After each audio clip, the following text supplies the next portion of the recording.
Oh, we're back. We are back. We are back.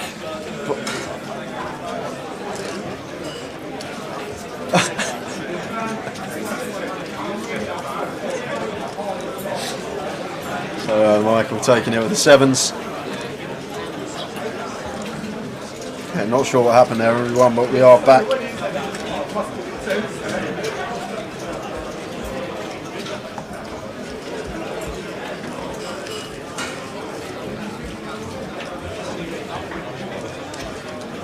We are indeed, back we go. Bit of a quick pause, but we're now live, as it happens, in the room. Hope everybody is well. Danny Ryder says, is there any news on the release of the schedule for Goliath? I have been told it's 99% done.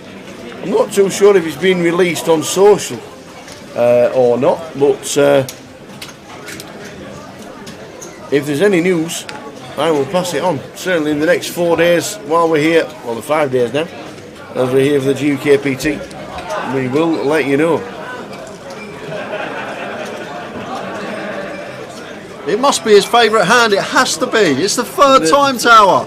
It's the third time he's been involved with the 10 deuce. Maybe he read the super system for the first, and that was it. Maybe, Tower. Well, his time is perfection, because Aaron opened 10-7 off under the gun. And Andy's free betting the 10 deuce. What a game! 10-7 off open, UTG, free bet from the 10 deuce on the button. Like it.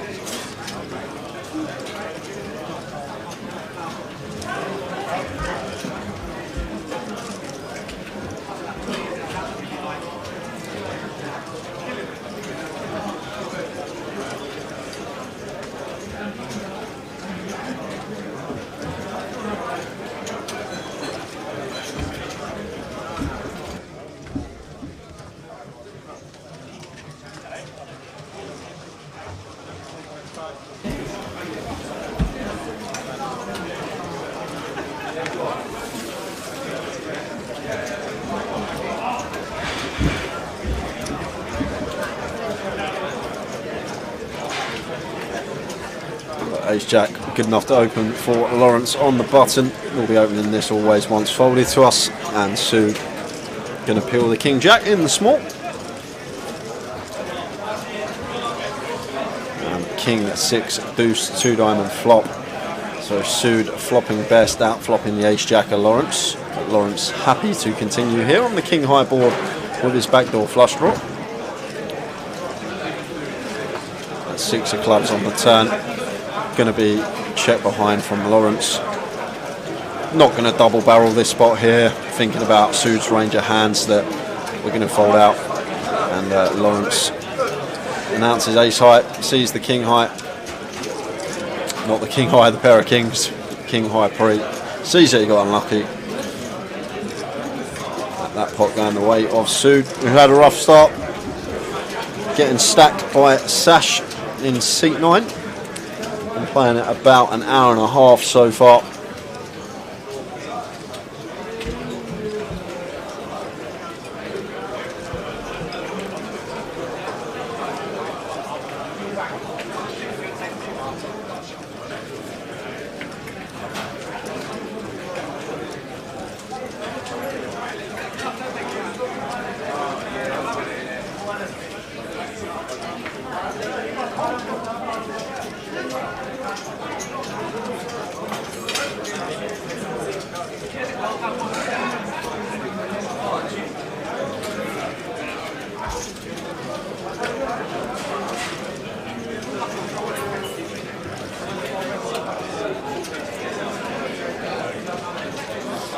Yeah, that's probably incorrect, Governor. We had to problem with the system today. We had to reset it all. It's going to be up and running all perfectly tomorrow. We hope for the high roll up, but we had just a couple of technical issues to start the day, and had to reset the stream back to default settings, and that might be why. But no one is working with a VPIP of 0%. I can tell you that.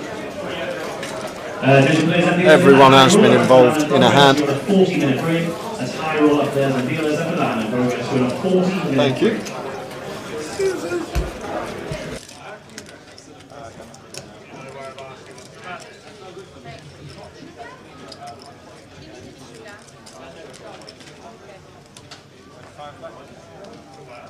Players and dealers in today's Omaha tournament, you have a new lineable 300, 600, 6 cards. 300, 600, 6 cards. This is the last level of entry and re-entries in this tournament. 10:25. Live stream until midnight. The cash game will probably go on Till 6. Yeah, for as long as it's busy. We've had a couple of people stand up and depart. Sood's gone this time. Sood's having none of it.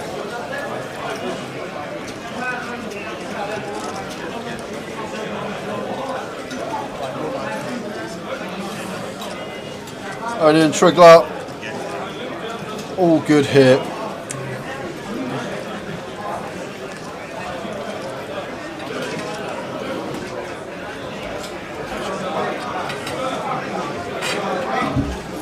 What do you think of the new backdrop tower?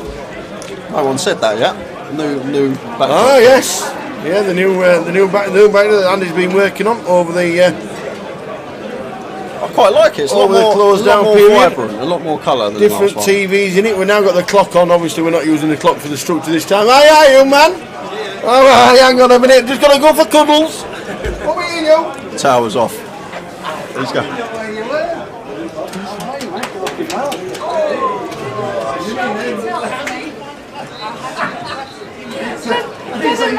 So we saw Aaron open the 5-4 off on the button.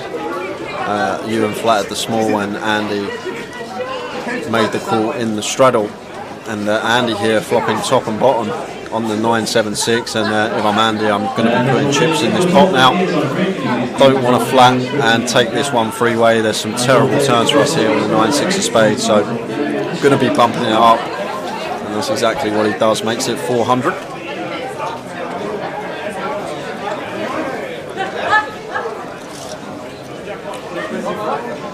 And Aaron with Ewan behind him, probably going to let this one go. Yes, we are up and down, but we are up and down one end to the dummy end of the straight. Like, only good card for us to see on the turn here from Aaron's perspective would be a 3. So I'd like to see the fold from Aaron, but he might get sticky, come along. But Andy, defending in the straddle, was just going to have a whole host on this board. The 10-8, the 8-5, the 9-7, 7-6, 9-6 sets. There's just a whole catalogue of hands that Andy can have here for value, and Aaron not having any of it, and actually does make the call once it comes back to him. It's so hard for us to continue on any turn but a 3 as Aaron. It just gets so dicey, and now we're involved in a 4-figure pot with such a marginal holding here.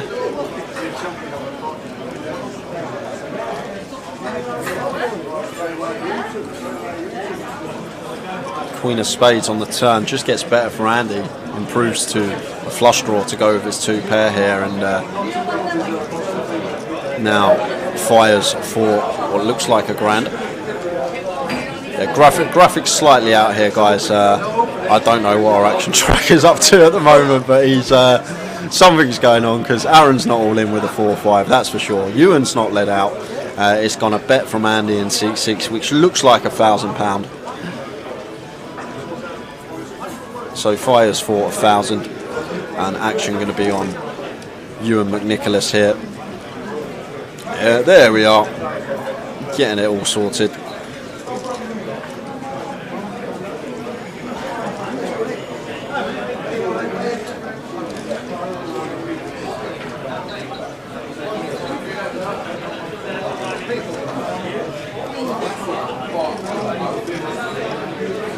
Wow, and Ewan's made the call here, so I'm not going to love this with our 9-6 of spades here. Once we fire a turn and Ewan makes the call, I'm not going to be loving life, and I'm going to be checking back most rivers, especially this one. This is just going to be a Snapchat. Wow, he's made the flush. Makes sense. 10 of spades. My mistake, guys. thought it was the old tenor club, so he's backdoored the flush, which makes perfect sense. So this is one of the rivers that obviously we are going to fire with the 9-6 suited, backdooring into a flush here, and Ewan pays it off and sees the 9-6 suited, and Ewan's hand into the muck. So might see a reload from Ewan McNicholas. There he goes into the pouch. He'll be pulling out some more biscuits. 6k pot. Sorry about the action, guys. It messed up a little bit there, so it made it a bit more difficult to understand what was going on. But we do know Andy made the best of it. Ewan showed one card, which I'm guessing was a queen, probably queen 10 or queen X of diamonds.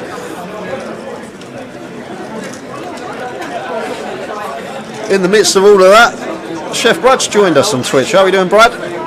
And Governor Bod says Lawrence used to play tons online, crushed on stars a long time ago.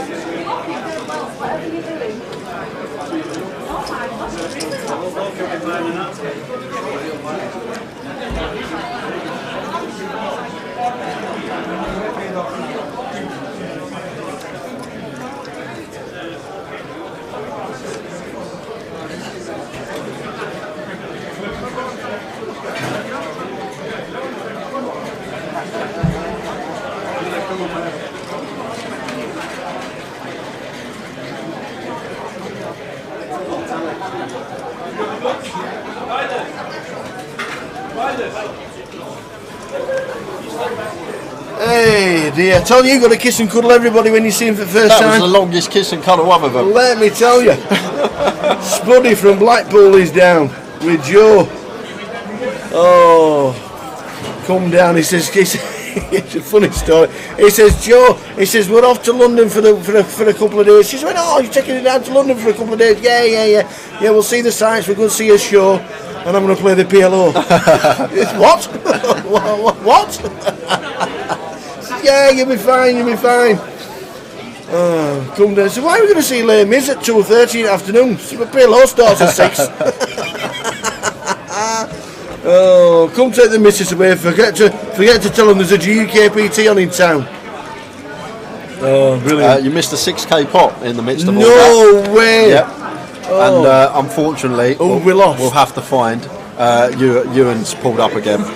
Ewan's cards weren't showing. Oh, so no we don't know way. what he had. We don't know what he had.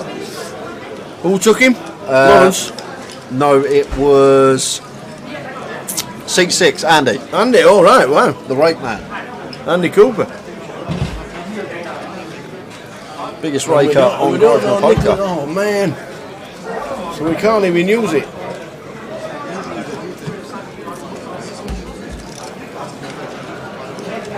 Wow. 6k pot. Speaking to Joe and Chris. We're going away. We're going down to London for a few days, love. Oh, excellent.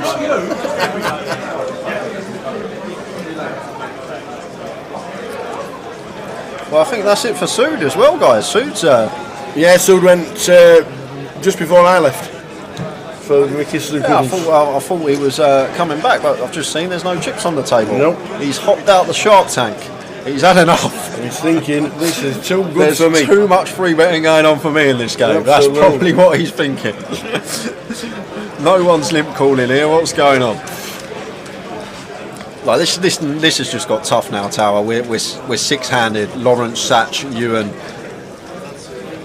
It's going to be tough, and obviously the first we've seen of Andy in seat 6, he's the biggest raker on Grosvenor Poker playing cash, so he must have some game himself. So this game just got really tough, and Michael, I've seen his face as well. I'm pretty sure he's very competent, Tower. So this game just become a lot tougher.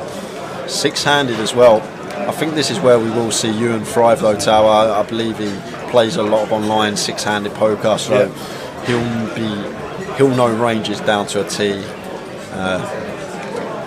What hands he should be choosing to continue with pre-flop.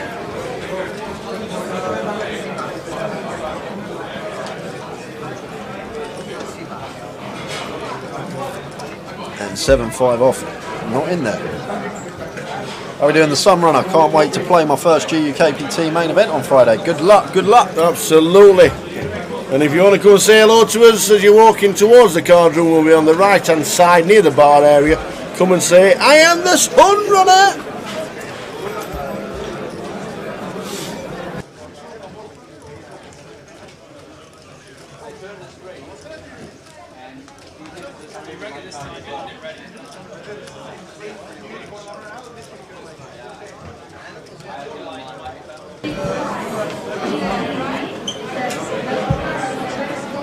So 5, 10, 25, as you can see, the blinds.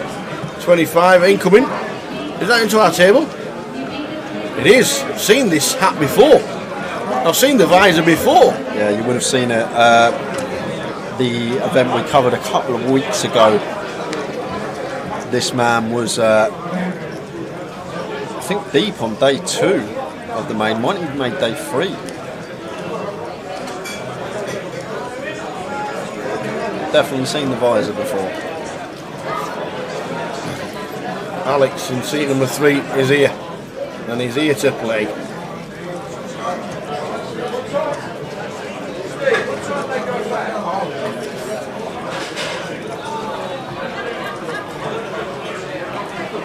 So Ewan firing for 40.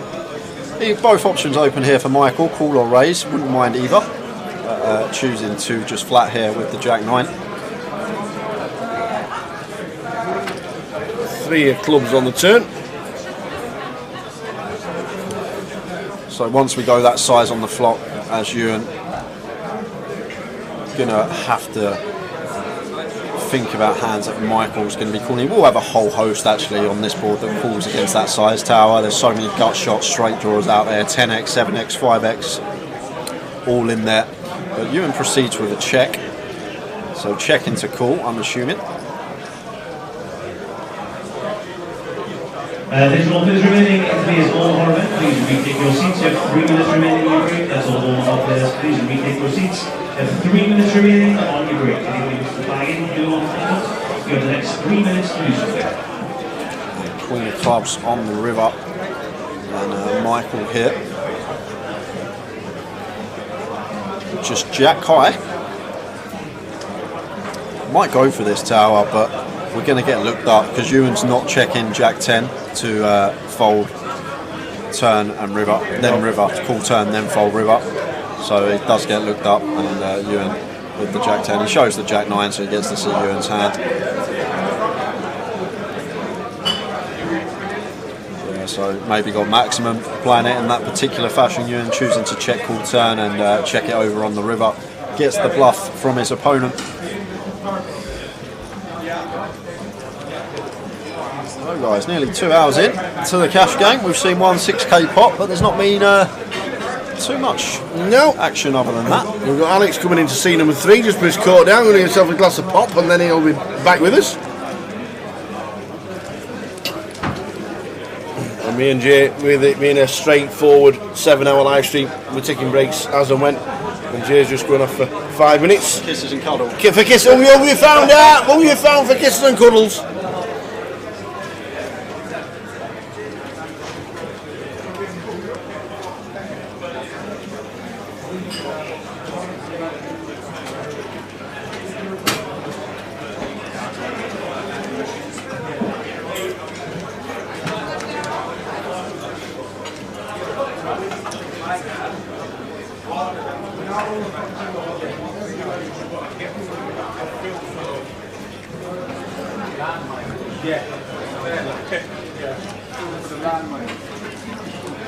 Digital players in the Omaha, this is the last 4, 5, 10 is the flop. on your break. Please make your way back to the bottom. Now, anybody wishing to win, you have the last 1 minute, 2 minutes. Good to ball for Adam in C number 1.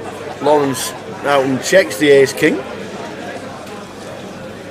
Should be coming in for a bet now as it pairs the 5 on the turn. He decides to check.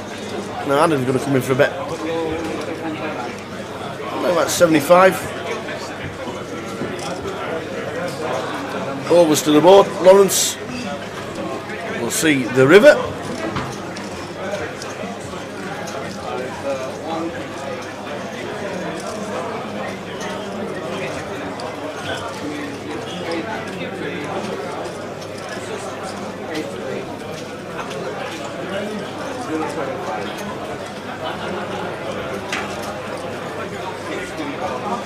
Lawrence probably giving up on the hand, even with Ace King. Here players and dealers in the Omaha. Your blinds are now 400, 800, 4 cards, 4 cards. Oh, he's going to be, oh no, he makes the call. That's a great call from Lawrence Houghton.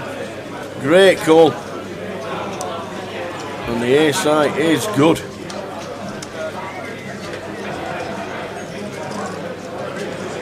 Nice play from Lawrence Houghton. Nice to see him sat playing cash. Evening everybody, welcome to the first live stream of 2022. Attention all finalists of the mini-main, please retake your seats. That's all mini-main finalists, please retake your seats. The mini-main is still going on. Any updates from that will let you know what is happening.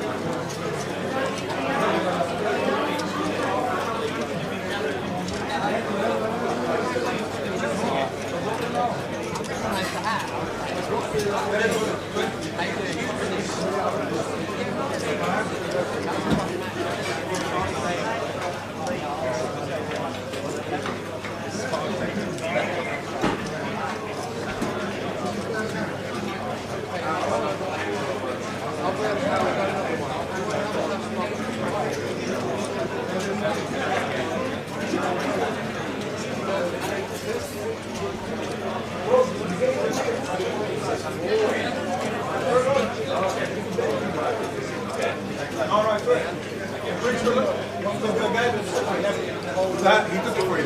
Okay, thanks.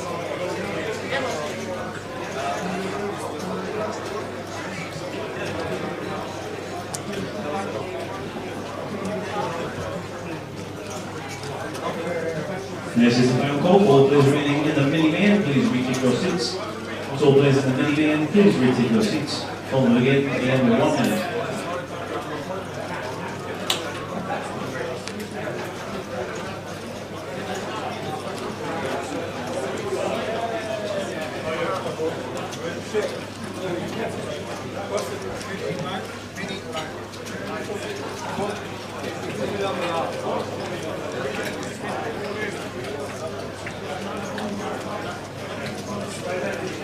Seven, 9, 5, 2 clubs. One the pair for Andy, who's going to see a turn. Queen of Spades.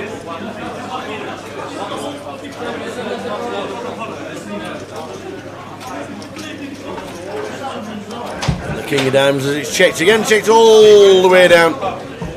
We get the King on the river. Adam in scene number 1.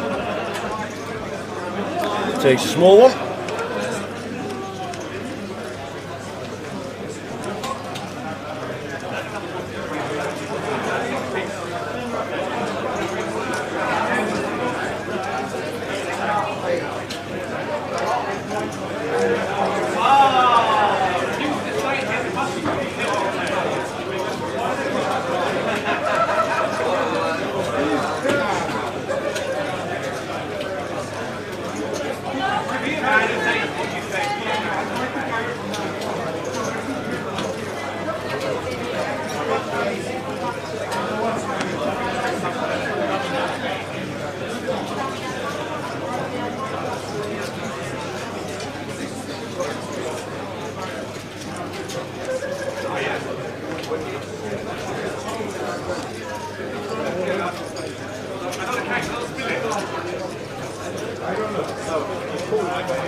Here he comes, the man himself. Quick 5 minutes. Did you have a look at the mini? Yep.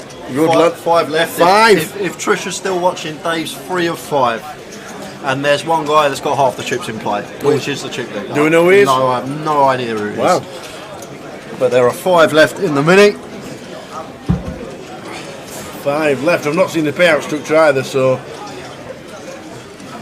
Josh, have you answered Josh's question on Twitch? Is this a table charge game? No. No.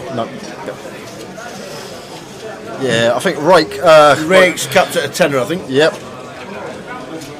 You won't find many 5, 10, 25 games capped at a tenner these days, I'll tell you that. Absolutely. 5 left in the minute, as Jay has just said. And this is in the Vic, indeed, the Victoria Casino, the poker room upstairs. We're here for the GUKPT, and on a Wednesday we are live streaming. Aye, that is chips coming to the table, by the way. Chips. That is chips. Good evening.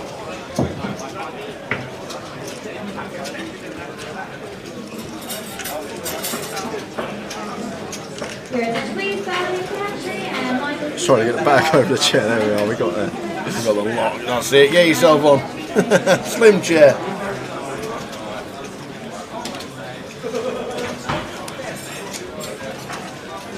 So open from Lawrence on the button, and Alex going to defend the Jack-8 in the straddle.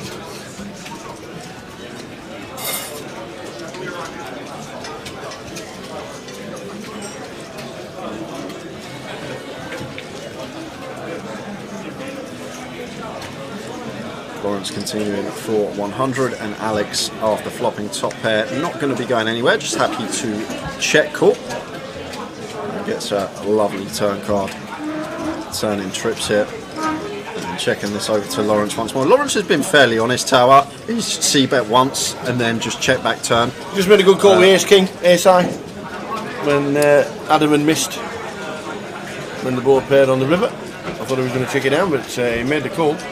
Yeah, we know, Brad. We had to reset at the start of the day, and unfortunately, because there's no scheduled breaks on the cash game, we're just going to have to let it run today. Unfortunately, rather than getting all the players up for 10-15 minutes and then sorting it out. Yeah. So unfortunately, we're just going to have to make do today. Tomorrow we got the high roller. Hopefully, we'll all be sorted. Yeah, we're not any discrepancies during a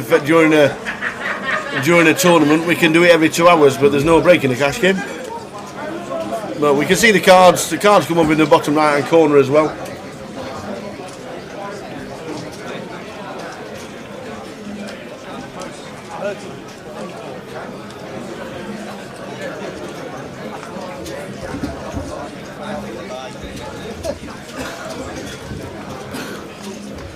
Oh, we gone, man.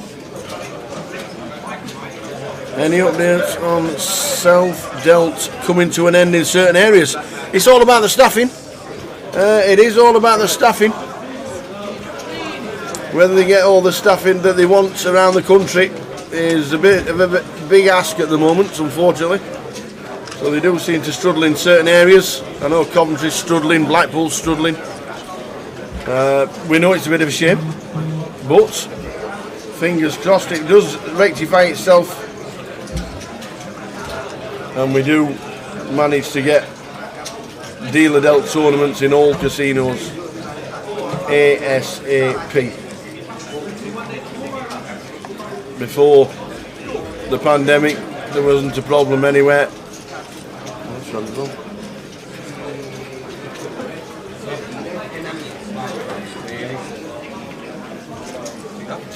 Black screen. Back. Oh, we're back. As if by magic. They come back like a pan back It in. did, didn't it? It was like an opening from a scene. Yeah, dealers are an issue. It is a shame, and it is one of those things that became an issue after the pandemic. Not a lot anybody can do about it, unfortunately. But there are recruitments all around the estate in every casino. It's whether they can fill them. Fingers crossed we get back to normal.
Anyway, first one of the year. Hey dear. Yeah, apologies about the flop cam being slightly blurry. It will get rectified for the high roller tomorrow, which we'll be streaming at 1:30. Did we not see Slasher to final table this week as well? Yeah, he was final table the mini, didn't he? Unbelievable. Oh, Maurizio. I'm sure we'll see him this week.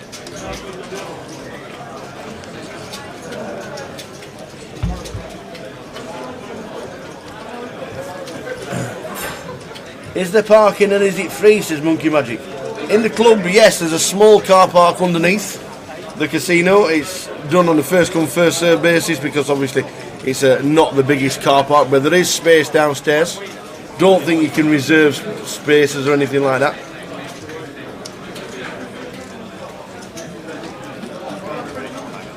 And being a UK native resident for ID, is driver licence okay? Yeah, if your driver licence has a picture on it, like the pink one does. I found out the other day my sister's still got the green paper one.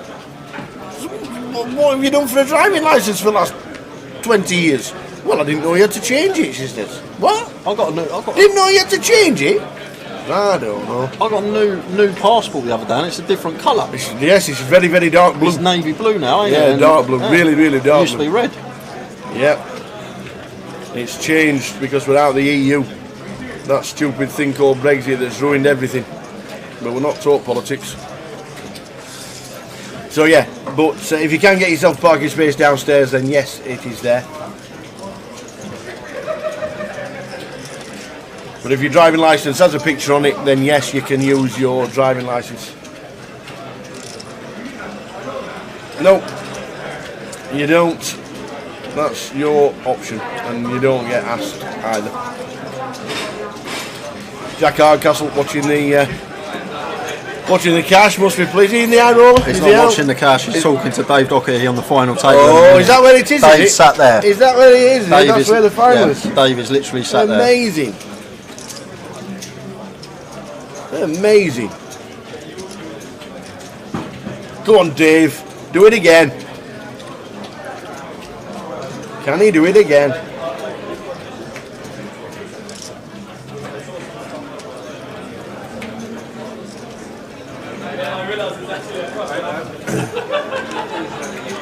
Yeah, I think Josh, he's for the first time visiting regarding getting himself in the club. You will need photo ID for the first time.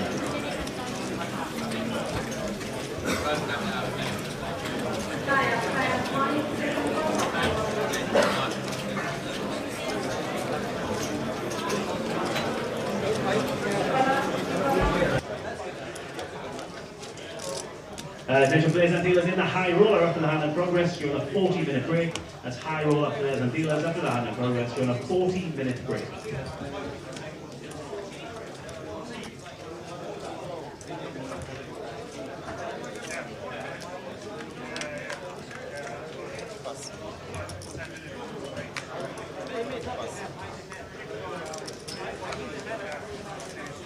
Attention players and dealers in today's KLO event. 5:10:25 live cash stream until midnight.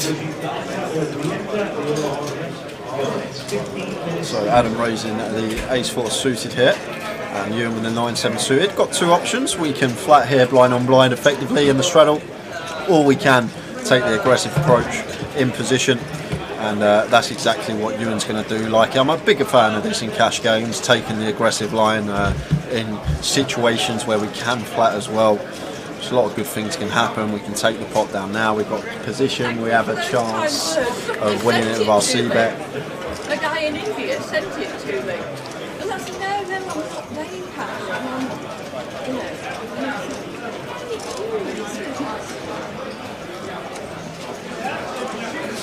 And look at this from Adam, love it, love the hand selection choice as well. Suited wheel ace, just 4 bets, and sort of puts the foot down as well, because you know what, Ewan's been 3-betting the life out of him, and he said, you know what, I've had enough sets up that dynamic. It may mean Ewan's going to be less inclined to free bet him now with wider hands than what he was doing before, because now he knows he can be met with some resistance. That's the first, I think that's the 5th time Ewan's free bet him, but that's the first 4 bet that we've seen. But really nice hand selection to do it with as well. The ace 4 of hearts, big fan. Removal of the ace.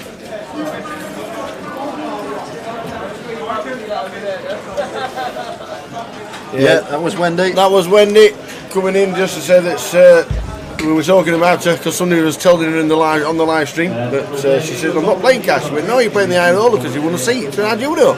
Because they're talking about you on the live stream. Under the gun open from Lawrence and Sash here with the ace 9 suited. 3 betting. Like it, same as what I said with Ewan. We can proceed both ways with this hand, flat or free bet. Either is fine. To be honest, the way Lawrence has been playing Tower, I actually like the free bet. Really, really like the free bet because Lawrence has been playing very, very snug. So maybe he thinks we're just going to get more folds than we would in a usual situation, but straight back in with a 4 bet. Lawrence 4 bets to 6, 7, 5, and it's just a snap fold there from Sash.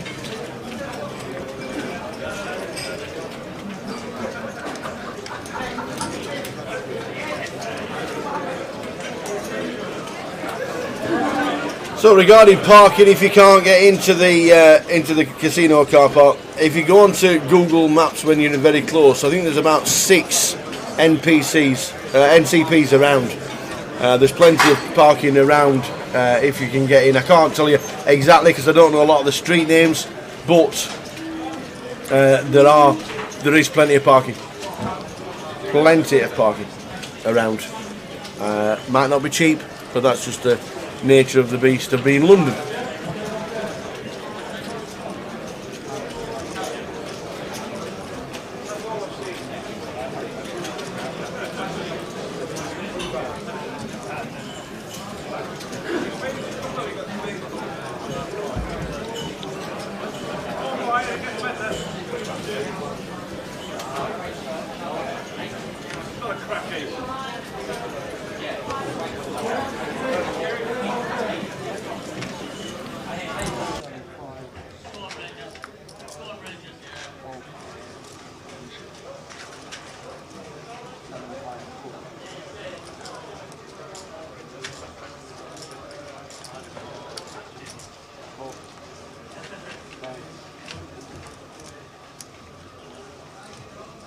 Sash opening the ace king, raises to 75. Is it a case in cash where you won't see premiums too much, or you'll see just because of the variations of the hands that people do play? Or obviously we're not expecting. We've had 3 bets with 10 deuce and stuff like that, and yet we do get it in tournaments. So are we just expecting to watch this and it play a bit like a tournament? I know a little bit looser from the players. I don't think so, Tao. I think each player will come in with their own set strategy, their own set ranges, hands they want to play. Like regarding the ace king, you're going to see ace king as much in a cash game as you would in a tournament over an infinite amount of hands. It's going to be exactly the same, but.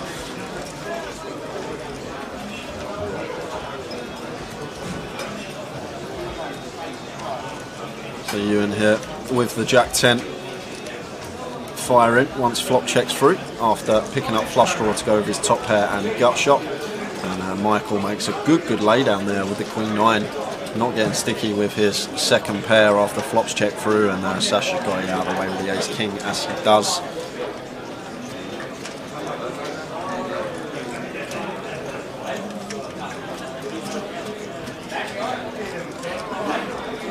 Information for players in the yellow, and you have players your present opening plans. We are paying the top 15 places with 15 positions taking £410, and the winner of our pillow today will be taking £7,660. There are 55 players remaining first left.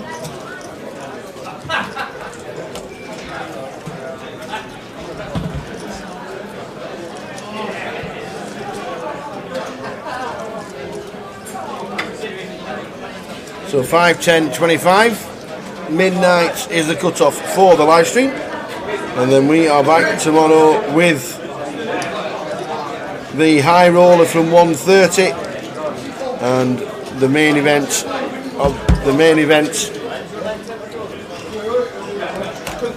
Friday, Saturday and Sunday.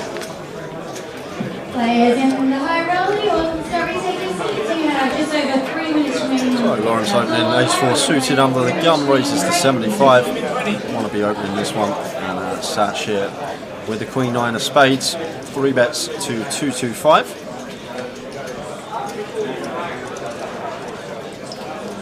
And Andy here with the 10s just lets them go after this action occurring in front of him, and Sash getting 2 better hands to fold there with the Queen-9 suited.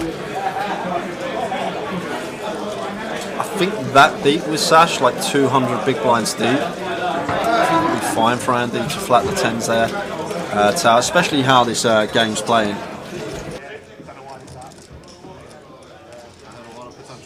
Like, there's a lot of free betting going on, and obviously it's not just always good holdings. There's been plenty of hands mixing it up, so I think for that reason with the 10s maybe just a little bit on the tight side, but we can't lose money. We're not in the pot. We're just happy to let that one go. And the other thing as well, taking the flop with 10s out of position against Sash, it's not going to be the best news. Maybe might even think about cold 4 in that spot potentially at this table. It is gun versus +1. An interesting one with the 10s. Speaking of 10s, Lewis gonna raise the 75 under the gun. Sash gonna call with the 7s, and both blinds and straddle get out the way. 10s for Lewis, 7s for Sash. And action, Sash flopping a middle set here.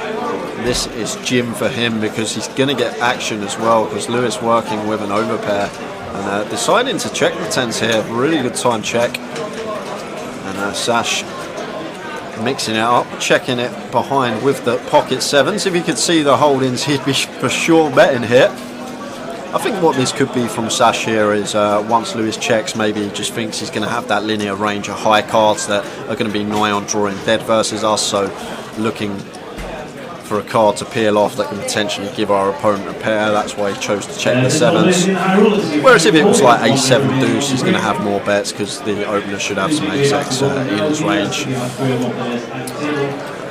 Sash just flattening the 7s and the jack of clubs on the river. So yes, it is an overcard here, but shouldn't really be too much Jack X that Sash is going to have here, flattening our under the gun open. Like Jack 10's the only one, Jack 10 suited, and there's only 2 combos left of that. And as well, if he's got Jack 10 of diamonds, that's going to bet flop, so probably remove that as well. So not really too much Jack X here for Lewis, so I like the bet from him for that reason. Sash shouldn't really ever have a Jack in this spot unless it's specifically Jack 10 suited, which has to be a Jack 10 of hearts, which probably still would even fire flop at a fairly high frequency. So we going from value versus some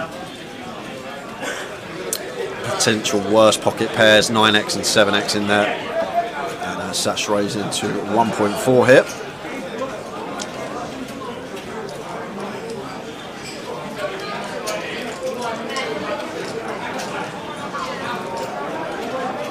This is gross for Lewis, because what's the value here?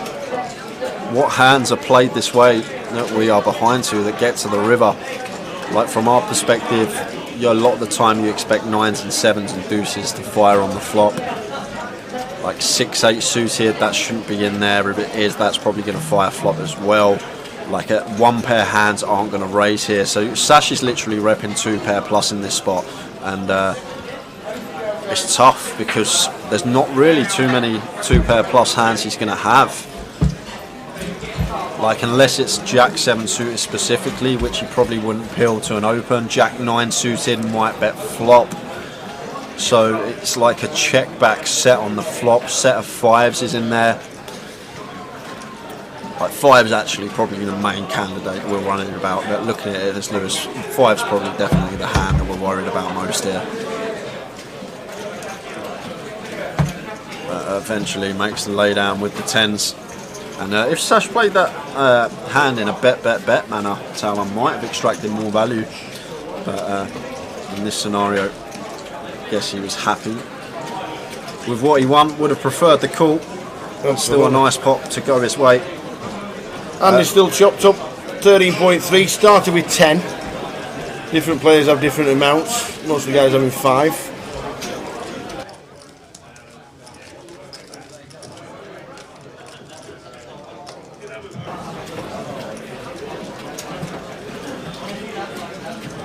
Additional minutes remaining in today's Omaha event. Please retake your seats. You have 3 minutes remaining. Josh, it went check, flop, and then Lewis started betting turn, bet river, got raised.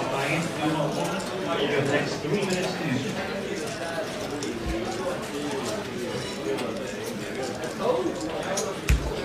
5, 10, 25 live cash stream until midnight. Myself and Jay Howard. The high roller tomorrow and the GUKPT main event Friday, Saturday and Sunday. Keep you updated with the final of the mini. Jay said they were down to 5 about 20 minutes ago. So folding to us on the button, Jack 7 suited, easy open for Michael. And Andy here got a hand, like to see him 3-bet, and he does 3-bet, which is good to see. 3-bets to 405, nice big sizing as well, closer to 5x than it is 4x here from Andy. And Lewis in the straddle, not going to be going anywhere. Button versus small blind, incoming cold 4 tower. The thing is as well, like in cash, like you shouldn't really have too many flats out of the small blind from late position. There's going to be more 3-betting going on, or at least there should be from my point of view.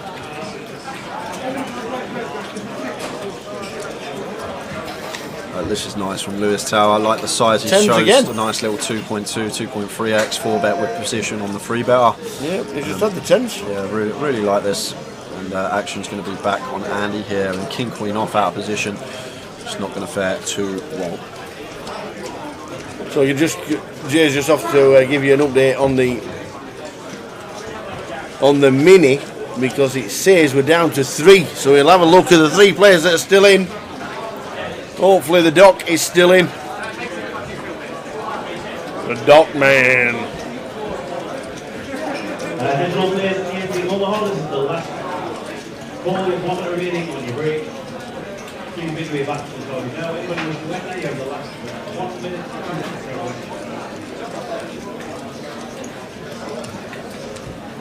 We are Three-handed in the mini. 3-handed. Dave's gone. I don't know if he was 4th or 5th. Dave is gone. No. Balsy's still in though. Really? Yeah, Balsy is still in. Is he the most? He is definitely the most consistent player in the last 3 years. I saw him when he sat down. He had a short stack like that. I saw him about 2 hours ago. He had a short stack like that. I've gone over now. He's got a short stack like that. What does he do? Does he not post his blights and ante?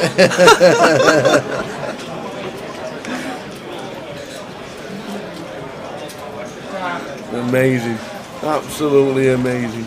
He's a real grinder, old Balsy. Absolutely, and is. I must say, one of probably the most improved players I think on the tour. Like improvement. You got the passport, won the package, started 2022 really well as well. So consistency, Mr. Bouncy. And the Mickey Black's out 939.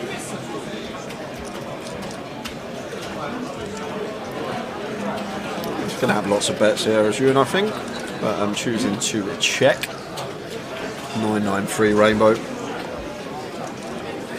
and Alex going to fire up for 100, so 100 into 190, just north of half. You're going to call here with the 9 of hearts being on board. There's so many turn cards that are going to be good for our hand. 2 of spades, not one of them. 6s of Alex now check behind. 4 of clubs on the river. And Ewan just here with King High now.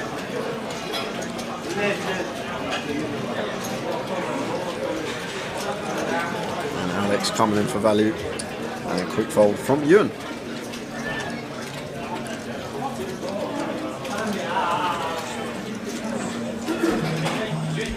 How are we doing, Span? Well, on the other night in the midi, final table.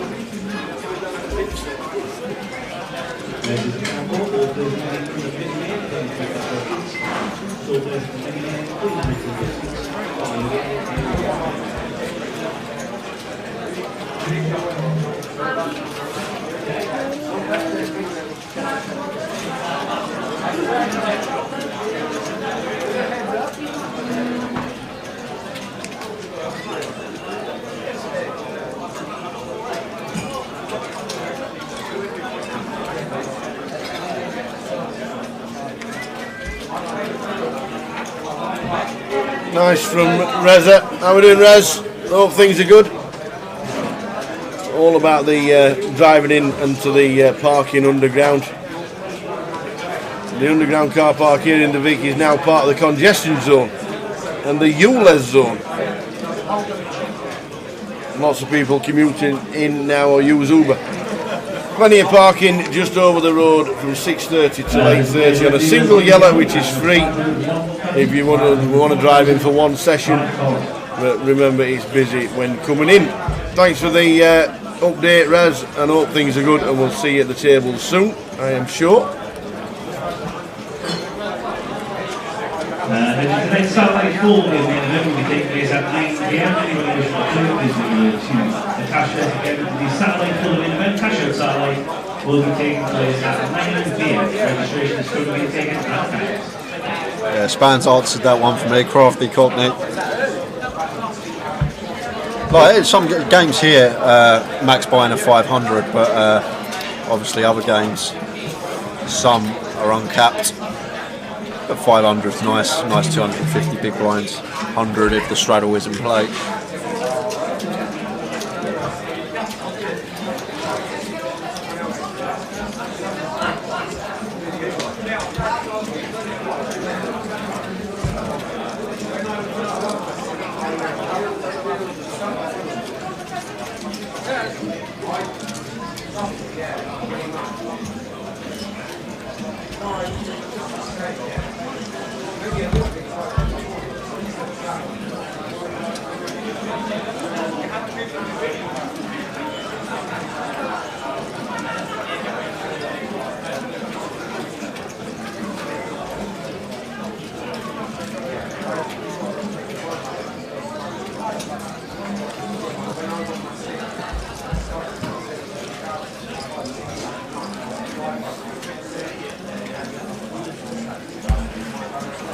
So 5:10:25 is the cash table. Live stream until midnight.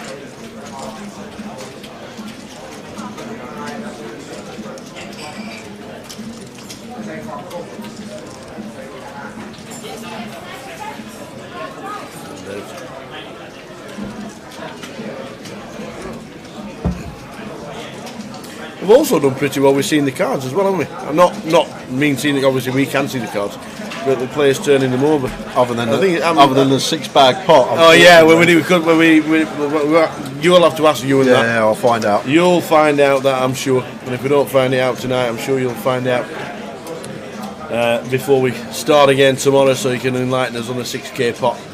We know whole cards for you. And we haven't seen too many monsters though, like Lawrence has here, other than the aces as such early on.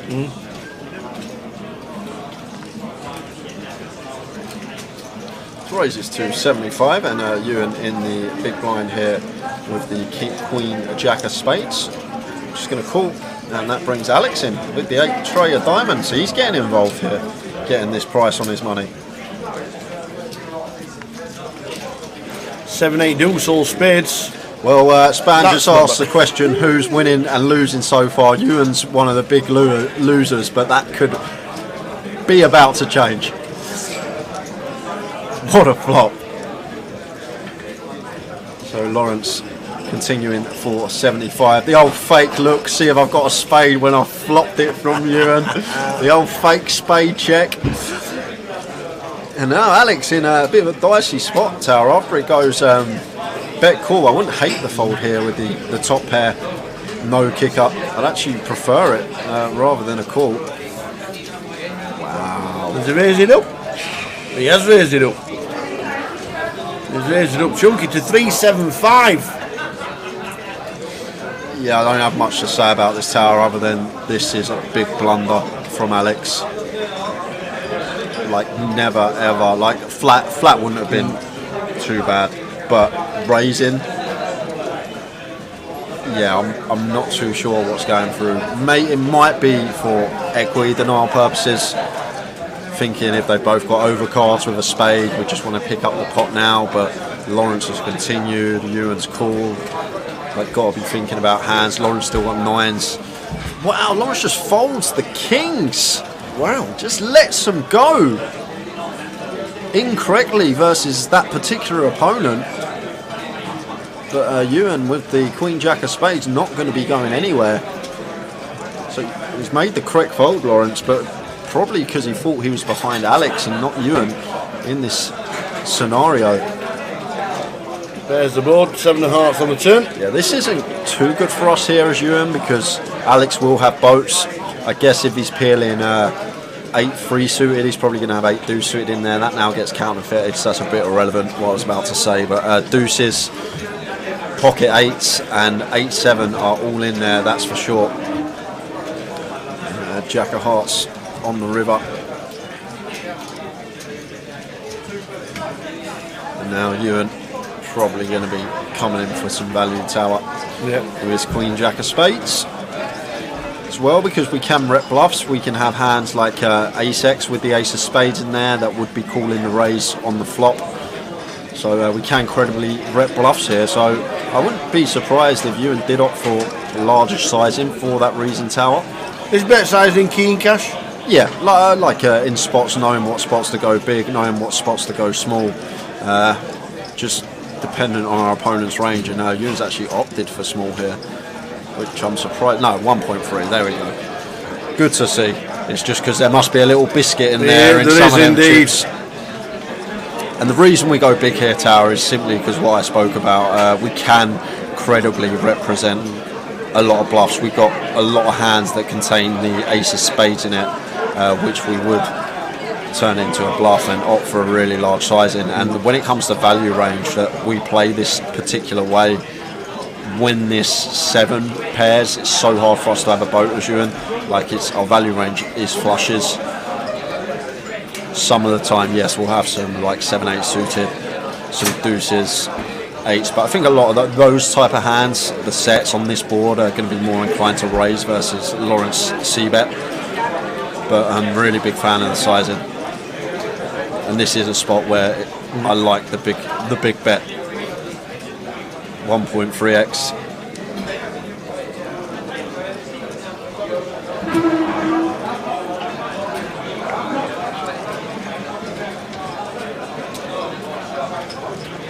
Big decision going in from Alex. Yeah, the thing is, this all stems from our mistake on the flop, Tower. When we raised this 8 tray on the flop, we're just going to get ourselves into a whole host of problems down the streets. And if we just take the more standard approach, we can actually sometimes fold that spot with our particular holding. But if we just flat, we can then, it checks through turn, and then we can just pass river to Ewan's lead. It's angling towards the fold. And now we've got ourselves in this scenario, and it all stems from that flop raise, and maybe even the pill pre as well, Tower. 8-3 of diamonds, yes, we're closing the action, we're getting an attractive price, but still a bit wide to be peeling. Obviously, the value of suited hands are going to go up the deeper you are in a cash game. But it does come to the correct decision eventually, and Ewan not getting paid.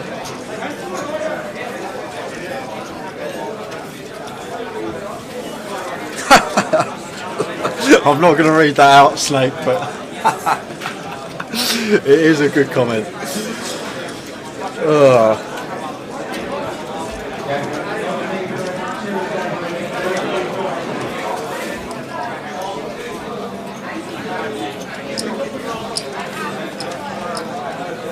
I think the visor's great, isn't it?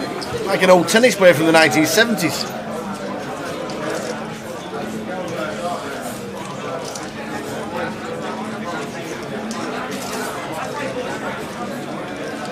Calling him Boris Better. Oh! Hey, he's back. He's back. Bigger and better, 2022. I bet you're surprised I even know who that is.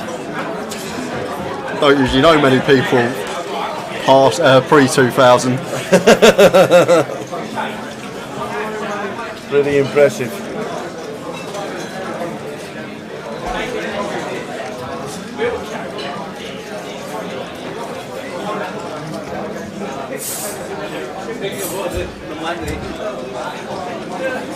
I got Sachet 7-6 suited in the cut-off, wants to be opening this one. Unfolded to us. Raises to 100.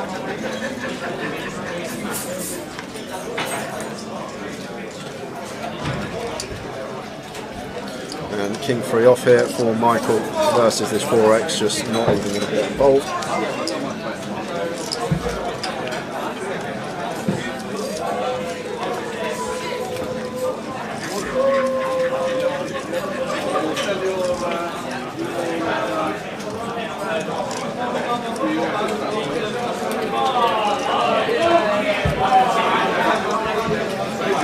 So we're down to 3 in the minute. We'll give you the final result when we get it.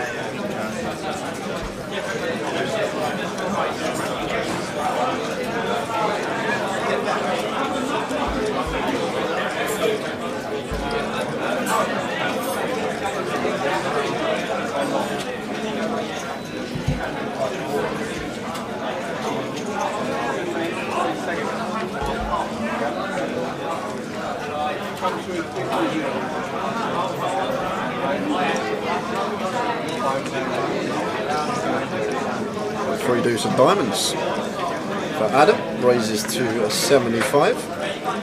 And Alex here with the King 10. Like this is what I spoke about earlier, Tower. Like in cash games, I much prefer this in the small, having a lot more free bets than flats.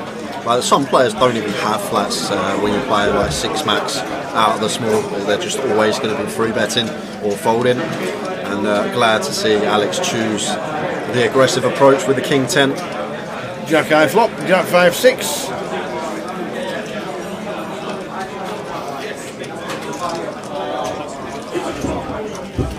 Teams for 275. Got plenty of good double barrel candidates with this hand, and we got a bit of removal to some strong Jack X, Jack 10 and King Jack, less likely with our particular holding.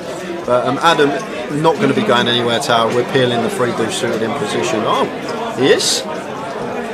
Just think if we peel there and we flop a gut shot with backdoor diamonds with position, getting 3 to 1 on the call, can potentially pick it up on later streets on like some 7 right up when the 7 comes on the turn, or a 8 that makes it dicey and better for our range. But I'm very intrigued to see that. Peeled the 3 bet with 3 deuce and flopped the piece which was good enough to continue getting 3 to 1 on the call, and just let it go with position. 5, 10, 25, live cash stream until midnight. Back tomorrow from 1:30 with the high roller day 2.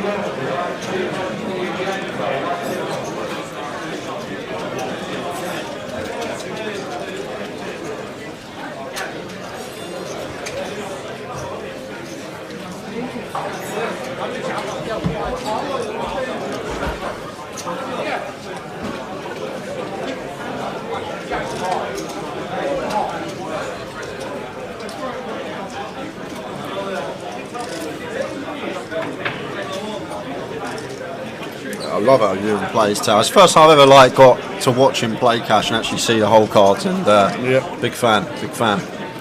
Like very aggressive pre, which is going to make you money if you're doing it with the right hands like he's here. Unfortunately, we've run into it behind us, and Michael opting to cold for the ace king as he should after a Satch open and Ewan 3 bet, and that will be the end of the hand. No unnecessary tanking either. Like it.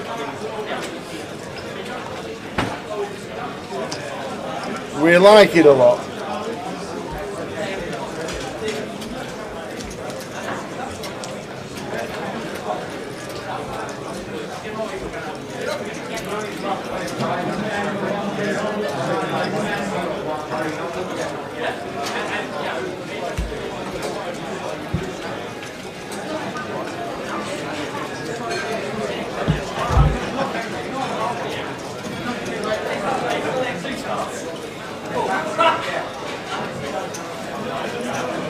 So 5, 10, 25.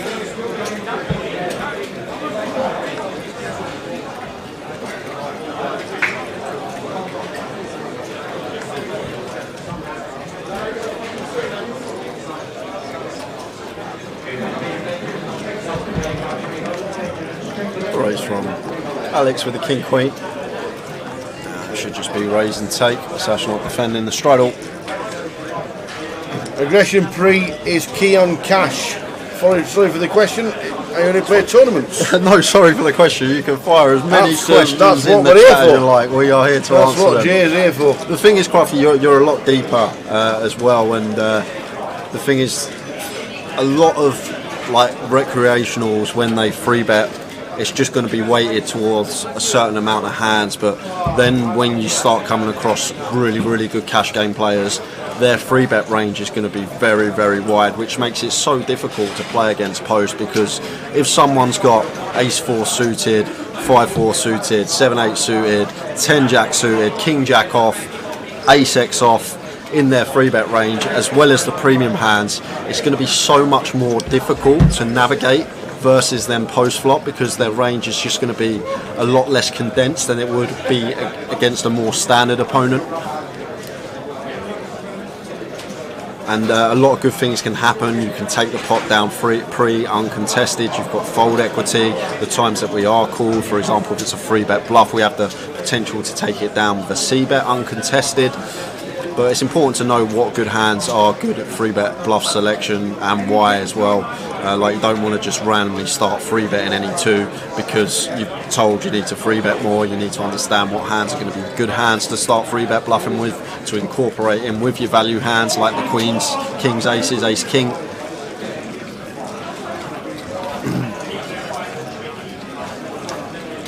But I always, myself, when it comes to cash, always been to do with the players I'm up against and the sample size I have on those particular opponents over 10, 100,000 hands maybe, and that's what it comes down with to me. And a lot of these players have never changed their games over the years. They play exactly the same now as they did 5 years ago, and because of that it just makes it so much easier to navigate hands versus these type of opponents. Whereas if you're up against a more aggressive opponent, players that are going to be putting you in spots, free betting more hands, it's going to be a lot harder to condense their range and make good decisions.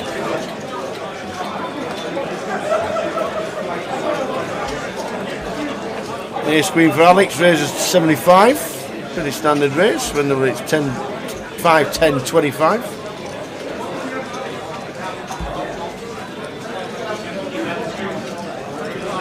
Never apologise for asking a question. Me and Tao love them. Absolutely. Makes the day easier.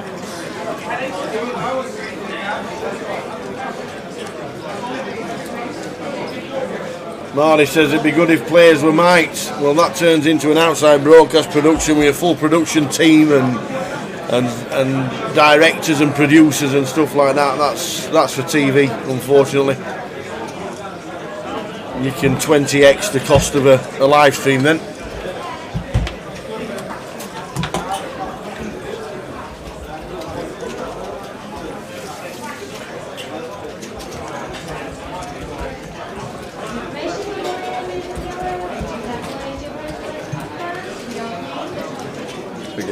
So Sash lead in turn after flop goes check check, and Alex not going anywhere here with the ace queen, and chooses to raise here with his flush draw and two overcards.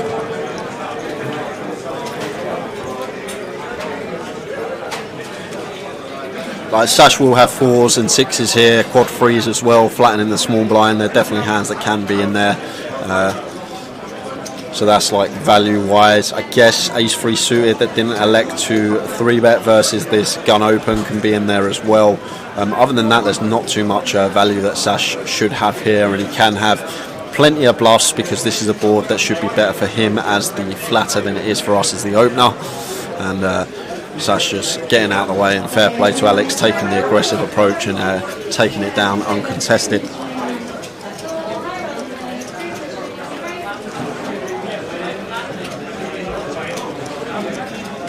No worries, Crafty. Yeah, it's a lot more PLO now. I was saying to Tao before we started the stream, I don't plan off holding cash anymore. It's been a while. Over the years I've veered a lot more towards PLO and mixed games now. Still love the game of Hold'em though. The elite form of poker.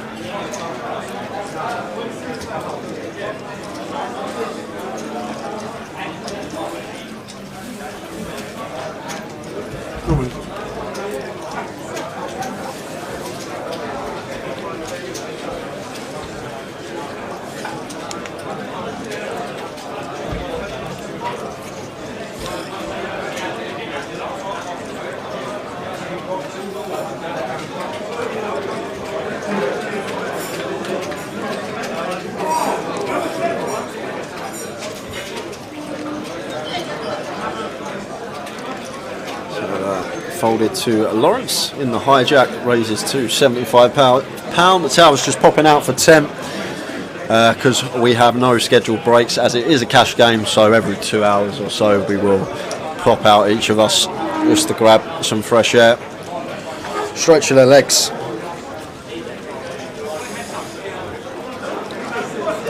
Yeah, it's very swingy, Crafty, very swingy. I've had some very volatile swings in the last couple of months, I'll tell you that. It's been pretty insane. The graph looks like the Pepsi Max in Blackpool, put it that way. How we doing, Razor Kev? Thanks for tuning in.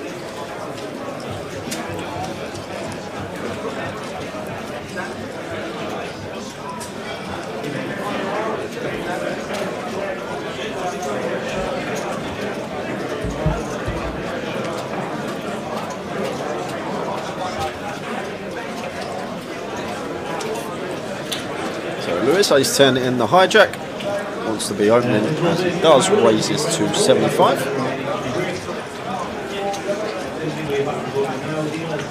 And we've got Michael here, the old Bondi, 4 deuce suited is in the mix, but he's not going to defend it. The old suited one gapper, a bit too low down for Michael to get involved. How are you doing, Ben Paul tuning in on Facebook, thanks for tuning in this evening. This is the 10.25 cash game, 5-10-25. We will be finishing up at midnight. I believe that's on stream. Could be 12:30, I'm not sure. I think it's midnight on stream because the game will still be running anyway. So we've got around 3.5 hours left of coverage for today, but we do have the high roller day 2 coverage playing down to a winner tomorrow, main event Friday, day 2 Saturday, and then final day of the opening leg of the GUKPT on Sunday. Razor, we've sone 6K pot, but unfortunately we don't know what Ewan had. Andy, who's not sat at the table at the moment in seat 6, flopped 2 pair and then backdoored a flush, and Ewan called it off for 1.5k on the river. Was a 6k pot, but we don't actually know what Ewan's holding was. There was an all-in between Sash and Sood, who Sood's not at the table no more. Aces versus ace queen on queen high board for like a 5k pot maybe. But other than that, there's not been too many fireworks, as Adam opens cut off with a 6-5 suited and Ewan flatting the 7-6 suited in position. Yeah, seat 5, cheers Brad, we're 8-handed.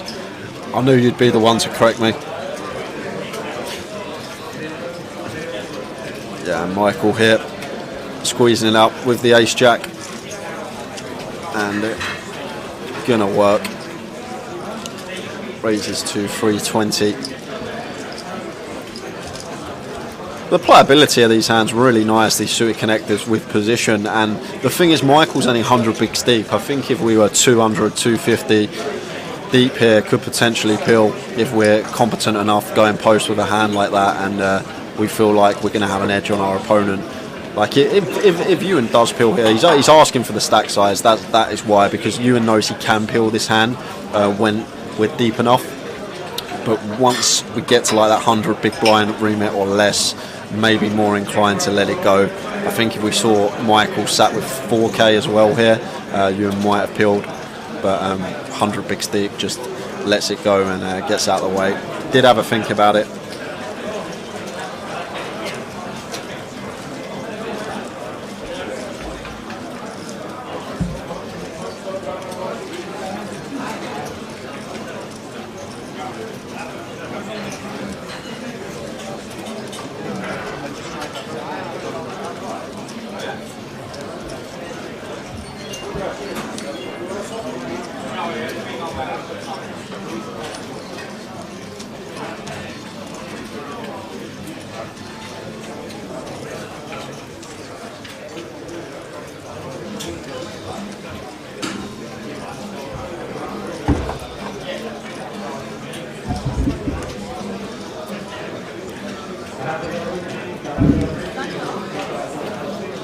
I think it does, Crafty. I think the game of PLO, for those watching on other platforms, Crafty asks, would you say learning PLO makes you a better Hold'em player? I think one of the main things it teaches you is how to fold big hands. I think that's one of the main learning curves of PLO.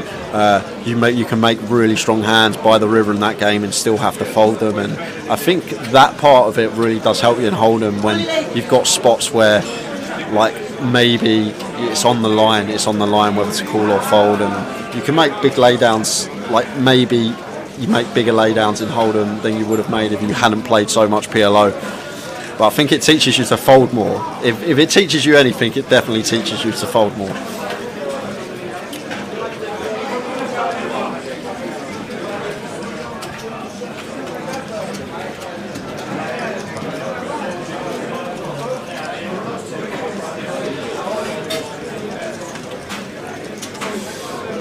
It's good brain training as well, Courtney. If you play PLO 4, 5 or 6 card, whatever it is, it's good brain training if you're one that likes to track the pots and know exactly what the pot is all the time.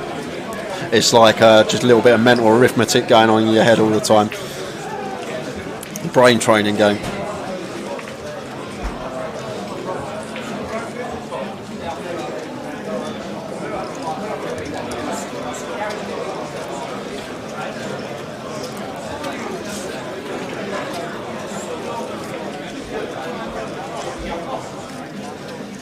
Trisha, David is out unfortunately. There's 3 players left in the mini. He's either finished 4th or 5th. We don't know at the moment, as when we went over to the table there was 3 left. So either 4th or 5th. Still a great run, Trisha. I'm surprised he hasn't texted mum yet and told her how he got on. Unbelievable.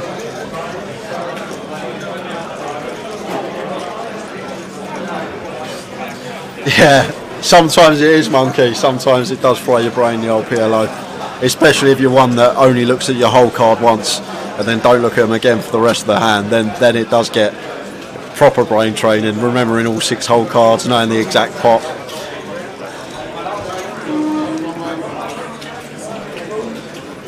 Bousey is heads up, says Spand, and Dave finished in 5th place. Cheers, Spand, with the knowledge. I wonder if he's still short, Bousey. He's been short all tournament. I wonder if he's short heads up. How's he going to get away with this one?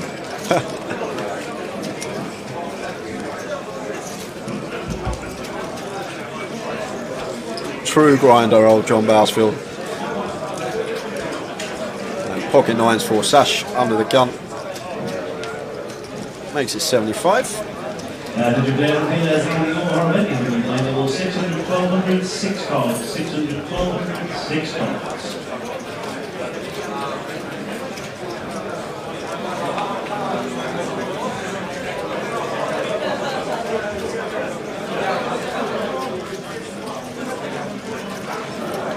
And Ellie coming in with the football scores. 3-0 Celtic up the hoops.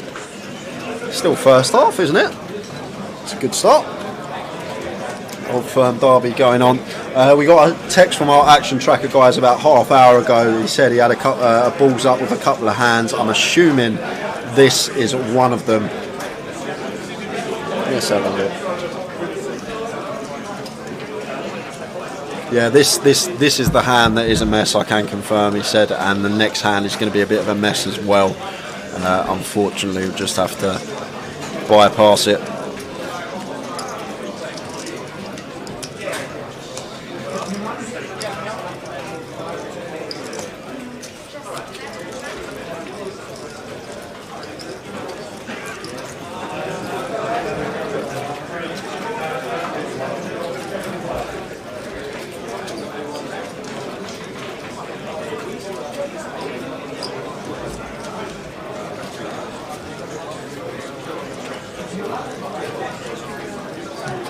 How are we doing, Cardsmith? Good evening.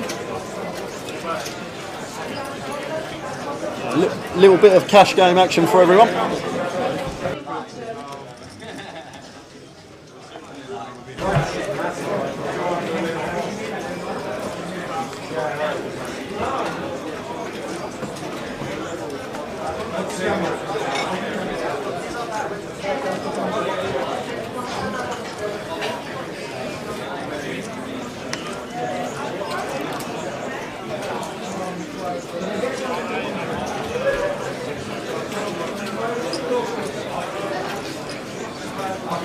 False to Andy on the button, opening 6-4 off it, raises to 50, and Lewis in the big blind with the King Jack, not going anywhere, makes the call.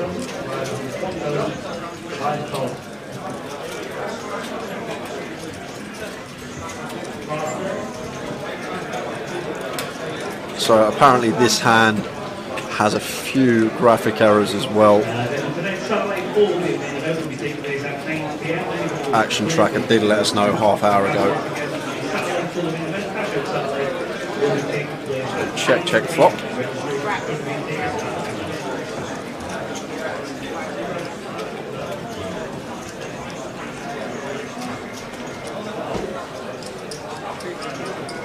Yeah, Trisha, Dave come in 5th. If you missed me saying it about 10 minutes ago, he'd come in 5th place.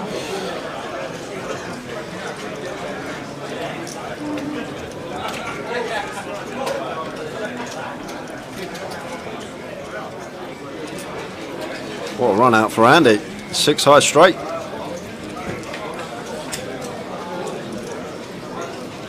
And Lewis thinking about putting on his lead-in shoes. No, checks. I'm just going to check fold.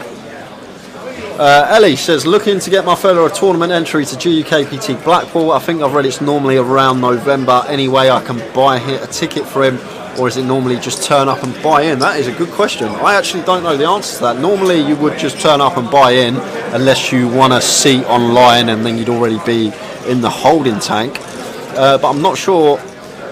I think you might have to wait until the leg before Blackpool, which will be Luton, is finished, and then you can probably just walk into the casino and buy in after Luton's finished, so probably back end of November. If you walk into Blackpool Casino, just say I want to buy in for this player for the main event, and I think that would be perfectly fine. But the real question is, buying your fella a poker tournament entry. Very kind gesture, especially for 1,100 quid. Not a cheap buying, old Blackpool. One of the biggies of the year.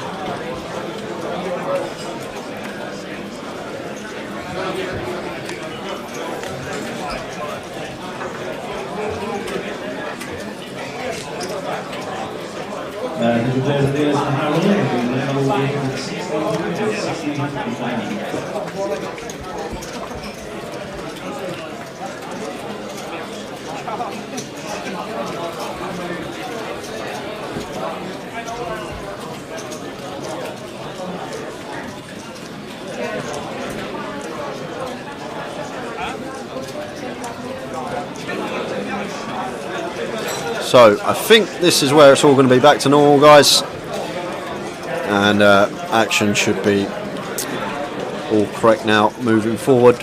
Just had a blip for a couple of hands. It should be all back to normal now. Tower has just popped out. There are no scheduled breaks for us, so like every 2 hours, probably just go for a 5-10 minute wander. Stretch the legs, some fresh air.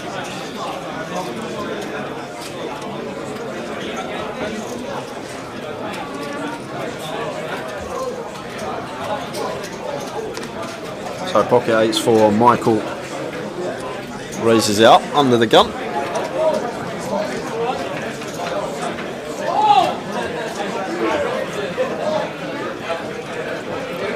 Makes it 75. And looks like, is it raise and take? No. Adam has called in the small blind, and Alex with the 9s in the straddle, squeezing it up to 300. I'm here, I'm back, I ain't run off, I ain't gone to the pub to watch Celtic.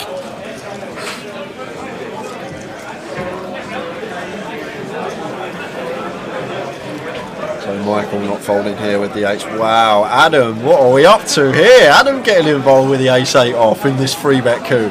Love it, love to see it. Not going to be a winning play in the long term, but I love it when players just get involved and take everything, put everything out the window, just want to play pops, want to see flops, bit of action, what we want to see. However, this flop's not going to give us much action, because just expect this to check through here, almost always tower. Like the only player that we might see bet this board is Alex with the 9s, but I just think he's going to be more inclined to check here, fairly high frequency in this 3-bet coup freeway. Yep. Like he is going to fire though, and I think that will be that. Once he does continue, the 8s have to fold, and the ace-8 of Adam will have to do the same. Like it, like it, like it.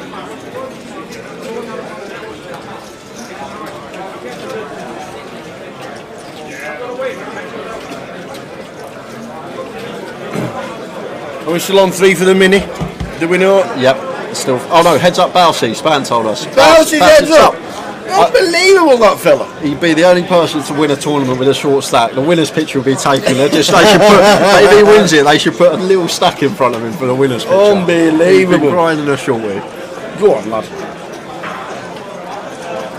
So Adam not insta folding here. I thought this hand would be over by now, but does have the ace of hearts.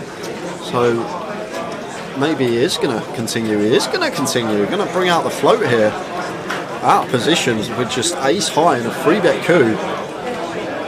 Well, that's why. Wow. He's going to turn the backdoor royal.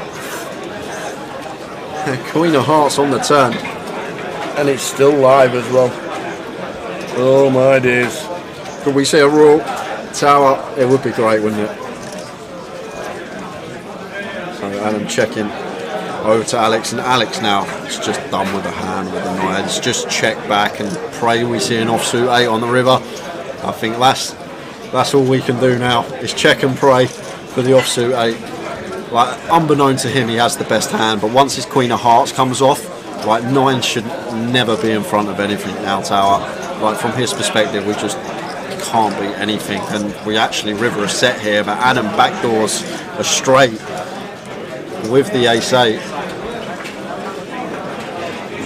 So he's going to come in for a lead, is Adam. Yeah, we're going to try and get some value here. You think, wow, I've hit a set, but it just makes the board We don't the beat wettest much. board ever. We don't beat much at all, tower. No. It's just like once he calls flop, like he's going to have some flush draws. 8-9s in there, King 9 suited perhaps that chose the pill. I guess if he's peeling ace-8 off, he's peeling King 9 suited. Queen, well, he's probably not going to value bet 2 pairs, so repping a straight or better here. Like it's 8-9, King 9 suited, and then hearts, and then what are the bluffs? There's just not many bluffs. Like 2 pairs are just going to check, unless he's just gone beast mode here and like turn ace jack with the ace of hearts into a bluff. I'd love that as a hand to bluff in this spot, tower. That would be a really nice hand to choose to bluff in this situation. But other than that, I'm kind of clutching at straws here for other hands that we're supposed to have here, get to this river with, and now have a bluff.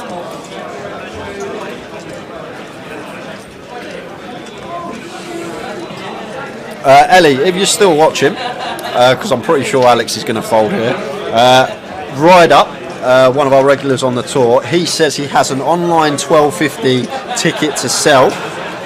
If you want to get in touch with him for your fella, if he has an online account, he'll message you and you can sort it out and get the ticket. Yeah. So if you're still watching, Ellie, let us know. We'll pass on the message. We won't be transferring any monies or any bets or anything like that. It's still here. Nice one, Ellie. If you do what Jay has done, I think Jay will just send you the message. If you do want to get in touch with, I'm guessing that's Danny Ryder. Yeah.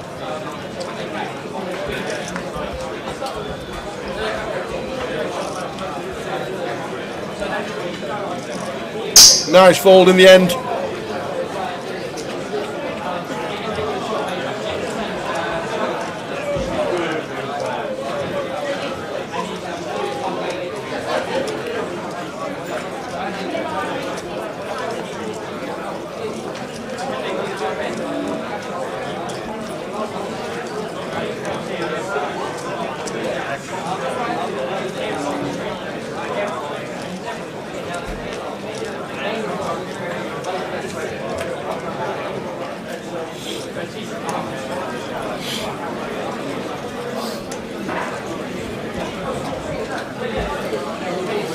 Ellie said he's going to drop you a message on Facebook. Danny Ryder is the man you are looking out for.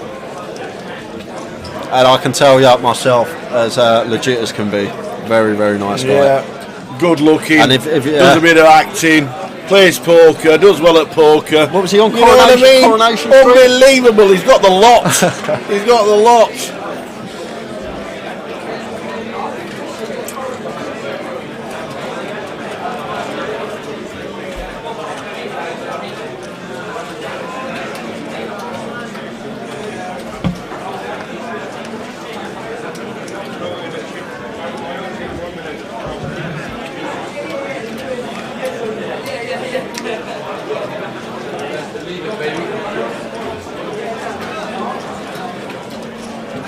Hijack open from Lawrence Brazen to 75 and Ewan Peel in the threes in the small blind. Queen high flop, queen 6-8. Yeah, this is just going to go check that fold tower. Ewan does have the best hand, but well, Lawrence not choosing to continue the nut flush draw here. Like in a cash game, like I'm just betting my nut flush draws fairly often, unless it's a board that's just really, really good for the range of our opponents, simply because we just want to get money in the pot for the times that we do make our flush. There's just a chance of taking it down there. We can fold out. In this scenario, we would have folded out the pocket freeze, which is great for us. We can fold a hand out that we're flipping against. However, we get there as Lawrence on the river with the fibre clubs. Like, I'm not saying we'll bet them all the time, but we will have some checkbacks with flush draws because we want to be balanced. We want to still have flushes the times that the front door flush completes, and we've checked back flop. This one just checks all the way down, and Lawrence takes it with the ace-5.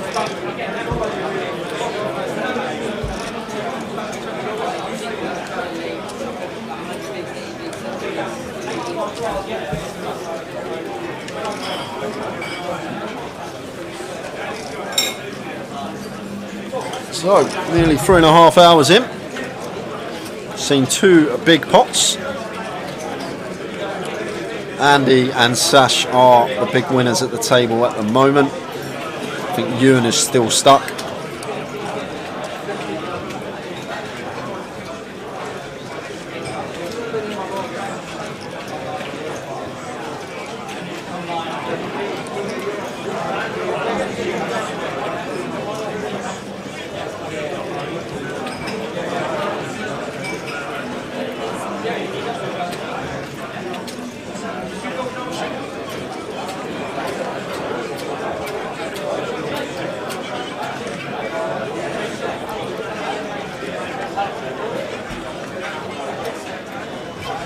Ace on the clubs for Adam in the cut-off. Wants to be opening this one, raises to 75. Take a screenshot. And Michael in the big blind with the straddle in play, not going to defend. And Andy just going to get out of the way with the King 5 off.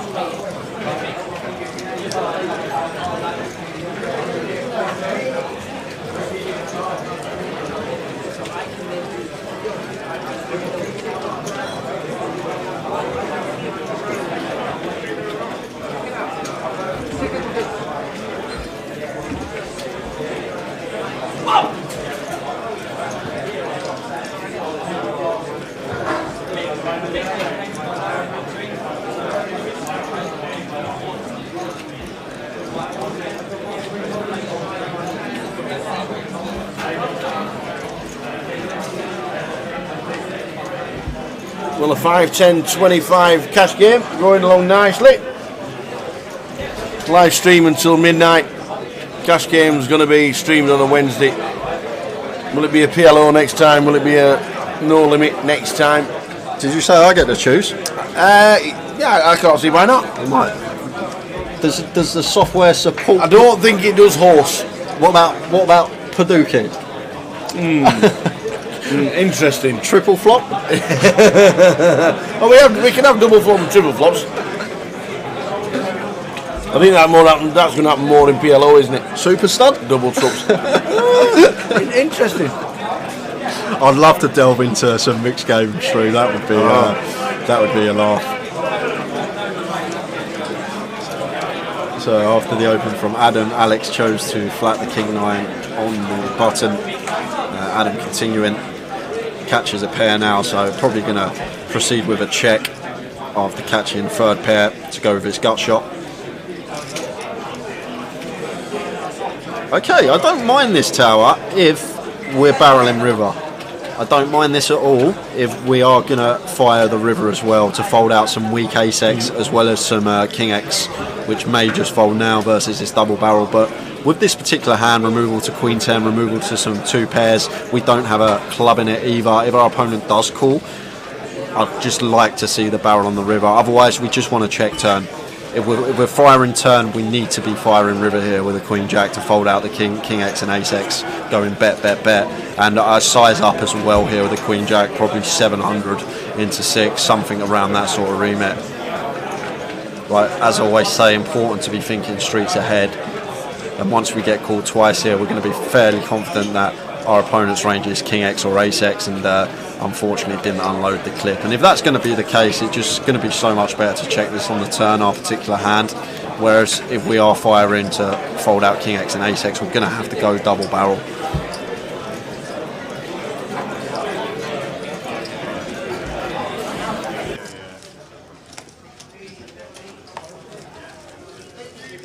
Yeah, unfortunately not cold fly.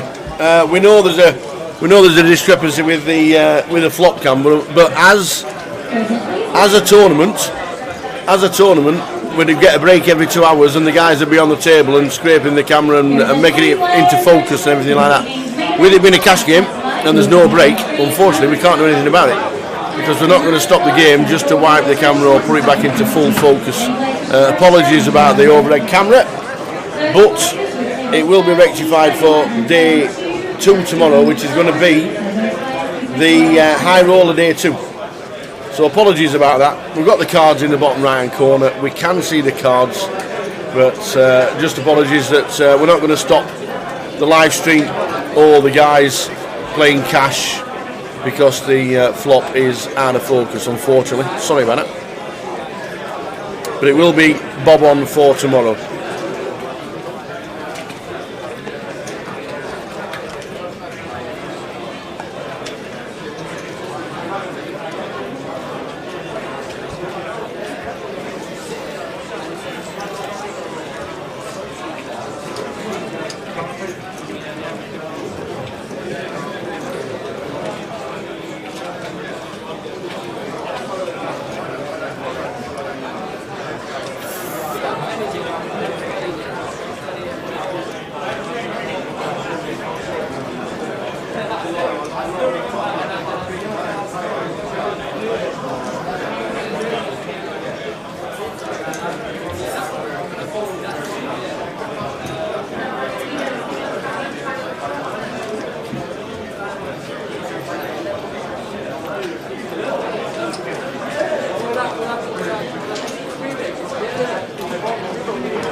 So aces, the boots for Alex in seat number 3.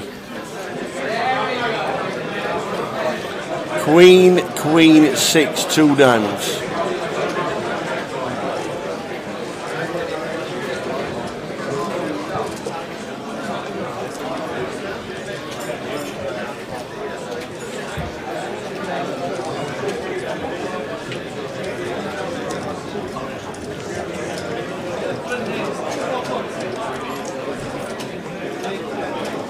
Unfortunately, no action with a bet on the flop.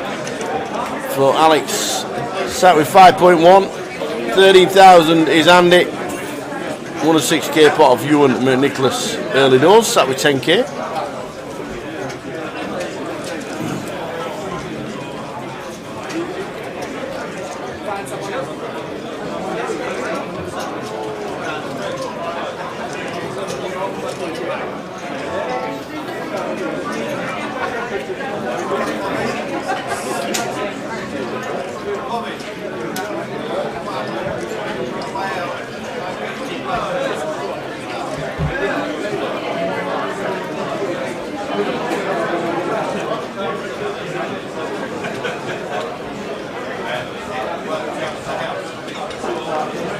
Once again, players are registered in our cash out satisfied with seating on screen displays, please submit corrections. Your stats will be in place. If you do not want to have a blind stats, we suggest you make your way to your So raise to 75. Lawrence.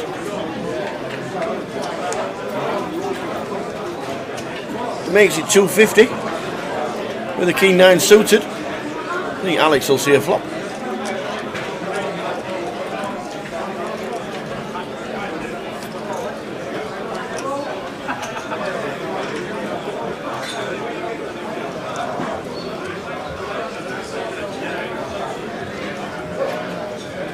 No, we are not seeing a flop with the Jack 8. Don't man has seen a flop.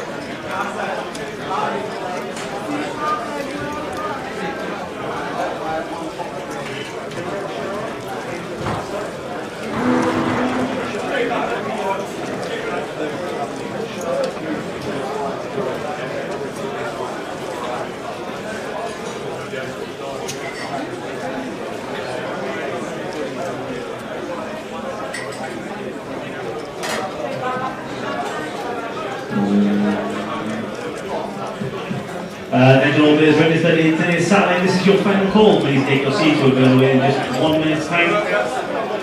Your stack will be in play if you're registered, so please do make your way to your seats as soon as possible. Still heads up in the mini as well. We'll give you the result when that happens on who wins it and the prize pool as well. This is a cash out Saturday. You start with 10,000 chips.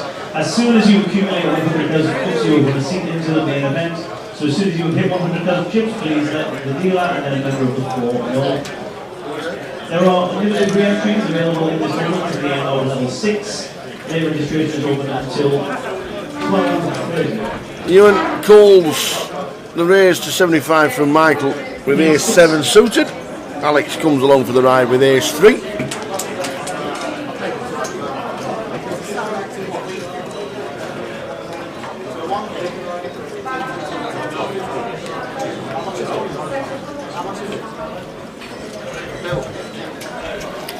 Jack 8-7 is a flop. Michael flopping best. 20 minutes after the break. Michael C4 bets out. Seat number 4, there's your run in C4. Your opening lines are 100-100. Please begin.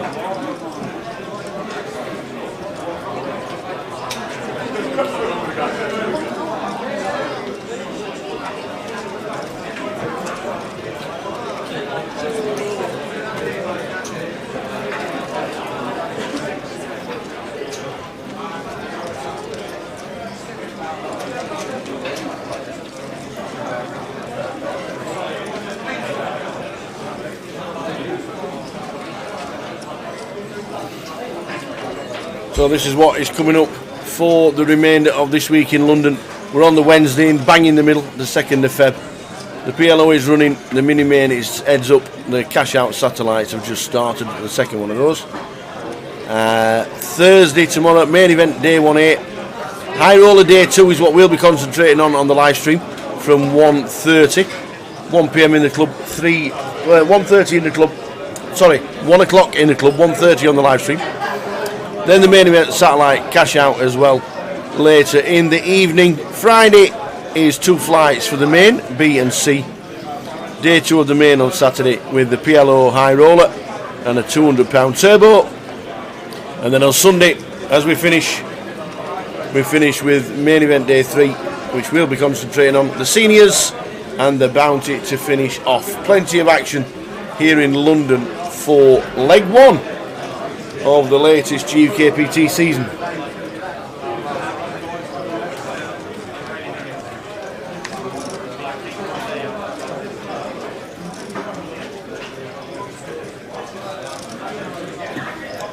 Andy raises to 50, just win clicks it. Lewis 3 bets to 175. Ewan, we can't see his cards.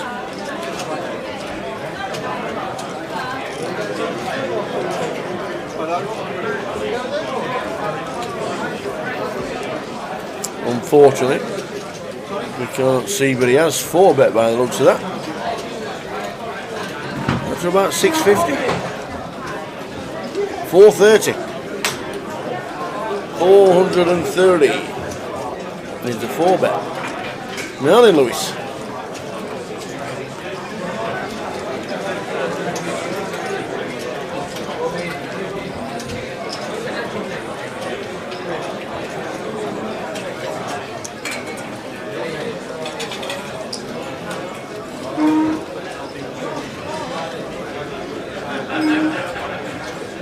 So Lewis calls £1,000 in the pot already.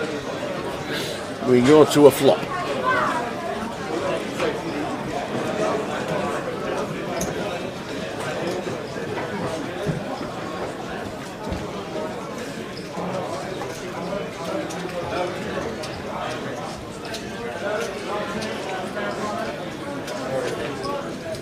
Not sure why we've not seen the cards,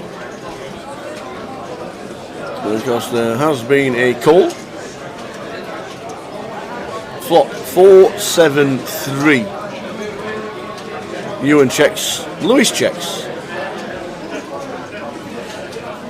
2 of diamonds on the turn.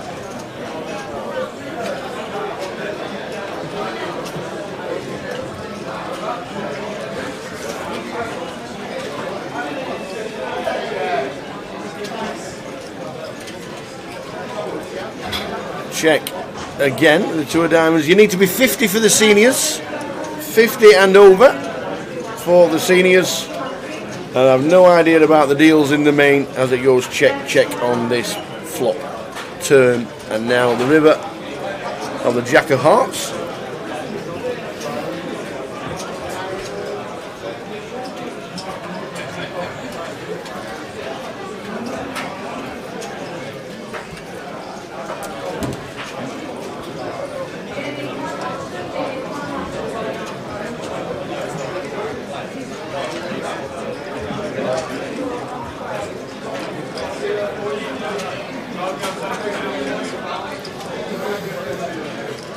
So we are chopping it up. So it's ace, king, ace, king.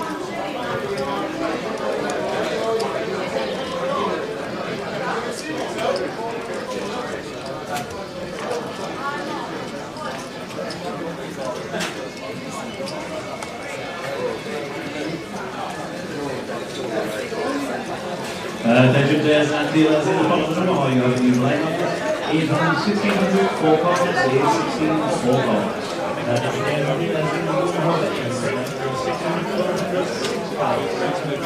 This time we got another ace king. This time it's Lewis yet again. With the ace had 10s on the bounce, and now he's had ace king on the bounce. Oh no, apologies. We're just sticking the old ace king in. So if you do want to play the seniors, it's 50 and over.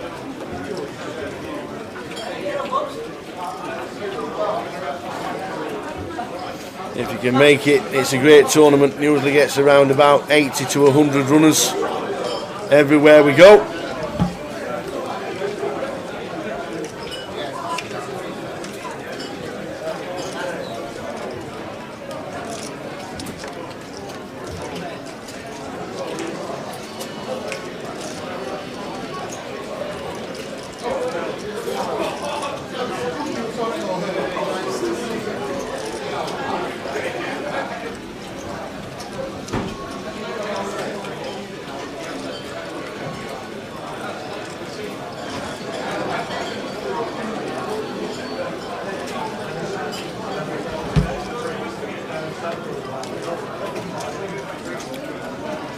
10 out flop 10-9-4. Good shot for Ewan. Bets out. And it's a winner. Oh no, and yeah, I thought Andy did fold.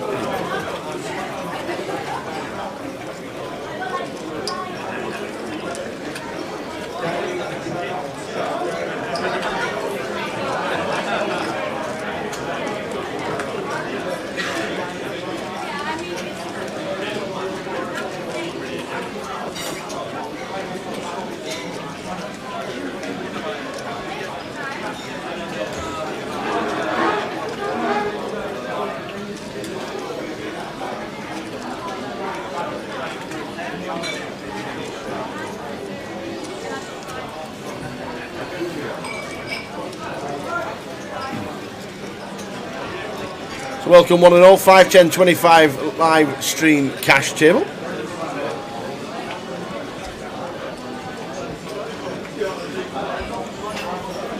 Live stream till midnight.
So tens moving round.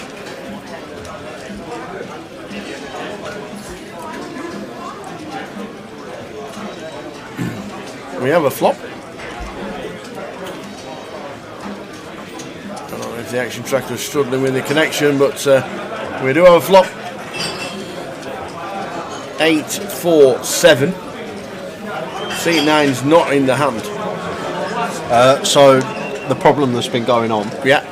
the software Yeah. doesn't account for by the button, and there's a couple of smokers on the table, so they keep disappearing, coming back, buying the button, and that's what's messing And up. then moving it back. Yeah, messing the. I Because see. then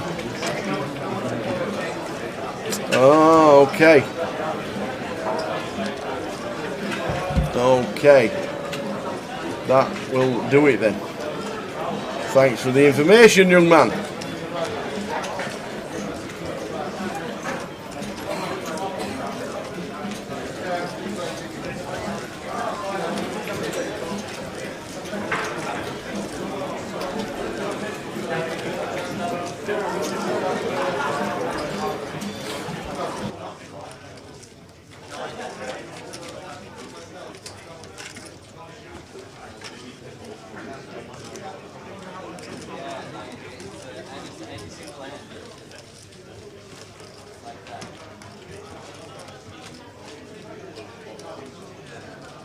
Wages Day says, are you both going to the Irish Open in April? Well, I'll let Jay answer that one first. I'm already booked Wages Day. I'm 11th to the 17th. I've not booked for the 18th because that's the final day, and he won't be in it.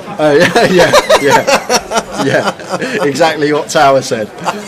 But Let me tell you, if you have to change your flight to book, play an FT for 300 back. you can fly me out. Yeah. Okay. I'm bringing the J pom-poms. Okay. All right. I've not decided whether I'm going to the Irish Open or not. It's the best party in town, to be fair. and I should make an effort, so you never know, you just might see me wandering aimlessly around somewhere in Dublin.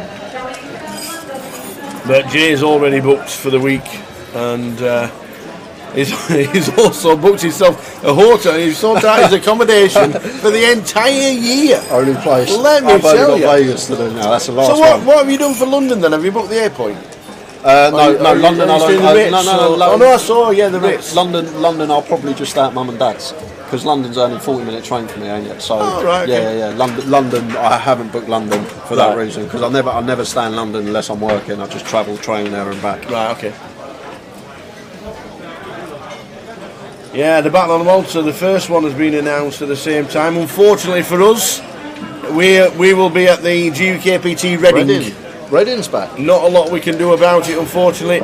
We know and we knew when things were coming in there'd be a clash of events, and unfortunately for us, the Battle of Malta, the first one, apparently there's supposed to be another one in October, so fingers crossed they'll have another one in October, but the first one back after the long absence, unfortunately clashes with GUKPT Reading. For us, not a lot we can do about it. It is what it is.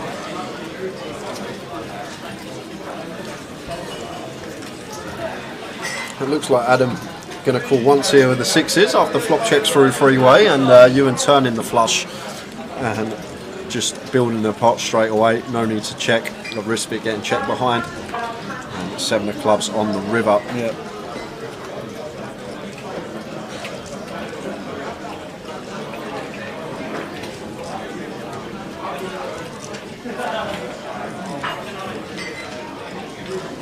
This is a spot. I'm not sure if he will go large tower. We have got a strong hand, but got to think about hands that Adam's going to have here once he check calls. It looks like he has sized up. Is that 375?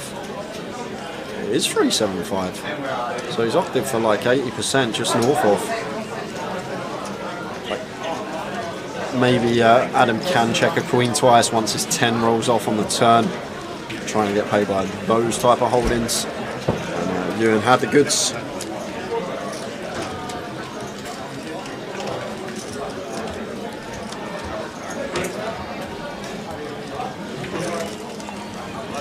But we've got about 3 hours left, guys, just under. It's been a little mix up for us. Cash game stream on the Wednesday.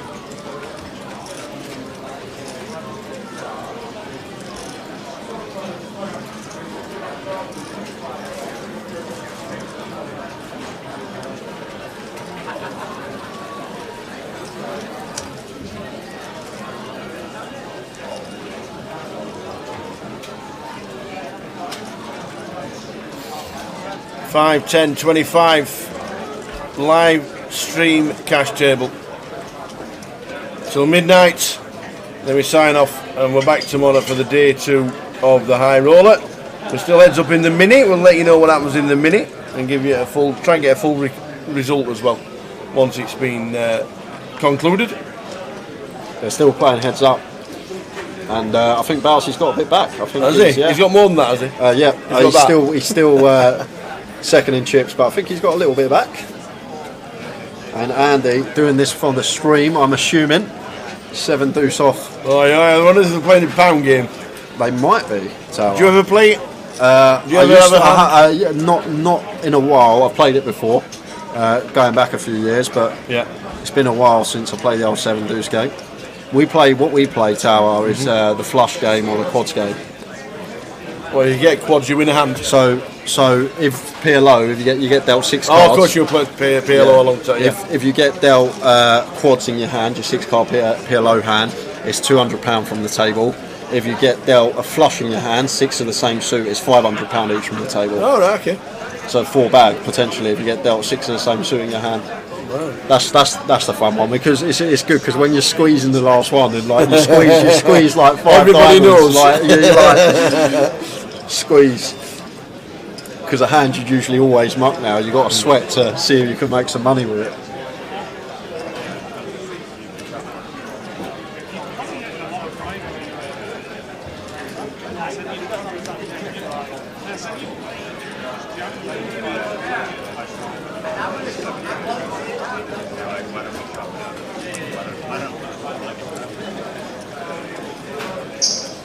I used to play in a game, Tower, where we played the 7 deuce game and the button game.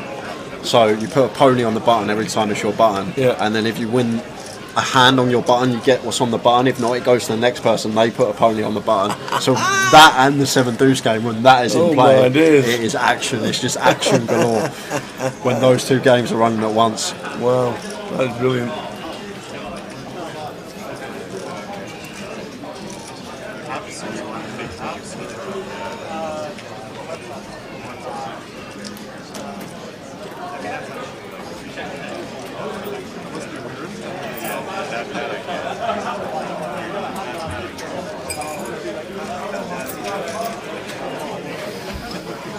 Nice to be doing the cash game, Mike.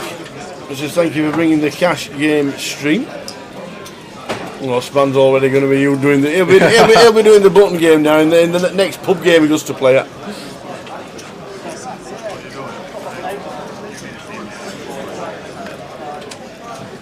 Ladies for Sash under the gun. Going to get some action from Andy. Andy not going to be going anywhere with the ace-9 of hearts.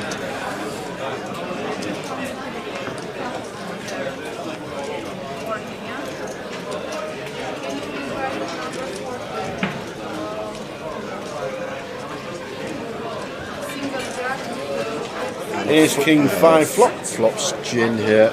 Beautiful. Top pair. Nut flush draw. Delightful. Whole work's going on.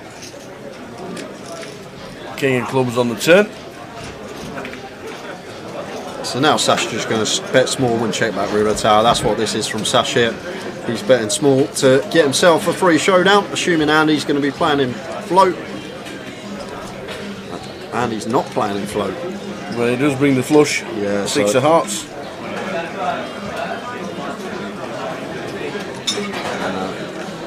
Quick fold from Sash, not getting attached to his ladies.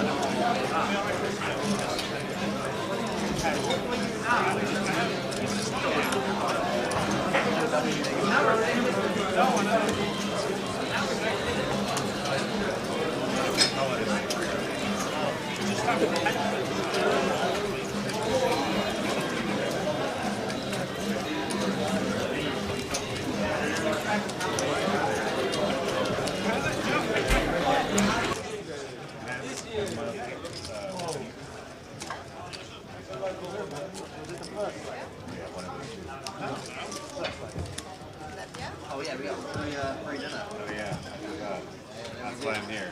All right. They're right back. You said Gimlet?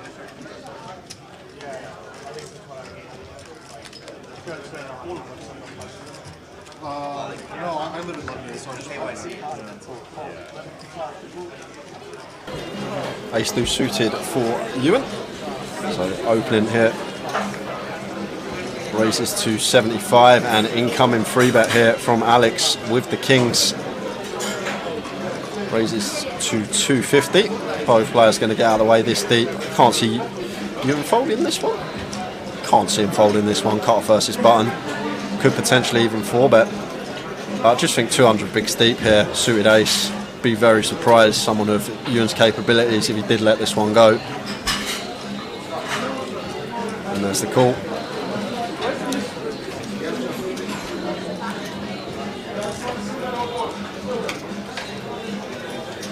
Flop time. Ace Queen 3, 2 diamonds. Yeah, ace magnets, the kings. Absolutely. Always there. And still expect him to continue small here, Alex, with position. And Ewan, only one option for us here with our ace deuce in this 3-bet coup. It's just going to be a pure call for us. Never folding, never raising. Just going to be calling in this particular scenario.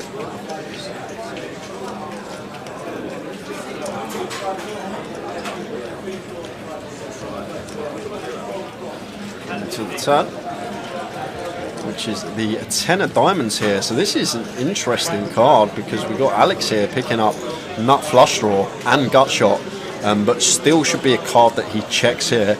I'd be very surprised if he went for it, Tower, with the kings when Ewan can plausibly have plenty of ace-x in his range. Like his decision to check, take a 3-1, see if we can catch a decent card. 7 clubs. Yeah, now if I'm Ewan, Tower, I'm going to lead pretty small. probably going to be leading 300-400, something around that size.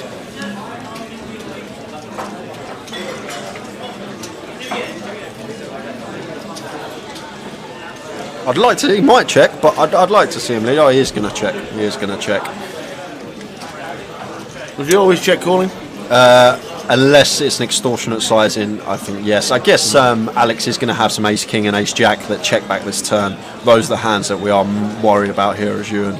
It's probably why he didn't want to value own himself, but I don't mind going really small on this particular river. Alex just going to take showdown with his kings, and Ewan shows the ace deuce, which is good. Yep. Shows he beat the kings. So Ewan got a bit back. I think he's in for 2 3K pull-ups, Tower, so nearly out the hole, as they say.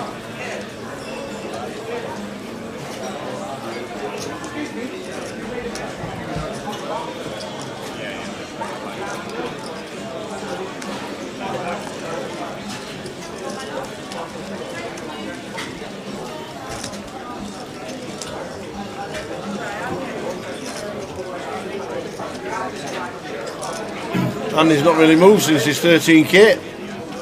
Started with 10, won the 6k pot, got up to 13k and not moved since. Still on 12.9. I thought we was going to see a lot from Andy. Once he free bet the 10 deuce twice, not once, twice. He peeled the 10 deuce to a free bet. I thought we would see a lot more action after that early start from Andy. It might have been a bit of advertising, perhaps, to start the stream, knowing that it's being streamed and players are going to be getting information. Yeah. Maybe a bit of advertising, trying to set the tone that he's wild, when in fact he's been fairly snug after those few hands. If that was the case, fair play to him. It's genius when you actually think about it. That is what he was doing. So Queen Jack here for Ewan under the gun, and Alex not peeling the 9-6 suited. Well, here it is again. How good's my timing? I just said this. Unbelievable. I just called this in. It's another free bet with a 10 deuce. Yeah, but how many times does the guy get 10 deuce? Well, this is the 4th time, and this is the 3rd time he's free betted. The other time he opened it and peeled the free bet. It has to be like some sort of favourite hand or something like that. And, Sash just cold four-ing the ace king.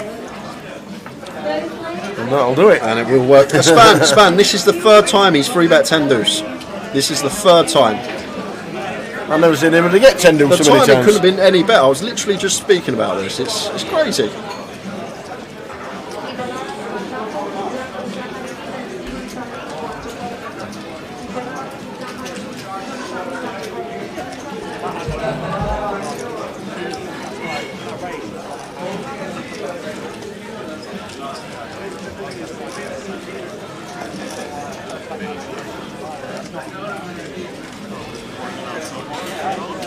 Yeah, Leeds. Was it Leeds? It was Coventry, wasn't it, Span? The 10 deuce FT? It's Steve Jelinek, the one he won, I'm pretty sure. Or was it Leeds? Oh no, it could be Leeds. The one Jack won. They were both reckless final tables, I know that, both Coventry and Leeds. I can't even tell you which one it was. I think you are right, actually. I think it was Leeds. Was it Leeds?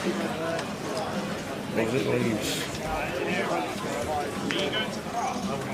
So Alex got one to open here under the gun. Raises to 75.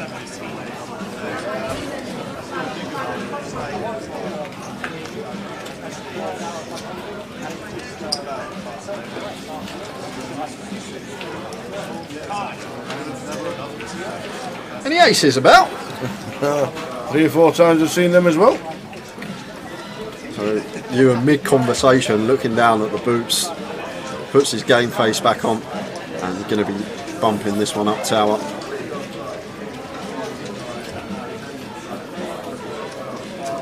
Makes it 350. On the small size. Oh, there we are, 375.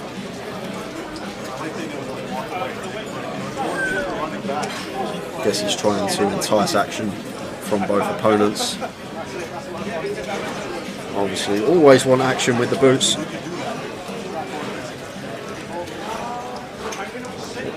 They certainly all blended into one last year, that is for sure. Full season in 4.5 months. was mad. But great. So if Ewan wins this pot, I think he's out the hole and 2 spade board. So Alex here gonna be losing some chips, and in this 3-bet coup, I just expect Ewan to start firing here with the aces tower. Like there is some reason to check, but he's gonna check. He is deciding to check simply because reason being we don't have the 6s, 4s or deuces, and both Adam and Alex have these hands, so choosing to check for that particular reason. It can also bet as well, all about mixing it up. Ace of spades in our hand, probably one of the better combinations of aces to check. Maybe if he had 2 red, it would just start betting here. 7s, 8s, 9s, 10s, all hands we can get value from, and spade draws. Once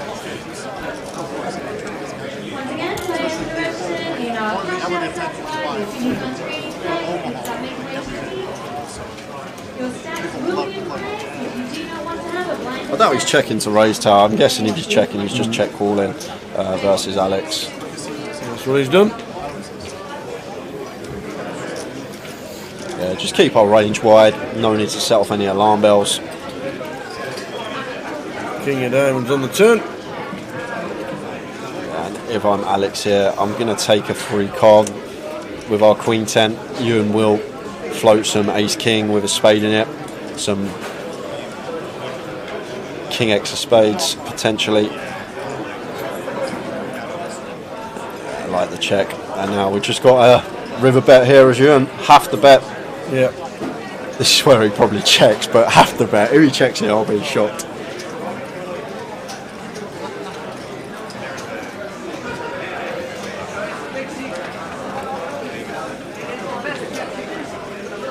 Sizing, that's what's going to be going through his mind. What size are we opting for here? What's it look like Alex has? Our 3 bets flop, checks back turn. Like 7s through 10s, it does look a lot like that. A hand that's just going to be 1 pair and afraid of this king rolling off once an overcard comes. So let's say half. I like half. Like 1.2, a bit more than half maybe. Well, here it comes. 1.5. So 1.5 into 2.2, so just sub 3/4 pot from Ewan. Alex, this is just a bit of deliberation, bit of camera time. Yeah. We know they're running the book. Christiani, good evening. Is there any live stream on comps for the Vic this week? Yes, all the rest of the week. Tomorrow we have day 2 of the high roller starting at 1:30. And then Friday, Saturday and Sunday we will have the conclusion of the main event. So day 1B of the main event on Friday, day 2 on Saturday, and the final when we crown a champion on Sunday. Friday, Saturday and Sunday we'll be in the chair at 12:30. Tomorrow it is 1:30 for the high roller. I believe that's the pot that's going to get Ewan out of the hole. Back in the green.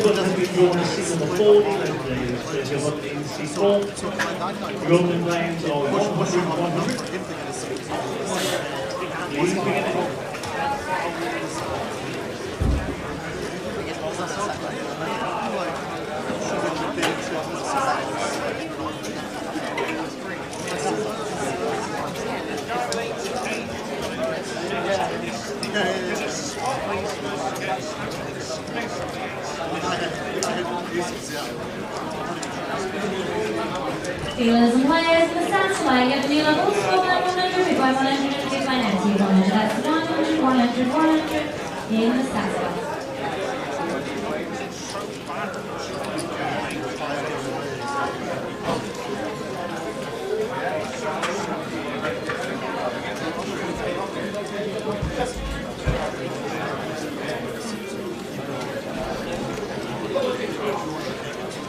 We'll show you the rest of the schedule for London after this hand and what is coming up if you fancy a game. What is Andy necking?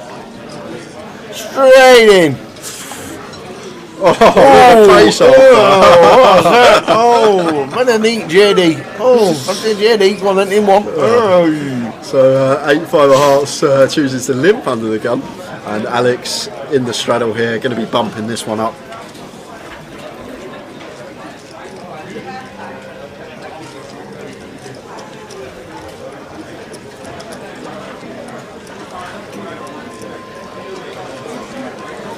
So the rest of the session, or the rest of the week, Wednesday, Thursday, Friday, Saturday, Sunday. We're here on Wednesday for the cash game stream. Thursday, as you can see, from 1 o'clock is the high roller day 2. The main event will start at 12. We'll be in situ for the high roller day 2. We'll obviously keep you updated regarding the main events. And then Friday, Saturday and Sunday, the main event is on at 12 o'clock each day. We're on the live stream at 12:30. And the side events, the PLO on the Saturday, the £200 turbo on the Saturday. The seniors, where you need to be 50 or over, and the bounty to finish things off at 4 o'clock. They are the rest of the tournaments for GUKPT London, and we'll give you more information regarding leg 2 because we have it, and leg 3 as well, which is Manchester.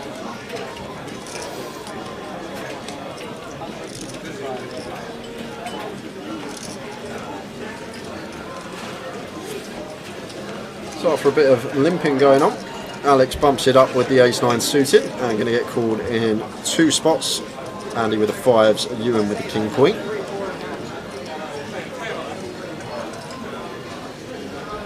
And Alex flopping best after squeezing this up. Very good check candidate this, the ace-9 here on ace-10-10, but is going to come out firing for 175. Definitely a hand we can incorporate some checks in with, but just choosing to fire off now. I guess we can get called by some Broadway draws, some worse ace-X with this particular size, but then any other hand that is continuing, we are going to be behind 2. Makes the call, 8 of spades on the turn. Now I think once we get called on the flop here as Alex, this is when we need to start checking, as he does.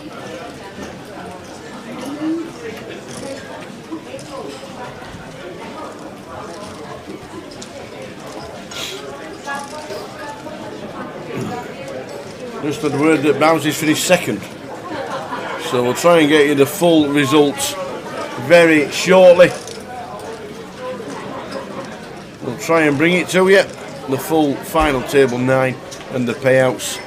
Heard Bounty's come second.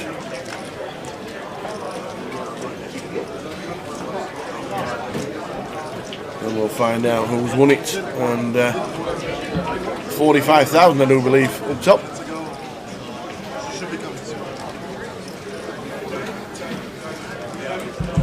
You're thinking about the hero here, Tal, with King High.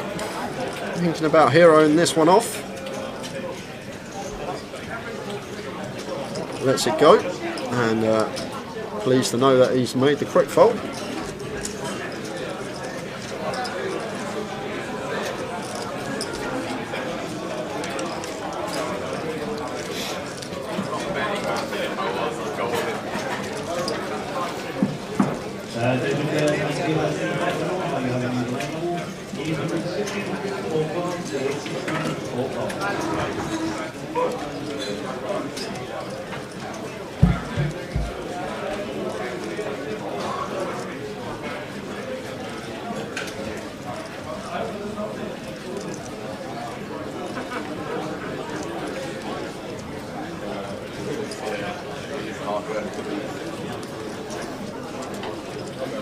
Five, 10, 25 live stream on the cash table. We finish at 12. This game will carry on until whenever it breaks. About 3, 4 o'clock in the morning, Malarkey.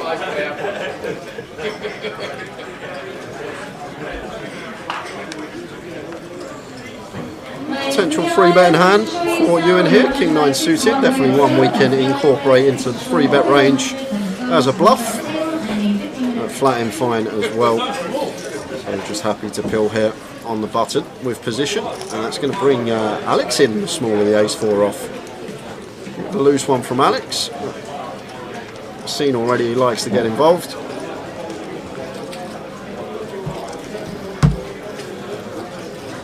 Ace King Deuce. Flop's Alex best. and Ewan flop a piece. No, they don't. Here's 6 deuce. No, ace Alex. king deuce. Here. Ace king deuce. It is a king, is it? The 6 of diamonds brush the box. The burn card brush the box. This isn't a house dealer, or a house dealer burns them down here. This guy's burnt it up here. Oh, right. So this is it.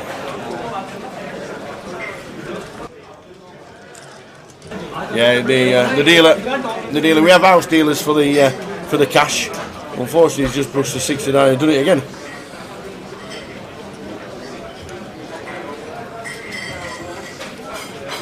Don't know why he's doing that, but it probably needs to be told. It's probably not the king of spades on the turn. The king of spades is the muck. Is the burn.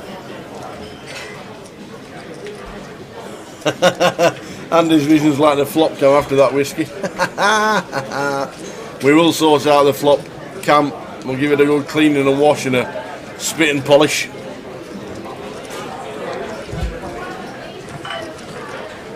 This one, checking through. Look at that, board's changed. There it is. There it is. The correct board's out. There we are. Deuce, king, ace, deuce. Yep. Well done, Simon. Simon will have asked the dealer what the card was because he knows that 2 have been brushed.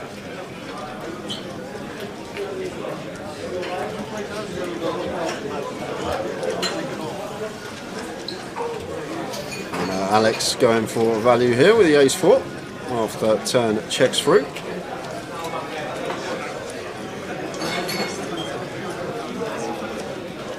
And a tough one for Ewan. We do chop with all other king X, but ace X is the main worry in this particular scenario for us. Never expect Alex to be firing here with worse than an ace-4 value, so we're either going to be behind or up against the bluff. And on this board, there's not really too many bluffs on the flop that are going to overcall in this spot. Maybe just the queen jack, queen 10, jack 10. That is basically it that he's going to have as a bluff here. King X is going to check. May sometimes have some suited deuce X if he's peeling ace-4 off in the small. Ewan pays it off.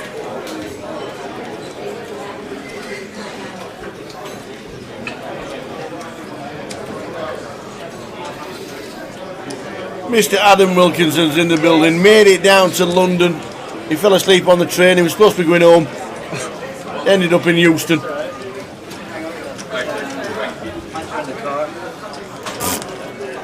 They hold my wallets in the other packet, my wallets in the other trousers. Yeah. We've all had that. My wallets in the other trousers. You playing main event World Cup? I don't know. See what happens. See how today goes. Get it played. Good luck. Get this on the later. Straight down the bottom, turn right.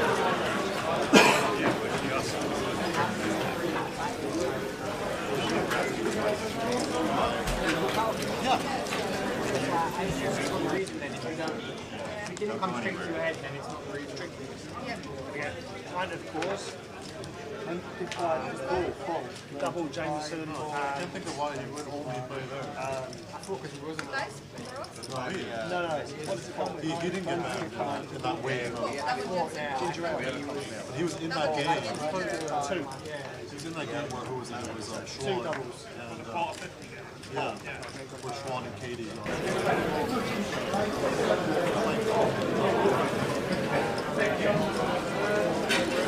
I haven't seen many walks today. Is that the first one? Walk for Lawrence. I haven't seen many at all. I can't recall.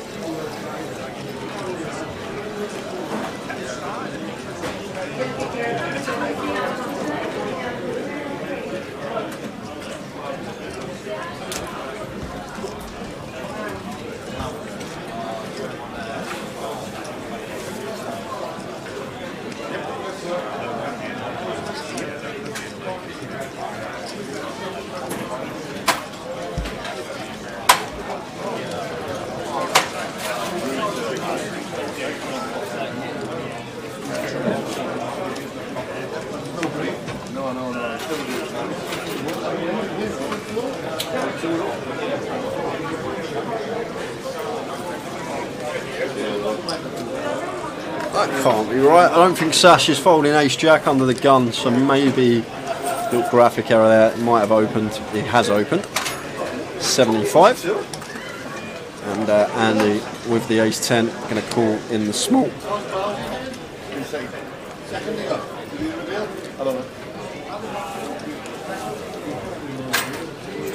So heads up between Sash and Andy. Andy's just come back and I think bought the button tower, so I think it's caused a bit of confusion. Yeah, unfortunately for Simon, this is something that never happens in tournaments. You can't miss a few hands and can I have the button back, please? Can I have the button back, please? Yeah, unfortunately that's it's confusing for Simon as well, but he's keeping ahead of the game. There's the lad, because it's not easy. Because we were unaware that you could buy the button, but when you have smokers on the table and they want to break, that's what they do.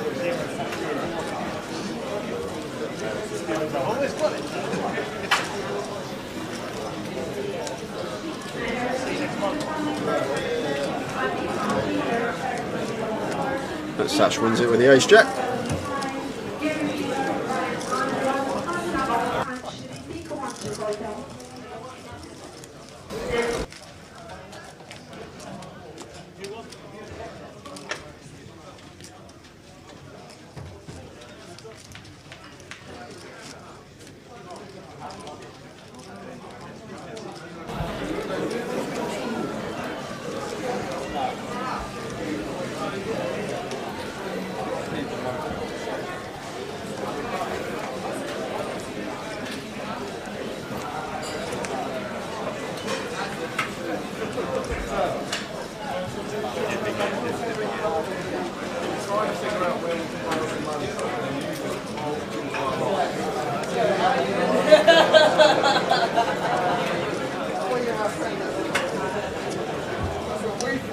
Andy on the button, raising it to 50.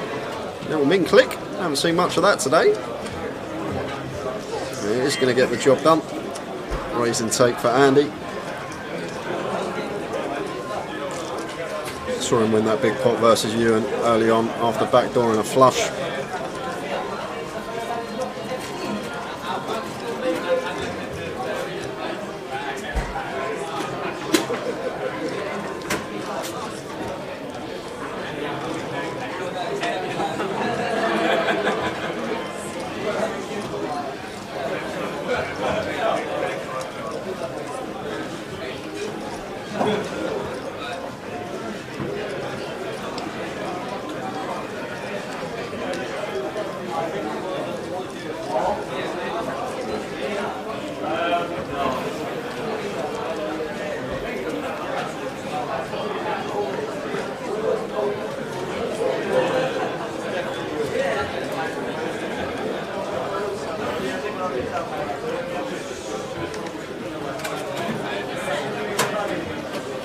There's the winner in the background there. There you go. Look, there's the trophy, mate. There you are. Well played. There's the trophy. Thanks to that. He said, "Let me take a picture." What's he put it in the box again for? I can't believe it. That Gary McGaffney came to Blackpool, came to London last year, got us 6 bottles of champagne. What's he got us this year? Tell us what's he got us this year? No. Nothing. Are you in the Omaha, young man? We're down to 20. Down to 20, still in? Paying 15. Paying 15. Come on, son. Come on. Good luck. Good luck. Mr. Gary McGaffney, if you never saw us last year on the live stream, he did an amazing thing last year and bought the team a bottle of champagne each for the live streams. It was much appreciated. And he's still in right now with 20 left. For me, it'll be baby shower. Brilliant stuff. And he comes down into London. He works in London quite a little bit when he does a bit of business, and he always finds a tournament to play. This one is the PLO for him, and he's in the final 20 and 15 get paid. 15 get paid, so he's been 150 runners. It has to be, yeah, entries wise, yeah. That's amazing. We'll check the app. We are on the cash. 5, 10, 25 hold'em. The PLO, no, the cash game, no limit. What time still? It's midnight. We live stream till 12, and that goes on forever.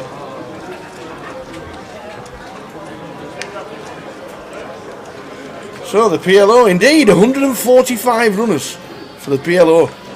Wow. And Gary, there's 21 left, and he is down to the final 21. Good luck, Gary. Ladies for Alex under the gun.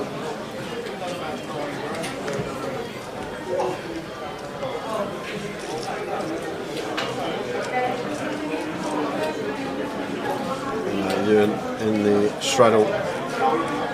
Definitely going to be defending this one. King 6 suited closing the action. No, these aren't all the players that started the session. Seat 7 and seat 3 have changed. Yeah. Attention all players remaining in today's Omaha tournament. Please retake your seats. You have 2 minutes remaining on the break. That's 2 minutes remaining on the break. All Omaha players, please retake your seats now. Good luck, one and all. So plenty of tournaments going on around the room. We've got the cash game going on until midnight. Jay's going to order a little bit of supper shortly. Can we get the tea run? Yeah, I'll get the tea before your supper. All right. What would you like? Just a cup of coffee, tea, please. No, I'm not. I'm trying to cut down on the coffee. Oh, the caffeine doing you in, is it? Yeah, trying to. I like it. Trying to drink too much of it. I like it.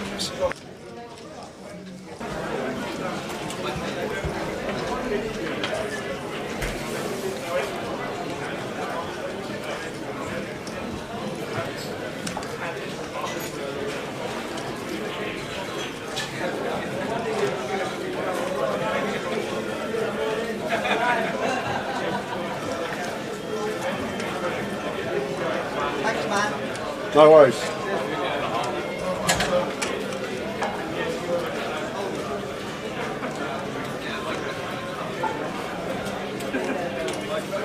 This is the final call. All players remaining in today's Omaha tournament. Please retake your seats now. You have 1 minute remaining on the break. Feel as if you have 3 more players. So Andy has downgraded from 10 deuce to 9 deuce, opens +1 to 75, and we have a free bet here from Sash with the ace king, and Andy says, you know what, Montana banana, let's 4-bet.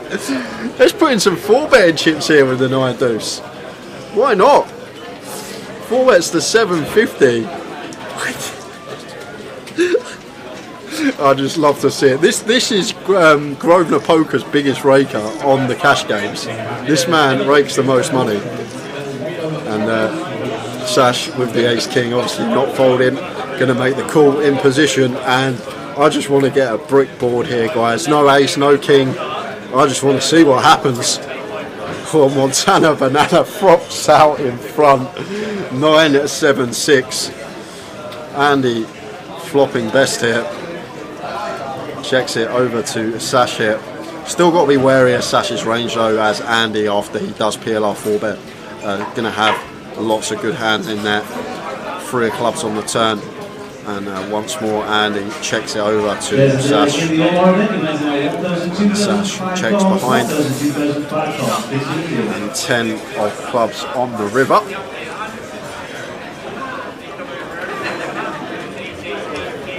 Check once more from Andy, and he says he's got a 9, which is good.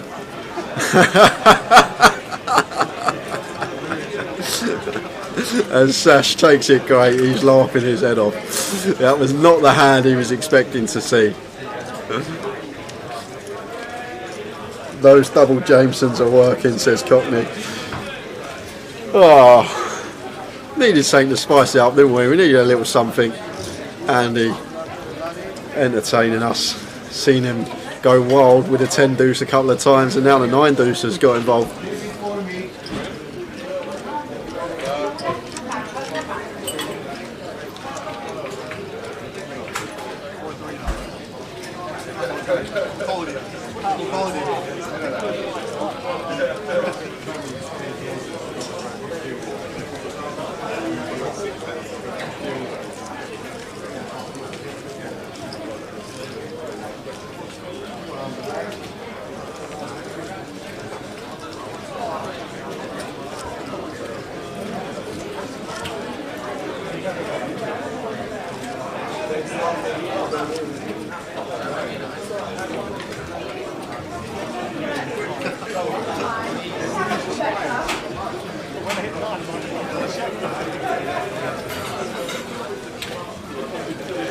That hand has really tickled Sash.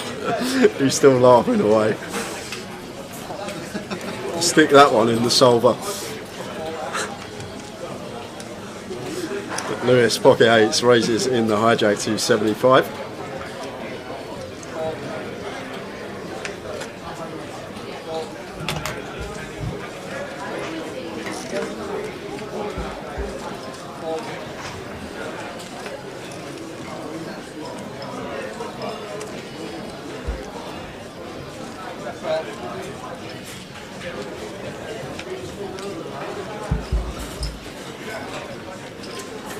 King deuce 3. Here's the flop, so Lewis one overcard here, like his decision to fire. Equity denial purposes to some overcards. Start ranging our opponent as well, and Michael just can't do anything with the Queen 10, makes the fold.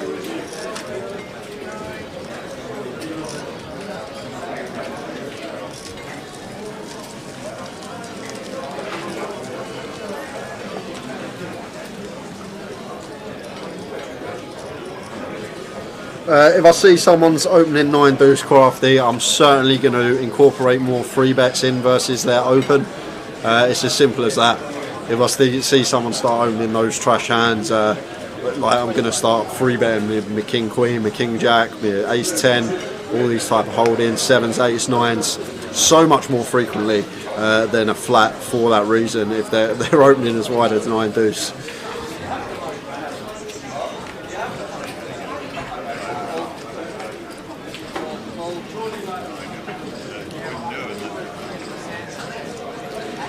King 6 suited for Adam. Definitely can open in this once folded to us in the cutoff, and Ewan here with the 10s. Incoming free bet, what I expect to see in the button. On the button. And does opt to free bet.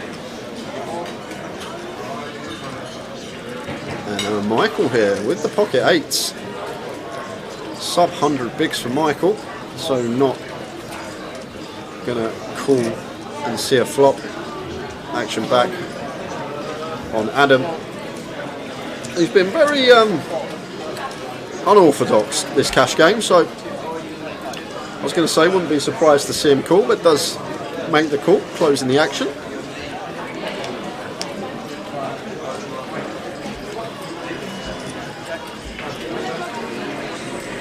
Five, 4 deuce, 2 club board.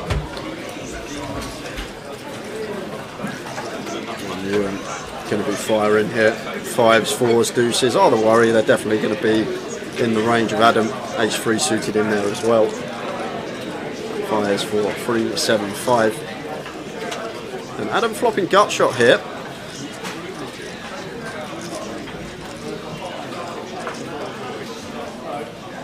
I don't actually hate this. I'm actually a fan. If we do get to the flop with this particular hand, and Ewan just snap folds the 10, facing the check raise from Adam, just snap folded the 10s. Didn't even think about it there, Ewan. Just gave him credit. Deuces, 4s, 5s. That's all he can really have. Ace 3 suited. What's that combined? 12 combos combined, and then obviously the bigger overpairs that have opted to trap pre. I'm surprised to see Ewan just snap fold the 10s there, facing one raise.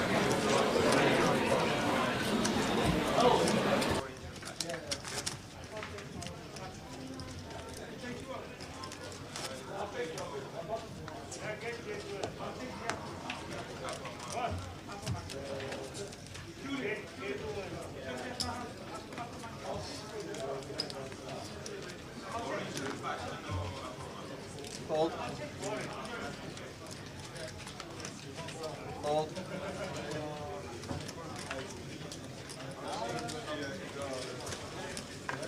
Raise 75. 5 deuce for Adam. Here he goes. Okay, he's folded. Graphic error. Ewan opening with the 5s. I just thought the table would have gone crazy. Incoming cold 4 here. Michael with the ladies here. Hijack versus cut off versus button dynamic. So just expect Michael to cold 4 here, try and get this one heads up in position. Looks like 675 is the size of choice. 750, a bit larger. Full 3x with position. Snap fold from Ewan with the 5s and Alex here with the 9s. Interesting scenario here because we're not too deep once we call this, working with stack to pot ratio of less than 1 here. So maybe less inclined to put any more chips in for that reason.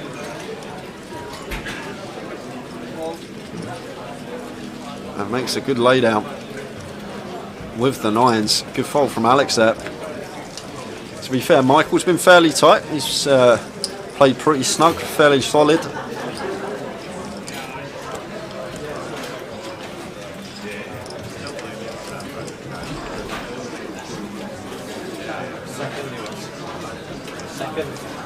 Shivan, we can't check call the 10s as Ewan because we're in position. So we're just gonna bet once our opponent checks. I was surprised to see him raise that spot. I guess argument for checking it, we're just going to snap fold to a raise, but I'm sure he'll have his reasons. It was quite an interesting one actually. He didn't even think about it either. Half a second maybe, and the 10s were in the muck.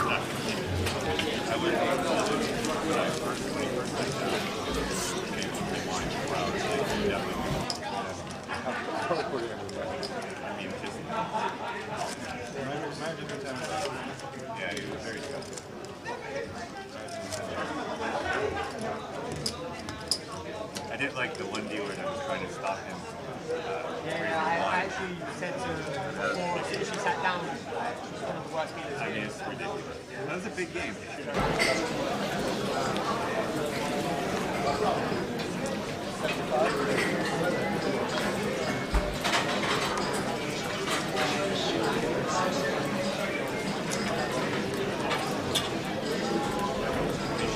Adam with ace jack.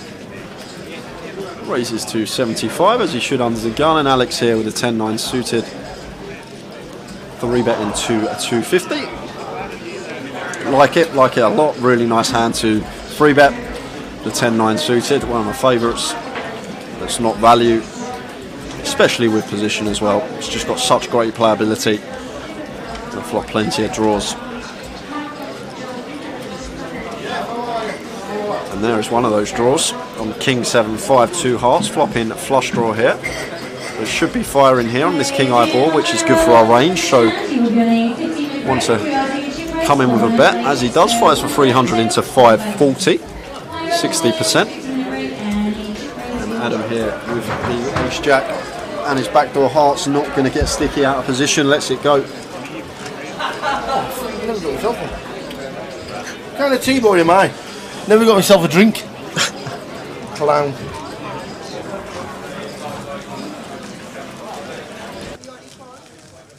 I ordered a tea.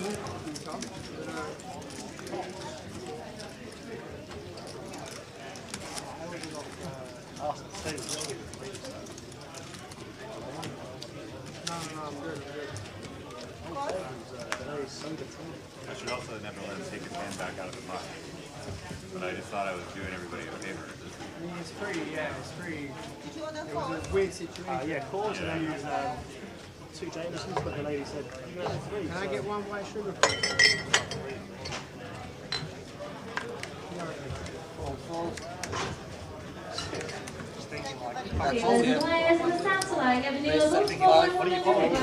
Back to the game, 5, 10, 25, cash game until midnight.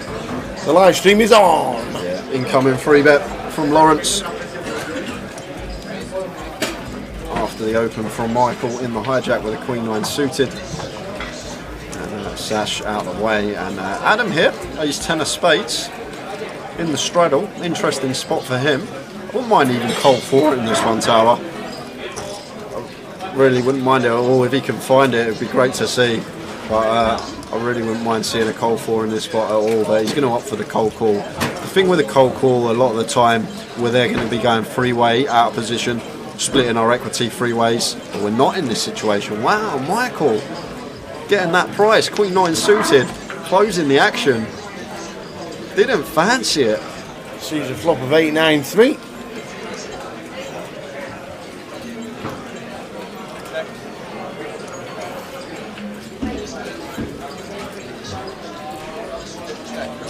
Lawrence a bit wary about this cold call, so chooses to check behind. It's a turn where we are going to see chips go in the pot here. Both players turning top pair. Adam still wants to be checking this over to Lawrence, as he is the free better and will contain the stronger ace-x in his range.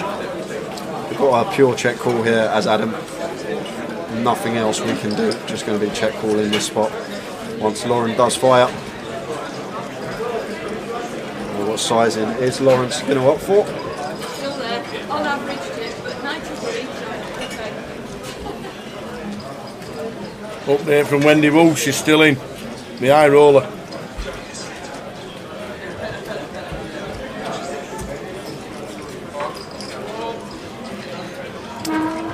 Yeah, 5, 10, 25. Maybe you expect a little bit looser table, but That's terrible. It's terrible flop, isn't it? I need to go and fix it. I'm going to go and fix it when there's a game on. you can't win no breaks, is it? Turn it off. Set it up. Yeah.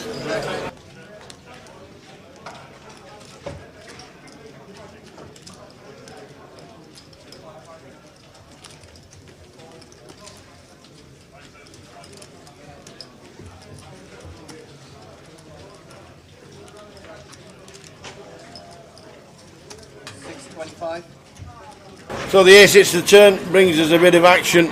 A check call from Adam. And now a decision. Adam in seat number 1. Lawrence played pretty ABC, to be fair. Lead decision for Adam, sat in seat number 1. Adam Miller.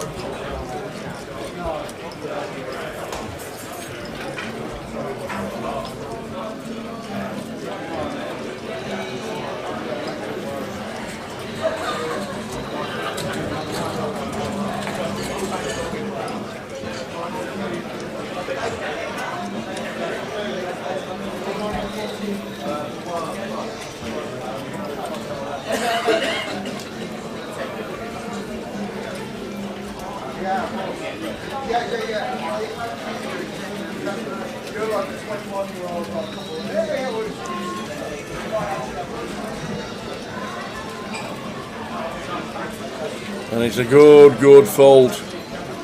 Good fold. Lawrence Houghton not getting out of line at all. Puts in a nice chunky bet, 665 on the river. And it's a winner. So Andy, who built up to 13 straight away, is still on 13. Ewan McNicholas had 2 3K buy-ins, is on 5.6.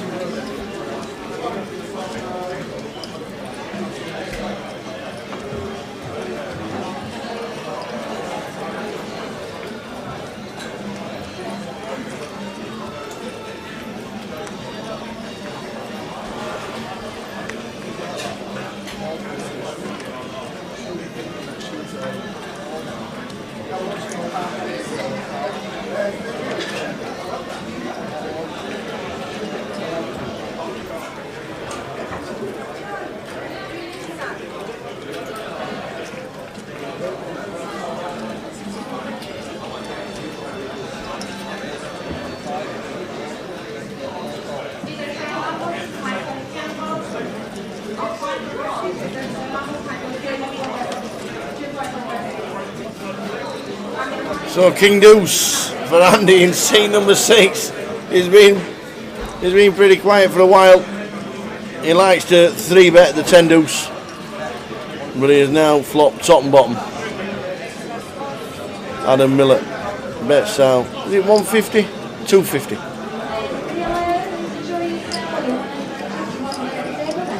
How are the double Jameson and ginger ales working for Andy Cooper? As he calls 225 to 250. 7 spades on the turn. Here's a double flushing board.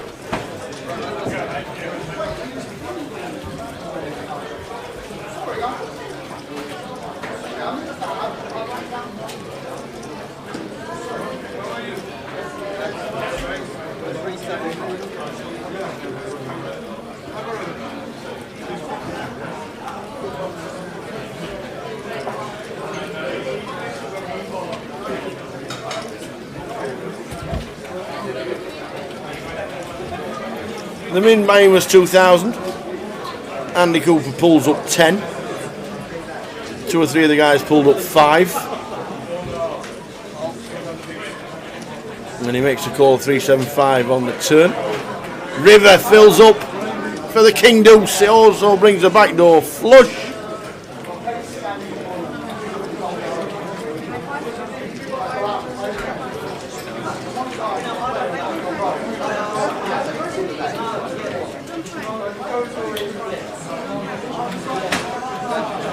And the lead on the River. So there has to be a race coming in.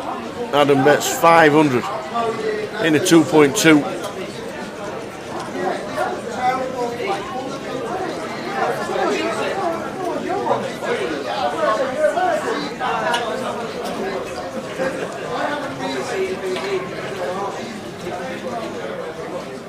And there's the raise. Looks like it. Oh, that's chunky. That's 2.5. Raised to £2,500. And unfortunately, we can't see what Adam's got. I'm not too sure he's got a backdoor flush unless he's got the King of Spades in his hand.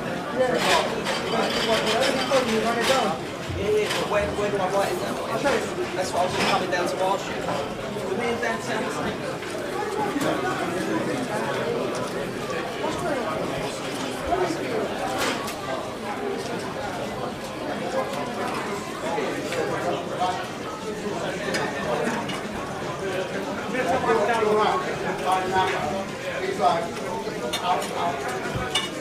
So we're not unsure of his holdings, but if he's got the King of Spades and he's hit the backdoor flush, then he could gain heaps of doo-doo. Because Andy Cooper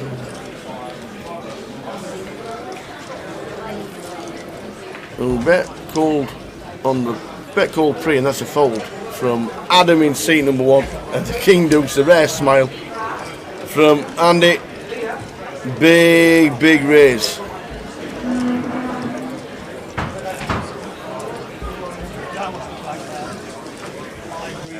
wasn't cool, but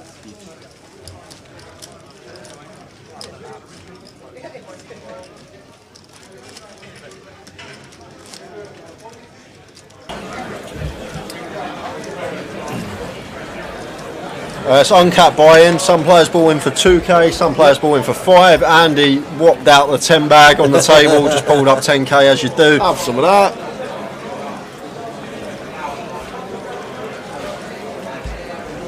Yeah, Alex, you say that they're horrendous, but what sample size are we working over, man? Come on, we're working over 100 hand sample size at the moment.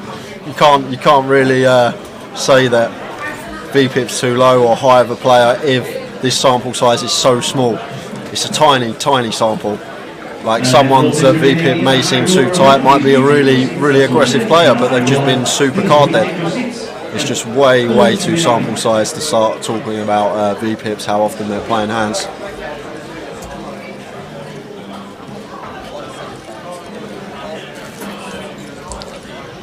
Like 100 hands is nothing in the grand scheme of things of poker. It's absolutely nothing. It's so minuscule. Ace King 4 is the flop.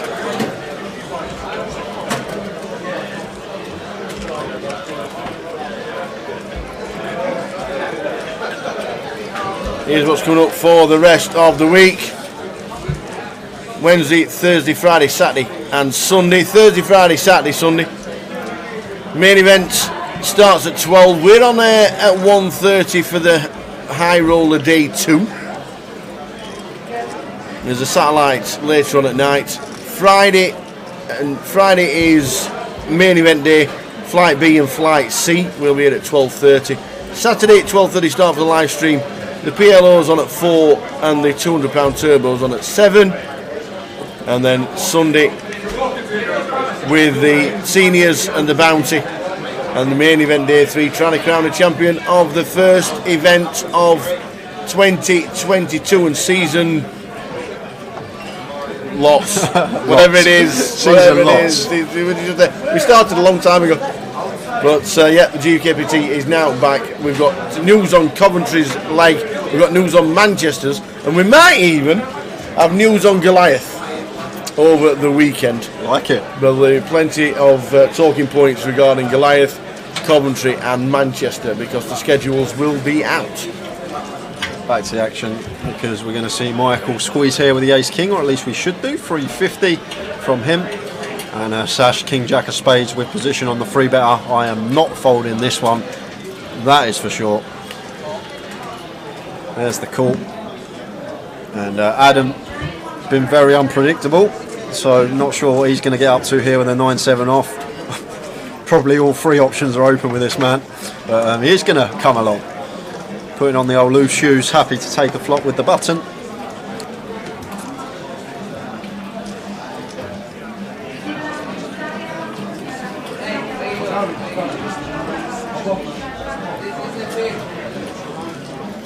Queen 9, 6, 2 spades. Nice flop for Sash. Yeah, beautiful tower.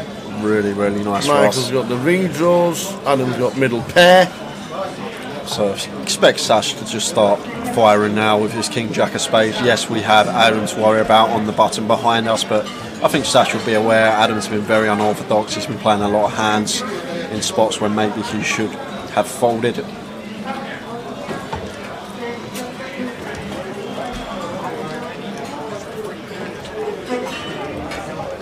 Sash is going to start firing.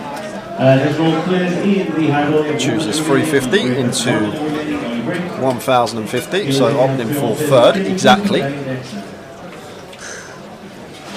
Adam here, middle pair, but we still got the free better to worry about behind us, and he's going to call. And now Michael is getting a really attractive price here, more than 5-1, but are we overcall in this spot?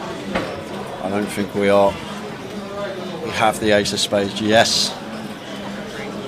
But we've got some reverse implied odds in there. We're up a hand against like king queen or ace queen. The time that we hit our card, we can be up against a 2 pair and going to lose more chips. Out of position as well, not going to be able to dictate the action. Like it. Like a lot of players will fall into the trap there, getting 5-1 and make the call with the ace of spades in their hand, but big fan of the fold. There's 4 diamonds on the turn. Doesn't change anything, so Sash going to be loading up a barrel here, Tower, and I expect it to be a big one.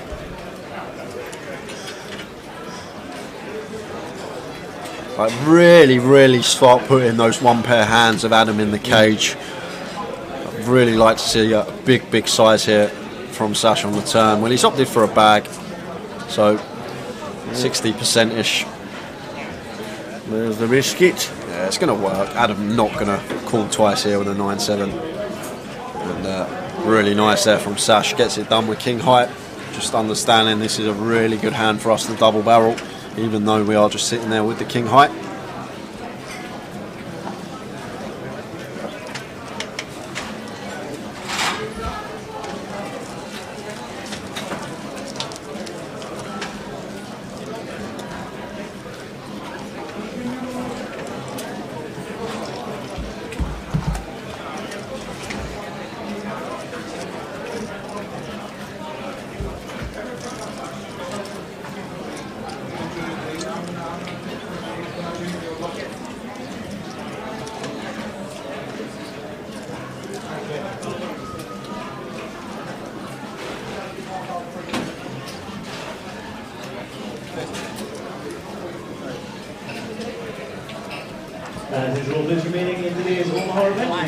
Lawrence under the gun, gets out of the way. Lewis coming in for an open. Looks like 75.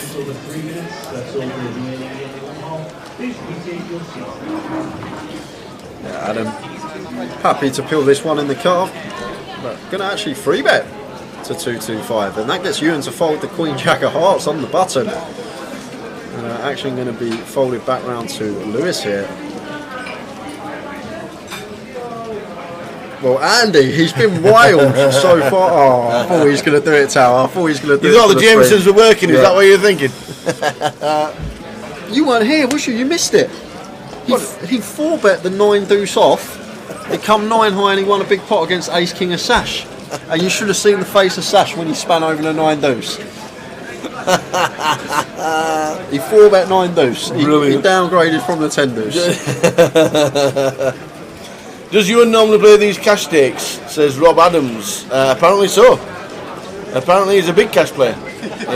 Ewan just had a fantastic year on the circuit, winning the £20,000 package. Apparently he does. Yeah, I played a big PLO game with you in Leeds last year as well, and he seemed very comfortable. So I'm guessing he's pretty used to these stack depths. Well, there's the 75 from Adam. Ewan's going to come in for a 3-bet. Spot on, Tower.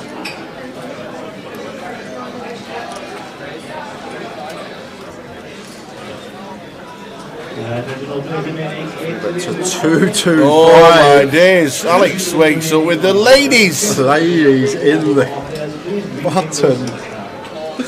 4-bet. No, just call. Just the call.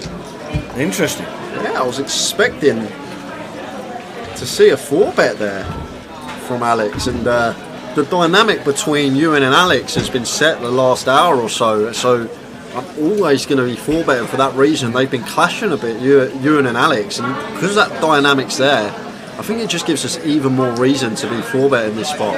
And wow, Adam's 4-bet in a spot where I just expect him to call, closing the action with a beautiful hand. It's just a disaster for us if we get 5-bet here. And Ewan is probably going to take that line, Tower, because this is hijack versus cut-off versus button.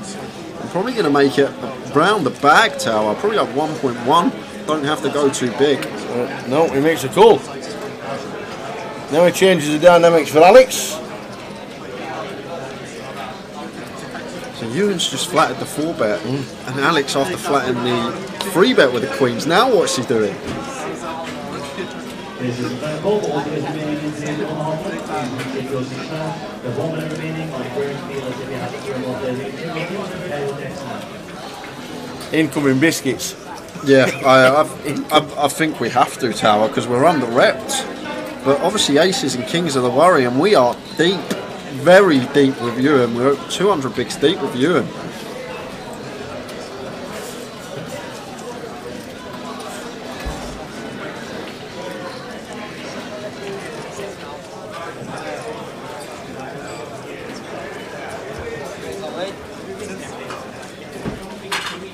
He is in the tank.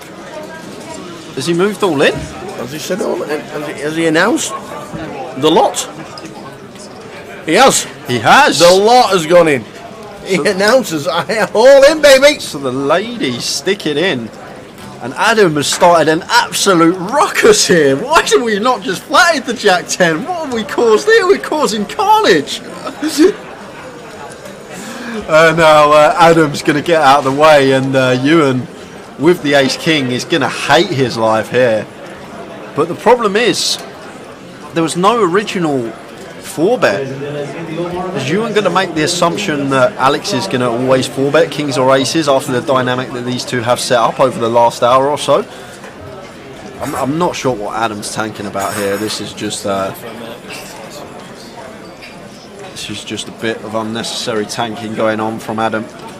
Eventually he'll let it go, and I actually don't know what Ewan's going to do here, Tower. 200 bigs in with ace king, and it's a back raise 5-bet rip, and it's not nice. Faced with the old back raise 5-bet rip, you don't say that very often, do you? That's one for the tongue twisters. If you say that again during the tournament.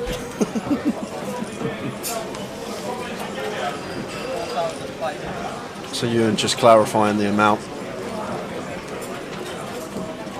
Sat here with the ace king. The thing is, has Alex ever got ace queen here, Tower? No, I don't think so. Has he ever got ace jack suited? No. And Ewan does call. He does call. He says, I'm all in. On your backs, please, he says. You don't have to go on your backs. It's not a tournament. Here we go. Well, there's the ace, and Ewan's going to love to see that because he knows there's only one combo of aces now. Any jacks on the turn for the sicko.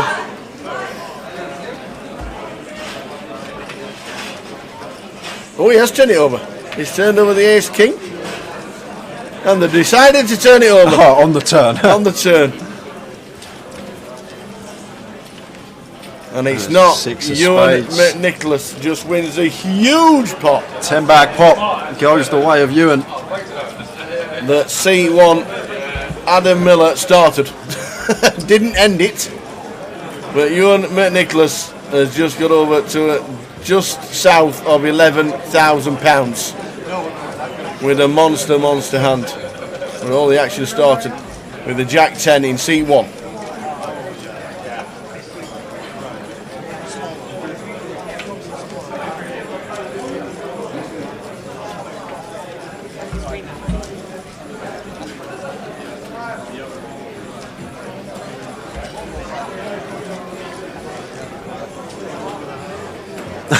Paul Fletcher, the Lion, taught him everything he knows.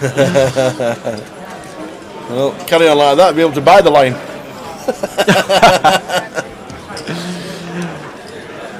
Yeah, he's been really good for the game, Stuart. He's been good to watch. He mixes it up. He's not just bog standard poker. He's been wild in certain spots, which is great watch and great entertainment. Absolutely. That's why we're live streaming the cash for that kind of action. 5, 10, 25 brings the 10k pot.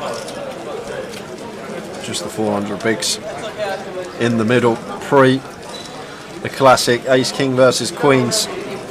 I just can't believe, like, Alex is probably steaming at Aaron. He's like, "What are you doing? 4-betting the Jack 10? Just call. You cost me 5 bag." The Jack 10 of spades just went for the old 4-bet in a spot where I thought he was always calling.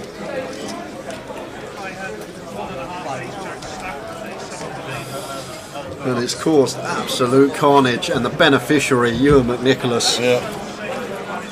What is Alex doing? Are we going to find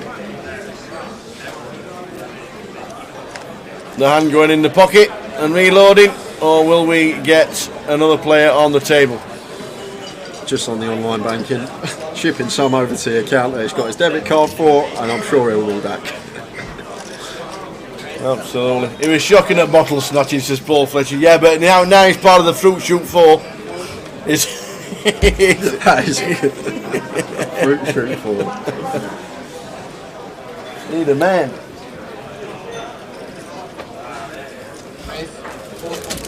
So Michael raises to 75 with the King 10 on the button. Andy flats the deuces, and Lewis chooses to squeeze the 10-8 suited. Lewis has been fairly snug since he's been at the table, so I really like this. Aware that he's been fairly tight, he's not been involved too much. Yeah. So maybe using his image a bit here, and hand selection wise, hand with good playability, like it. You missed a 10k pot, Crafty. All in pre-Ace King versus Queens, not in the standard manner, I have to say, but it did all get in eventually pre, and Ewan won the flip, ran it one time, ace on the flop. Good night.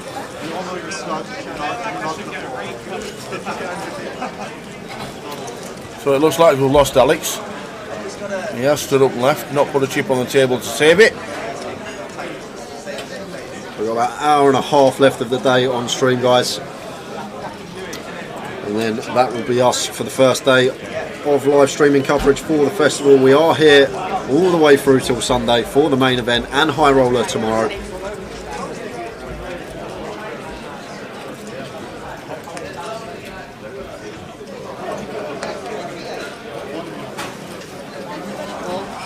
Yeah, Ace King against Queens for Ewan McNicholas, with Alex in Adam in seat number 1 starting the carnage with Jack 10 suited.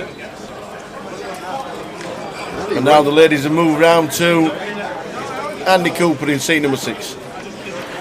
Yeah, I think Ewan's about 4k up now. He was 3k down after he lost that big one early on versus Andy, but he's back in the green. As Sash defends the 10-8 of hearts as he should versus the button open, even though it was a 4x sizing. 8-4-3, 2 spades. They're going to do some chips. Is Sash.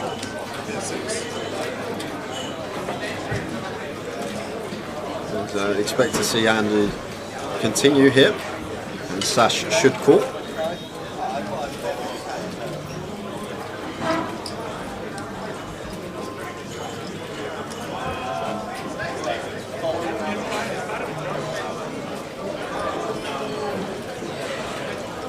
Three of hearts on the turn. Shouldn't be too worried about this as Andy. There are some 3x that Sash can have defending in the straddle. Ace 3 suited, some King 3 suited might be in there.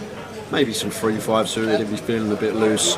But more often than not, we're just still going to have the best hand on this particular board. Start trying to get some value from some spade draws, 8x and a 4x.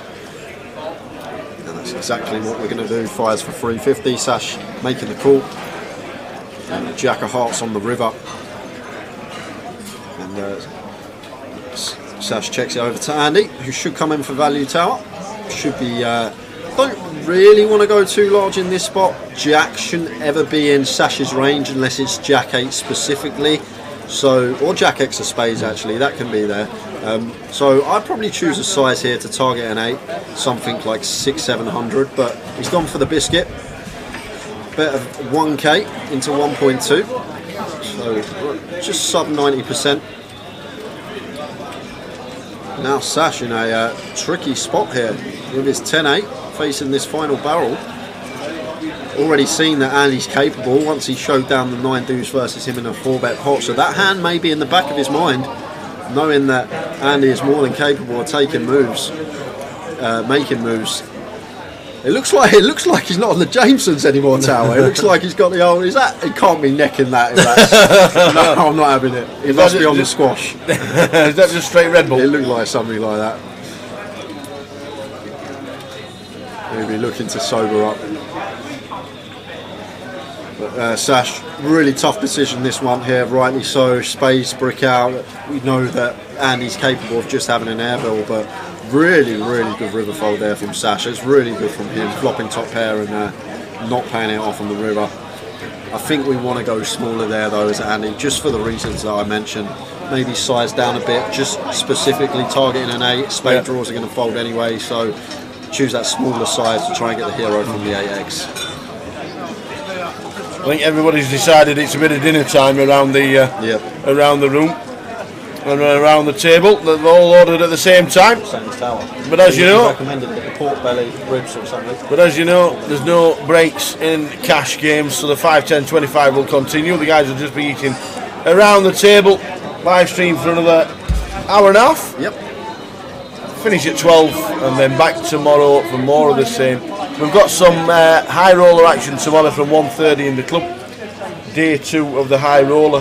So a quick look how many players play the high roller and how many are left heading towards day 2. We will have a look on the old app. Don't forget Poker Live app. Check all the details. Click on Poker Room in London. Go to tournaments and it comes up. The high roller has got 36 players left at this moment in time, with 136 players playing. Very nice.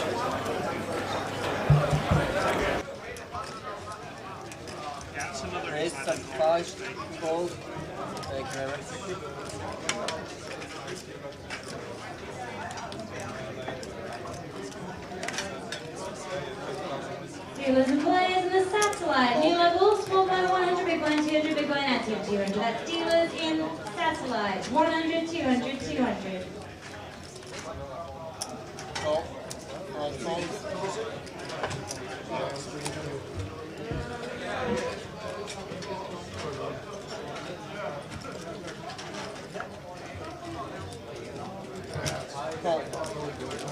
Wait, you just say you was having a 15-minute break and got dealt in?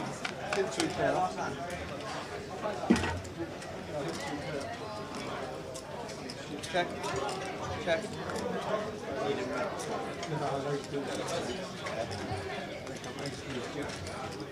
Bet 150.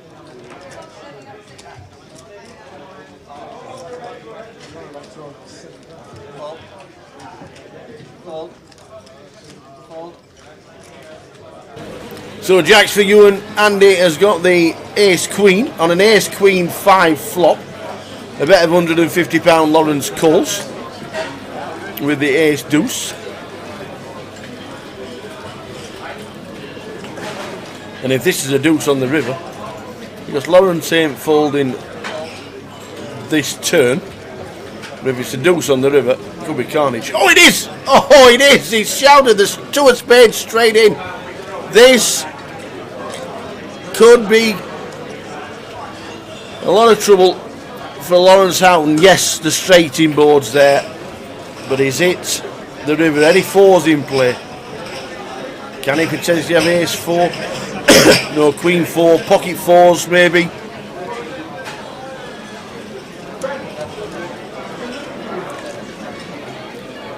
So it's about 1100.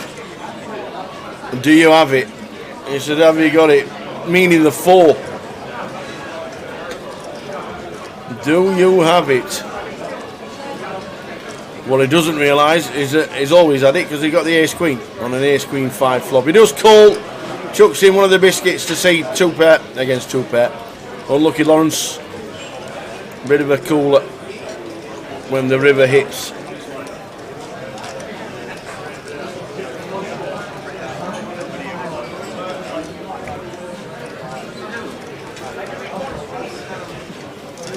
So, incoming. Can you tell me your name, please? Terry Jordan. Do you like to play cash? Yes, every hand. Okay. Here we go. So TJ sits down. He says, let's go. Let's double straddle to 100.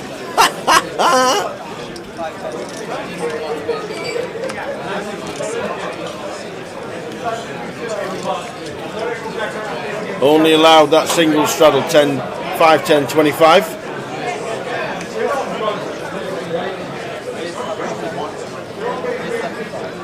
So he raises to 75 in his first hand, and he's got the goods. the old big slick ace king.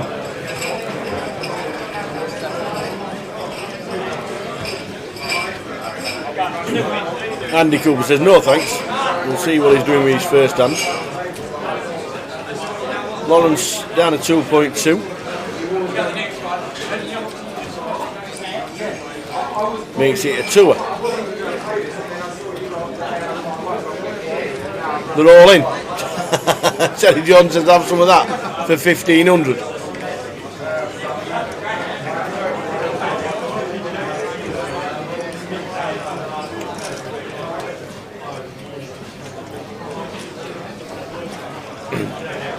Don't forget, Andy Cooper's never met Terry Jordan, ever.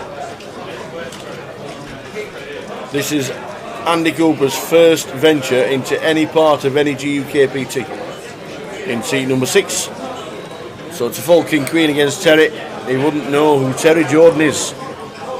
Maybe in about an hour's time he'll know.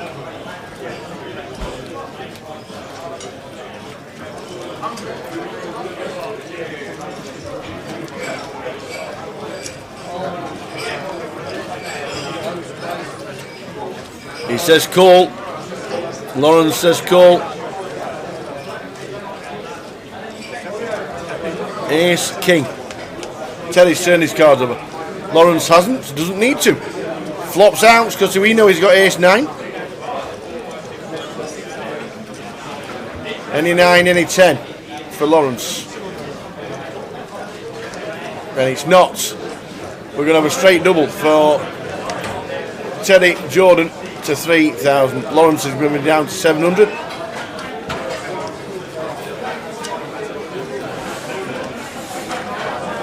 Let's gamble, he says. That's it. Doubles up straight away.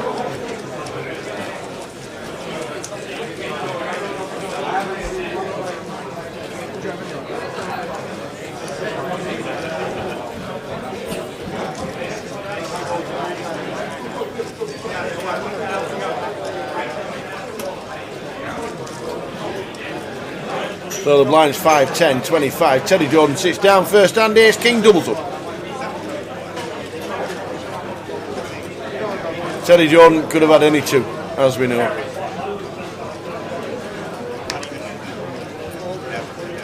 Yeah, I thought it.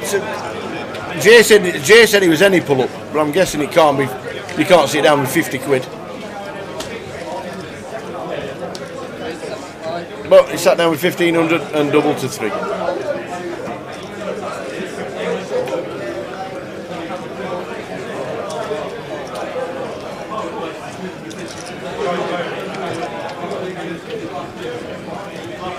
King high flop, king jack 5.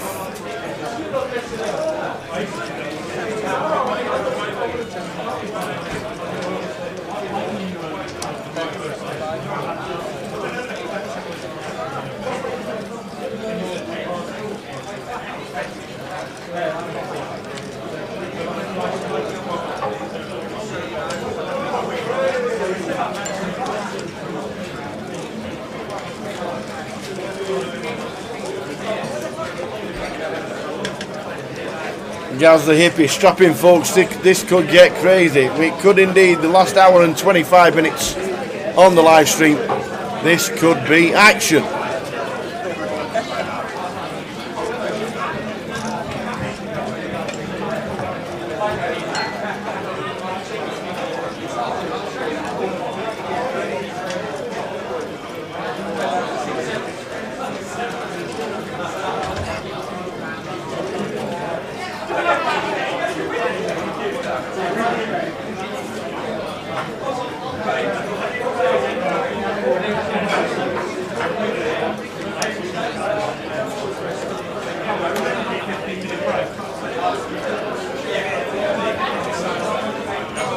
Ace King again for Satch.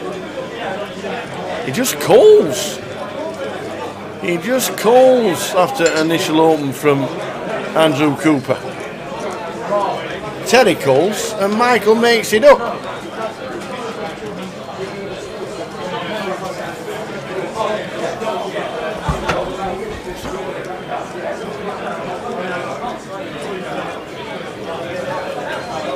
So Ace 7-7 is the flop. Teddy flops the absolute katangas. It's only just doubled, and now the return of a 10, meaning this we could end up losing Teddy.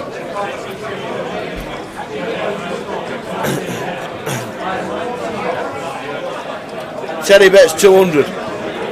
Andy turns an house. Satch raises it up with 2 pair. Teddy's going to come in for the... Yeah, he calls. And Andy's just going to make it up. Can't see him getting rid of any customers. So it's turned into a 2.3k pot. The river. The all-important 5 of spades. Teddy's going to lead. Oh, he's checked. Teddy's checked. Surprised to check there. Andy's definitely not checking. Yes. Wow. Now there's Satch. Now there's Satch. Oh my days. Teddy's turned that over thinking he's the winner. That could have been huge. That could have been huge. Andy Cooper checking. Thought there would have been an incoming bet, but he was looking at Satch, expecting Satch to be betting, but didn't. Could have been a monster, but wasn't. TJ doubling up first hand. Gets a little bit lucky there, not losing half of it again.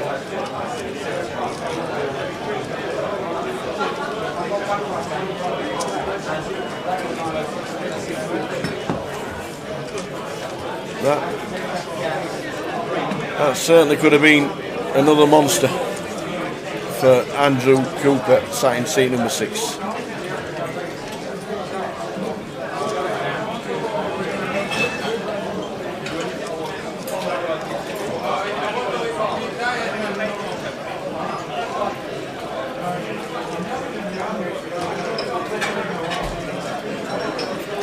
Yeah, he's definitely getting called off Teddy with the 7s. I think Andrew was just expecting Satch to come in again on the river, but did decide against it. Oh, he's been pretty steady since he sat down. Raised a 75 with King 9.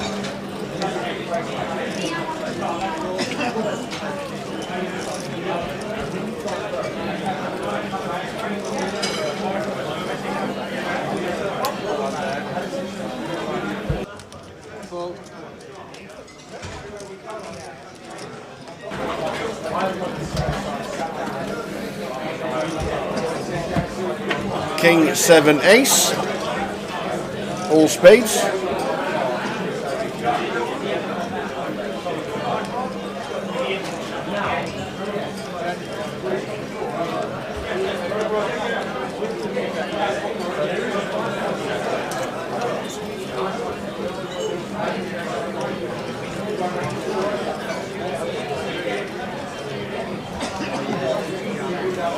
So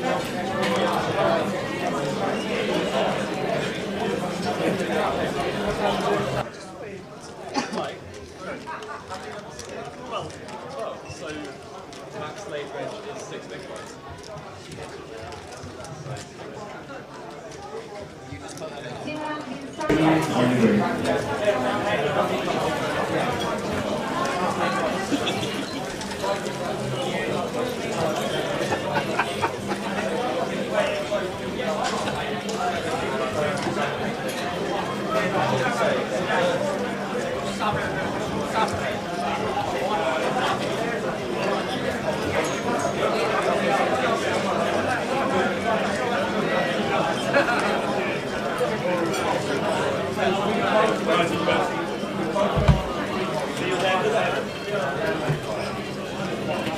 So an hour and 20 minutes to go of this cash game stream, and then back tomorrow. One minute remaining on your break. Dealers, if you have 3 more players at your table, please prepare your next time. Raise to 300. Full. Full. I'm gonna have 11. Full.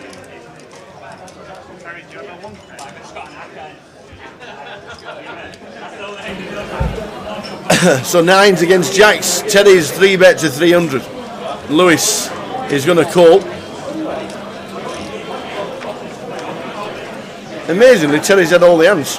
Ace, 8, 3. He started with 1500, went up to 3000 straight away, lost minimum to a boat, and has now got the hooks to get some money back.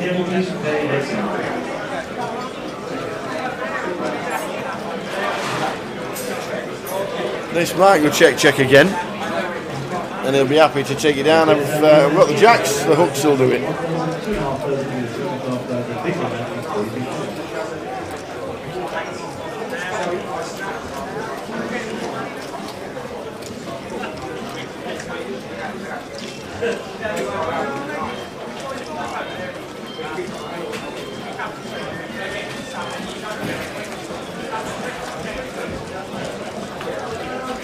So I got the results as Jay's just nipped out for his supper. He's just quickly nipped out for a bit of supper. The results of the mini. Alberto Speranzoni, £45,350, no deals. John Bousfield was second for 31,360. Third place was Trevor Reardon, Big TR, for 18,830. Anonymous in 4. Dave Doherty was 5th. Anon in 6th. Jan Del Rey in 7th, and 8th was Calagero Morale. So well done one and all for the mini. Fantastic turnout. 45,000 for a £300 comp. Not bad at all, but well done to them. Well done Alberto, and well done to Bowsy and Trevor Reardon back on the scene. I think Terry does windows, doesn't he? Or he used to. I think he used to do windows.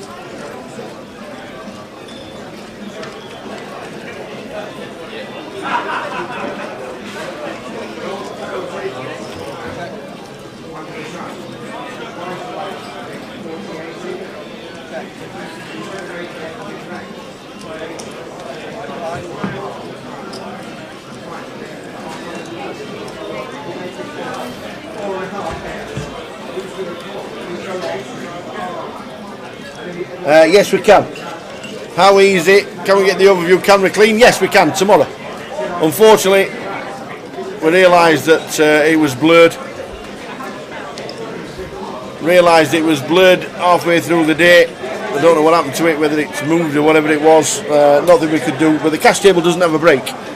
And because the cash table doesn't have a break, we can't get above the count table to clean it. So for tomorrow, the first thing we'll be doing is when we get in, is sorting out the flop cam. Apologies for the blurriness, but we can see the cards in the bottom right hand corner, and we can just about see the cards. Apologies for the blurriness,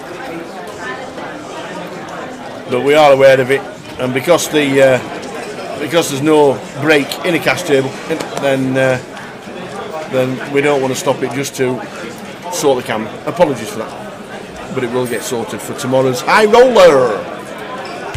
TJ, Well, you missed it all. what do you mean all? What have I missed? You missed it all. Has he caused carnage already? He's only doubled up first hand with Ace King. And then the very next hand, he gets 7-6. It comes 7-7, 7-7-5. Andy's got 10s, 10 on the turn. 7-7 ace it came because Sasha got Ace King. Sasha sends three bets to flop. Terry calls. Andy calls. Checks the turn, expecting a bet. Checks the river. It could have been Terrar Terry. And we checked the boat on the river. It was a bizarre one. How was the supper? It was okay. I've had better. I definitely probably won't be a choice again. But Okay. they got such a variety of food here. Yes. I try it all. Absolutely. One each day. It is nice. It's a good menu down here and it's always busy. Ashley, you can buy in for the main event. You can buy in cash. You can buy in on deposit. You can buy in debit card. Wow. So bet 500. And Andy is doing chips here versus Terry Jordan. It's as simple as that. And it's all gone in.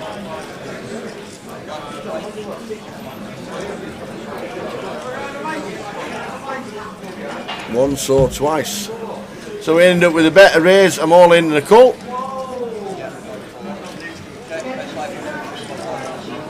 So we flopped a set for Terry.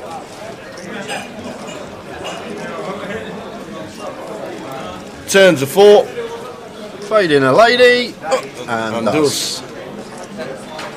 So the 10's full. TJ is up to 5k from 1500 just like that.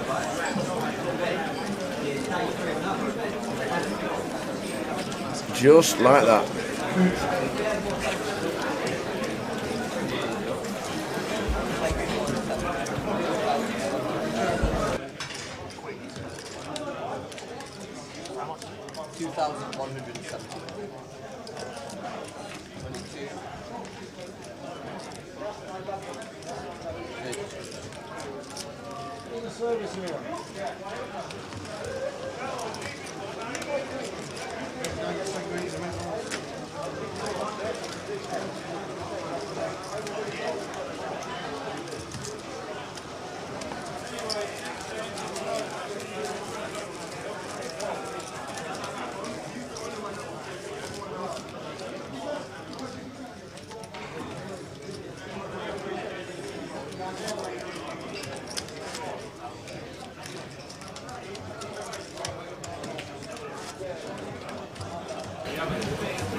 So TJ comes to the table, and it's not even that he's splashing it around with any two. He's had the goods every single time.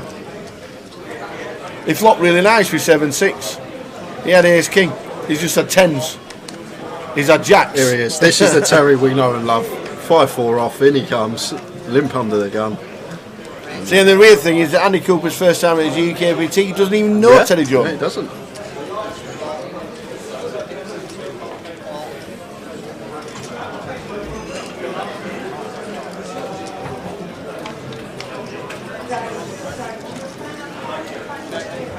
Any sets about? I've just come back to her. It's a set every hand. Set of 9s for Andy this time. Just tuned in. It looks like it's easy to make a set in this game. Believe me, it is not. No action for Andy there. With his middle set though, fires and takes it down.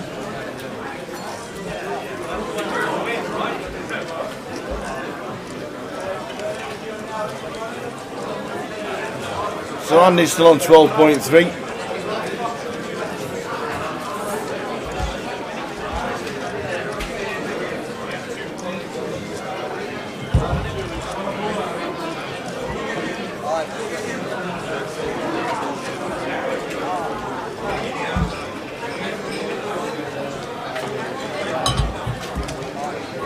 So an hour and 15 minutes to go.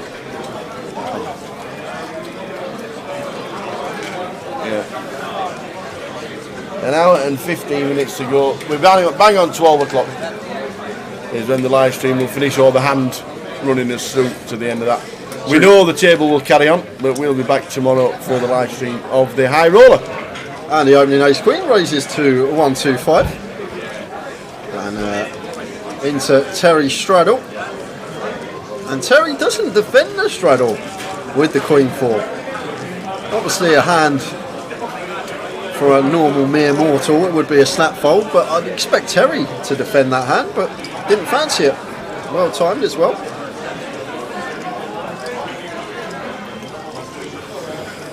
What are your feelings about next cash game, Tower? You think we should stick with a hold'em, we should revert back to the PLO?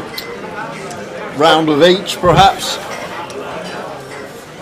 I think it'd be a bit hard to do a round of each unless it's 10-25. I don't think you can have a 5-10 Omaha and a 5-10 PLO. I'd like to see 10-25 if it is a round of each. That could be interesting. Would we get enough players interested in playing a round of each in Coventry? Oh yeah, that's true. That is true. It all depends where the game is. I actually think that London should stick to PLO, because down here you've got the people that will play PLO down here. You've got the amount of people, the amount of players that play PLO at the 25-50 stakes. Personally, that's what I do. And then travel around maybe with a no limit. I'd like to see a 10-25 I think. Yeah, it'd be great. The thing is, the software doesn't account for a 6-card PLO game. If it did, that would be great to watch. And I'd love to get into depth in some hands on that as well. Yeah, if it was a deep game at least. That is Jay's signature game.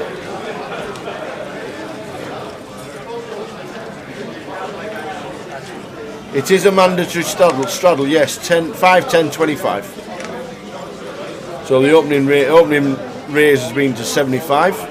Apart from once when it was 50.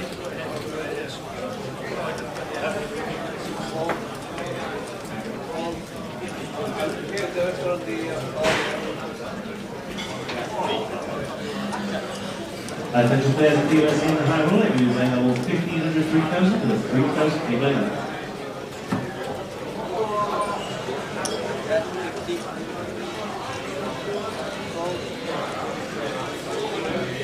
Terry catching a piece and firing here. Hit the 6-5 off for £50. And Andy happy to call once here with the 4s. Take a turn, which is the 8 of diamonds. And Terry bets once more, and just a quick fold there from Andy. No need to get too involved.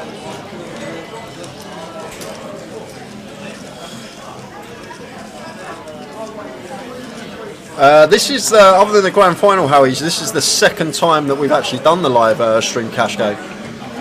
I'm not sure. I'm not on.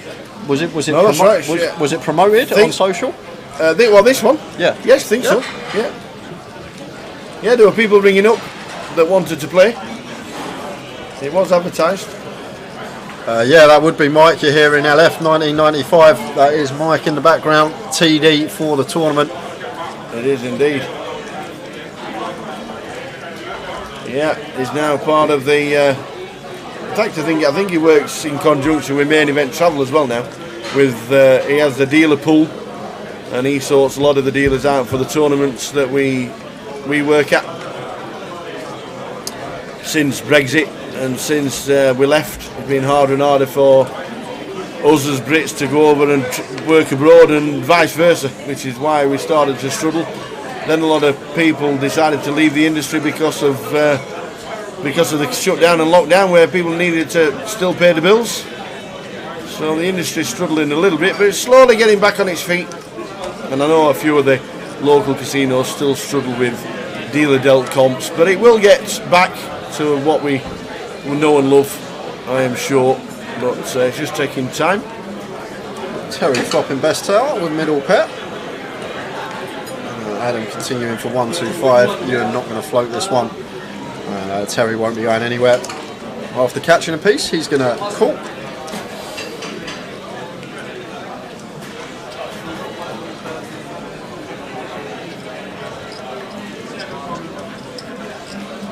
And we see a turn which Terry's led on. The 9 of spades. leads for 175. And going to get a call from the ace jack, so actually getting value from worse here, Terry. Fair play to the man. Getting ace high to call, and 2 of diamonds on the river. And the queen 5 is going to be the best of it. And Terry says, I got a 5. Adam says, you're good. And Terry going to take another one.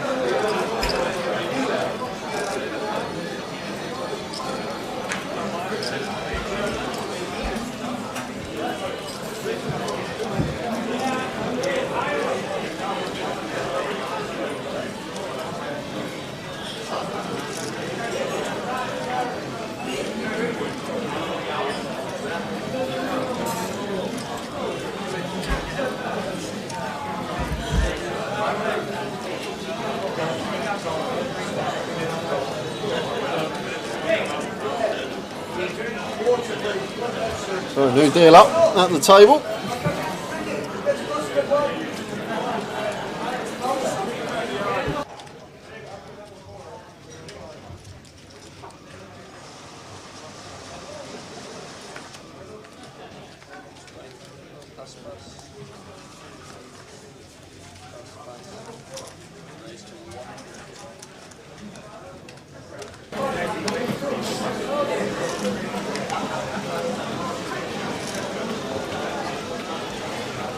Terry with the ace 5 on the bar and raises to 100. And he's just going to flatten the bid. Can definitely free bet this versus Terry's button open for value, in fact. But chooses not to. And Terry flops best on ace jack jack. Love it from Terry, actually incorporating a check back here with this ace 5. Really big fan. And now trying to get his value on the turn. I like it a lot. Price for 100, less than half. And, just a quick fold from Andy.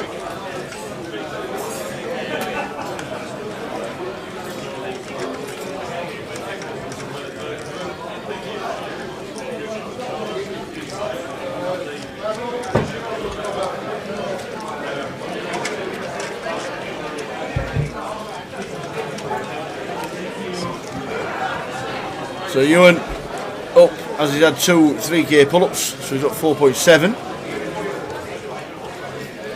And he's in for 10, we know that. I think Sash is on his original 3K buying as well. Might have been 2.5. Memory's not serving me too well. I think Lawrence is as well, isn't he? Yes. He's on his original buying. Lewis came late. TJ just turned up.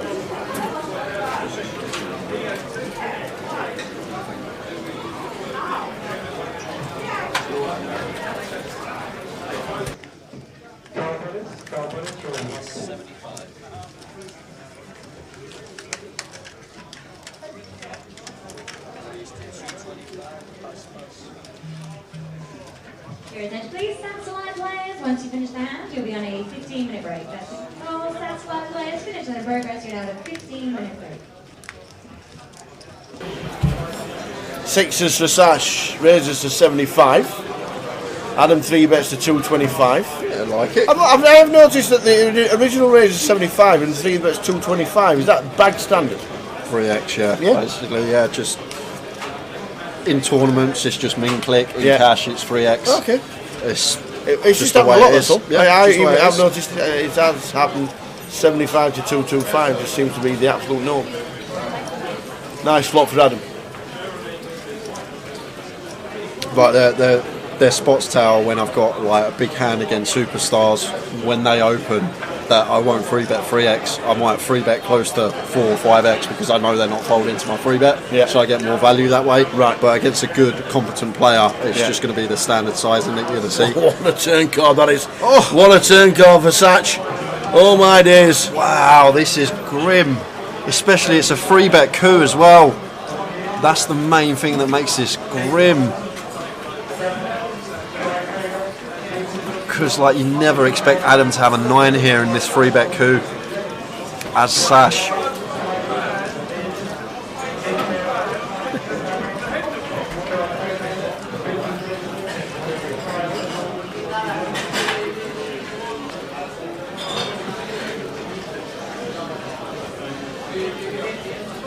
So we're going to raise here, start trying to target some overpairs. Or we're going to continue playing a bit tricky, keep the hands that we've got drawing dead in, like the ace-king, the ace-queen, these type of holdings. But Sash is going to choose to raise now.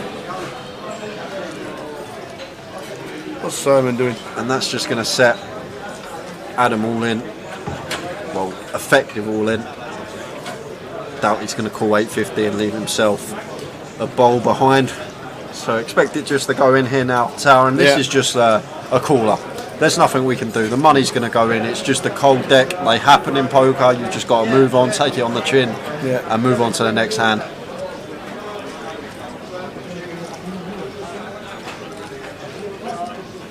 Well, he's left himself a little bit behind then. If he's called 850, what's that? Leave him with 395 back. King of clubs on the river. Yeah, it's just an irrelevant card. Sash going to set Adam all in for us. What's happening? What's going on there? No idea.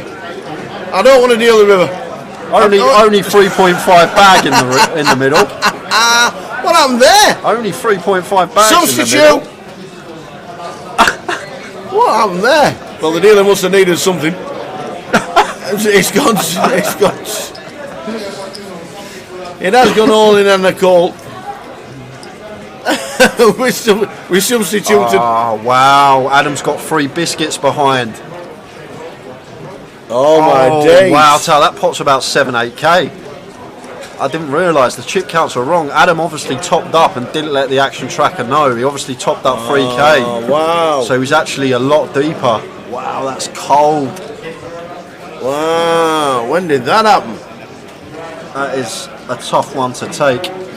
And Sash is going to be the beneficiary of a huge pot after getting the gin of all gin turn cards.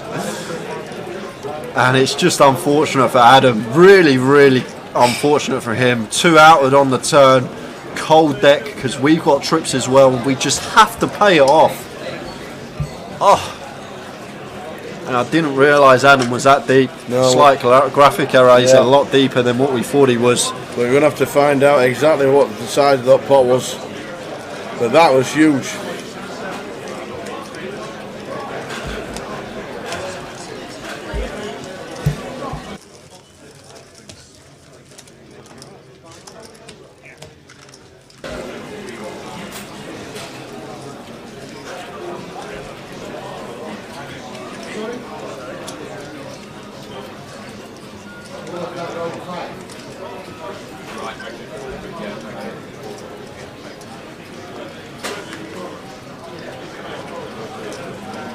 Reload time.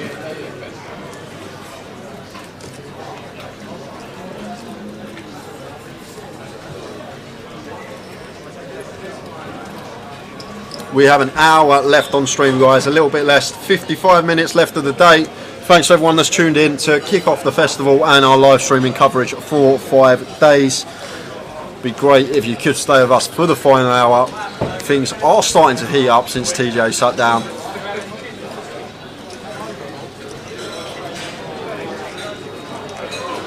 And here he comes, Queen Deuce in the hijack. And Adam's just opened the 7-6 off. Bit of steam coming off the top of Adam's head. Must be a bit steaming after that one. And just unfortunate for him. And now Sash up to 7k. I think Adam actually had Sash covered. But Sash, the second biggest pot of the day, going his way. Adam letting off some steam with the 7-6 off and flopping up and down here. This one's going to check through. 4 clubs on the turn. And this is where Sash is going to take initiative here out the straddle. And, Adam not going anywhere with his up and down, looking for a 10 or 5 on the river. It's the deuce of clubs, so we're now just sat here with 7 high. And if it's checked to us here, I am never bluffing in this spot. Yes, we've got a club in our hand. Yes, we're at the stone cold bottom of our range and we're never going to win from checking it. But we need to be aware we've just lost a monster pot, and Sash might read into that as we can be spewing a bit, but it is actually Sash who's going to fire up and take it. with an unknown holding.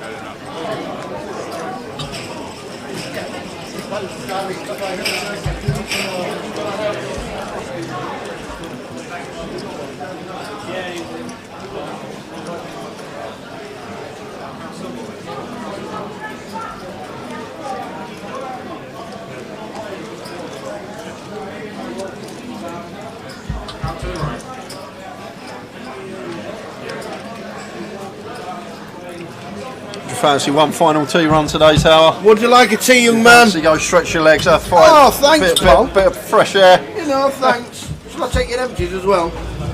Oh, go on then. Cheers, Tower. Looks after me. Back end of the day. Paul Fletcher was the dealer on a curfew tag. He was off like a scalding cat. He was off pretty quickly. I'm not sure what happened there, but he was off like a shot. As we get back to the action, Lewis free betting the Ace King versus Terry, and Terry not choosing to peel the free bet with a Queen 6 suited. It's been a good day. I've enjoyed it. I've enjoyed the Hold'em cash. Looking forward to the high roller tomorrow. Seen some decent sized pots. We've seen Andy entertain us with the 9 deuce and the 10 deuce throughout. Haven't seen too much from Lawrence or Michael, to be fair. Been fairly quiet. They seem like proper grinders, those two. Very solid players, just waiting for their spots to come. Seem like the real grinders at the table. Ewan's been active. I've been liking the way he's been playing. Lots of free betting going on pre-flop. Good to see.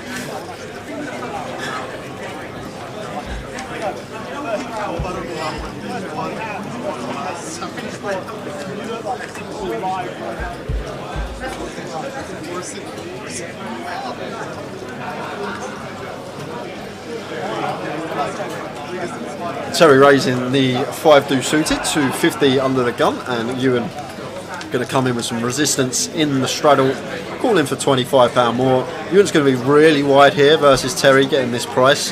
He's going to have a whole host, but obviously not much on the Jack 6-4 because he snap folds to Terry's continue with his gut shot and backdoor flush draw.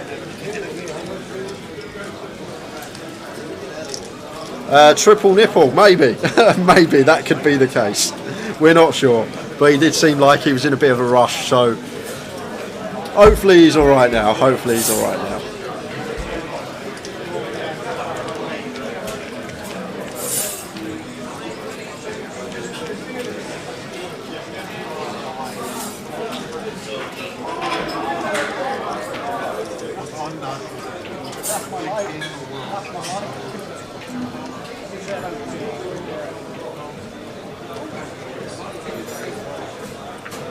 Sash here, King 7 suited on the button. Say what? Say what? Ah, there we go. There we go. I just thought Sash folded the King 7 suited on the button into Terry straddle, but it was Simon was a bit too quick on the action. But he's back straight away and been called in 3 spots. Flop of Queen Jack 6, so Ewan McNicholas flopping best here with his middle pair. Not much else for anyone else. Backdoor flush draw for Sash, that's about it. Does choose to continue for 100, opting for third into the field. And Ewan with his middle pair, nut kicker. Not going to be getting out of the way. Going to call and take some turns. I think it is capped at 1 straddle, how easy. We haven't seen the 50 on, so I'm assuming it is capped at 1 and it's just 5, 10, 25 throughout. 3 of clubs on the turn. And 2 on the river. So Ewan with the best of it. Small bet.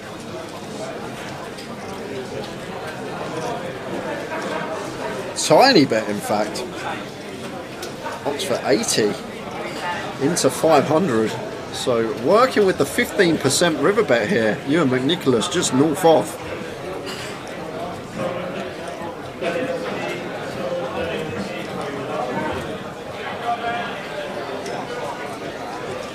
And Sash lets it go. Maybe he had some bad thoughts going through his head there about potentially raising. Yeah, imagine getting the lads down for a stream DC game. Get us all on there, all of us. That would be a laugh.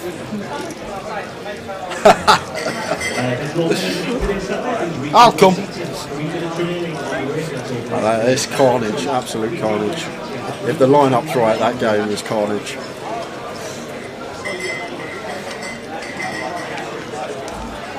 I still don't know who Triple is, to be honest with you. I'm still in the dark, but they obviously know you play at the game that I play at. Yeah, so.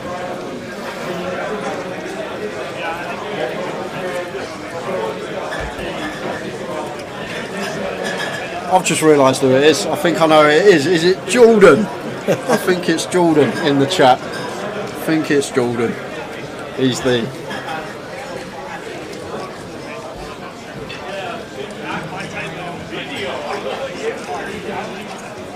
How good are my detective skills? We're about to find out. And what do you think he's going to like? Do you think he's going to tell you?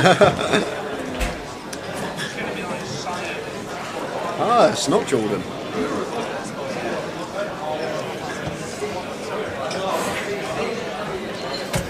So Terry calls 165. Just Terry doing Terry things. A6 off. Going to hit the mark always, but Terry likes to get involved. See some flops. Jack 2-2. Andy flopping good. Check, check. That certainly can't be Jameson's and Ginger, can it? No. He's done about 9 pints. Yeah, yes. Additional players in today's Saturday is your final ball. You have one remaining on the green. He does get the final players in the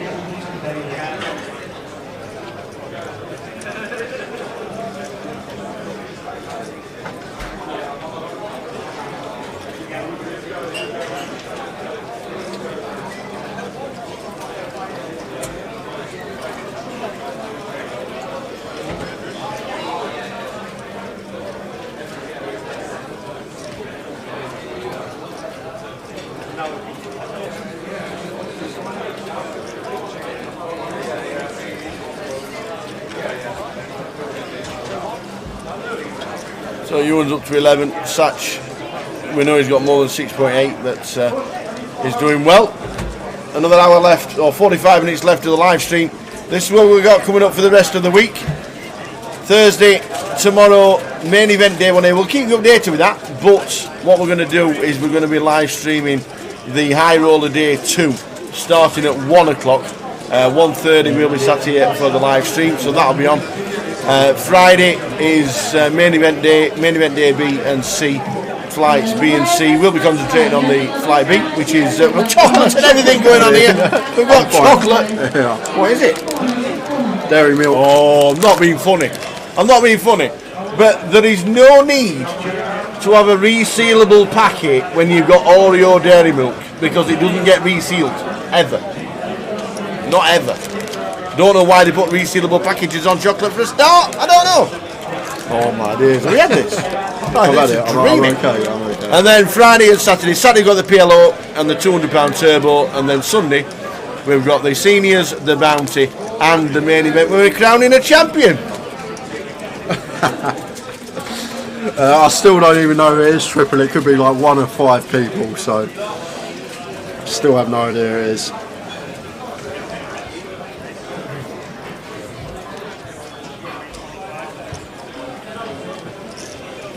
Never, Josh. Not ever. Once. Never.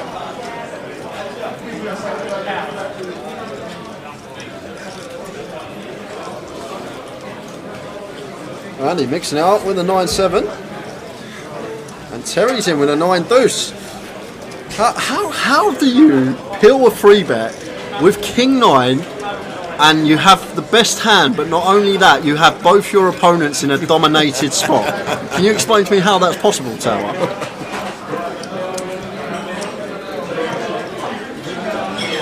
And then flop worse to it. Yeah. Well, Terry's caught a piece, so Terry's not going to go anywhere with a 9 deuce. And nope. Andy won a huge pot with 9 deuce earlier, and Terry might be looking for a bit of own back here, even though it wasn't versus him.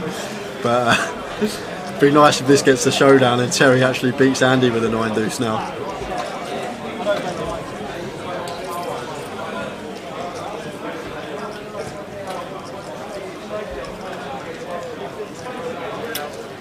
£1,000. A biscuit.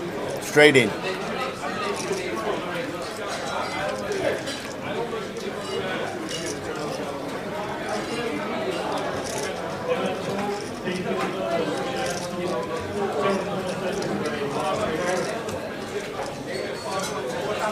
Makes Terry fold the best of it. We're just explaining to Terry that he doesn't play live, ever. Triple 5 would probably be Dill, Jagger, Chris, Vish, or Jordan, who I've already mentioned when we know it's not him. One of them 5. Is it triple nipple a drink? Slippery nipple. Oh, right. Oh, yeah.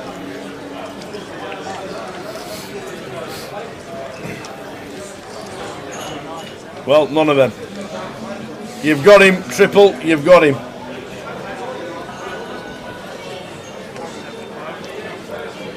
It's not Alice, is it? No, she's doing the PLO. Oh, right. Final table, I think. On the final table of the PLO, isn't it? I think so. Is Gary McGaffney still in? I'm not sure. We'll have a quick check, see if he's still in the PLO. The PLO now is down to 14. There's 14 left in the PLO, which means they're in the money.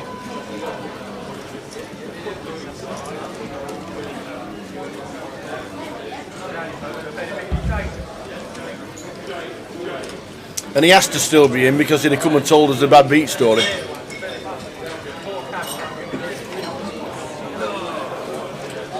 So we know that. But 145. 145 playing the PLO.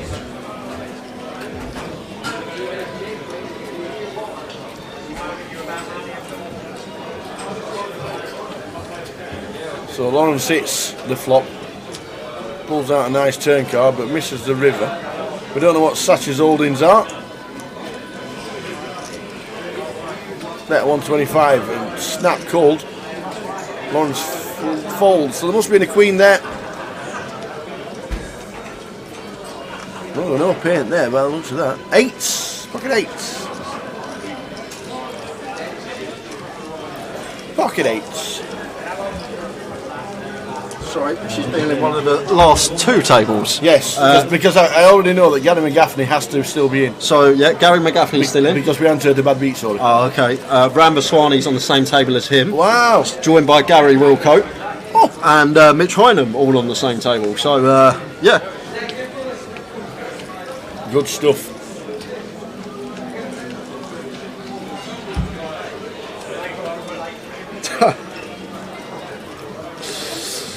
I'm still absolutely stumped who it is, to be honest with you. I'm still stumped.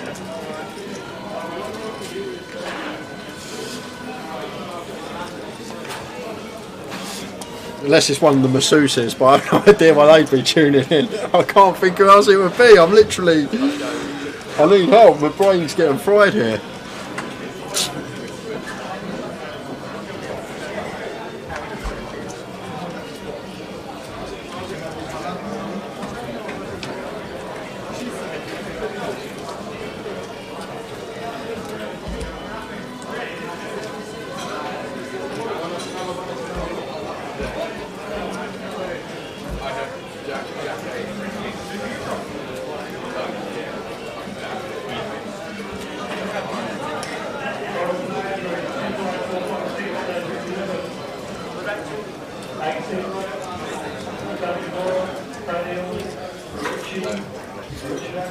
Four, 8, ace, 2 spades, 8 on the turn, and then 7 of clubs on the river. Goes check, check, check, check. And the ace 5 and the ace 4 will be chopping as it pairs on the turn.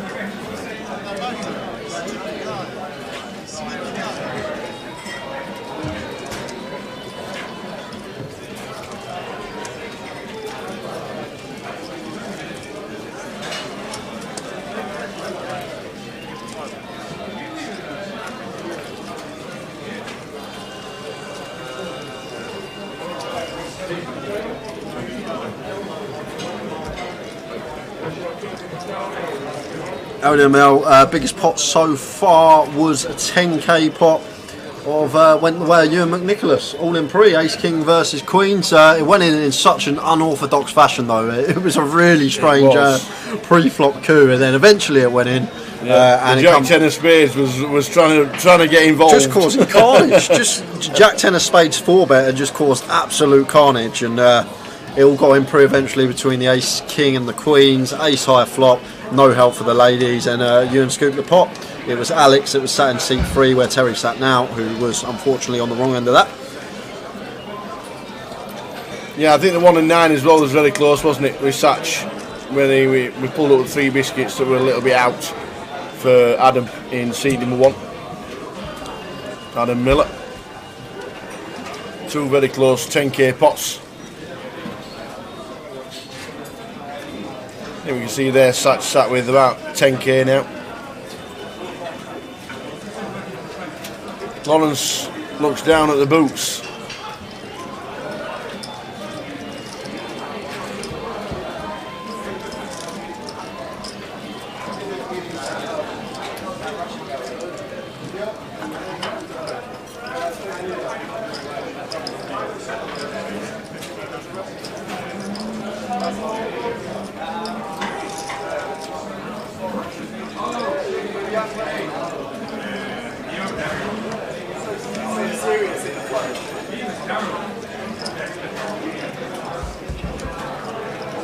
Here they are for Lawrence. Finds the boots, and Terry's made it 1.5k. Wow, has Terry got kings here, Tower? Because Terry doesn't 4-bet like as a bluff. No, he's got ace king. He's got to have ace king. Has to have ace king. Yeah. It's not ace against ace, is it? Queen 2. No.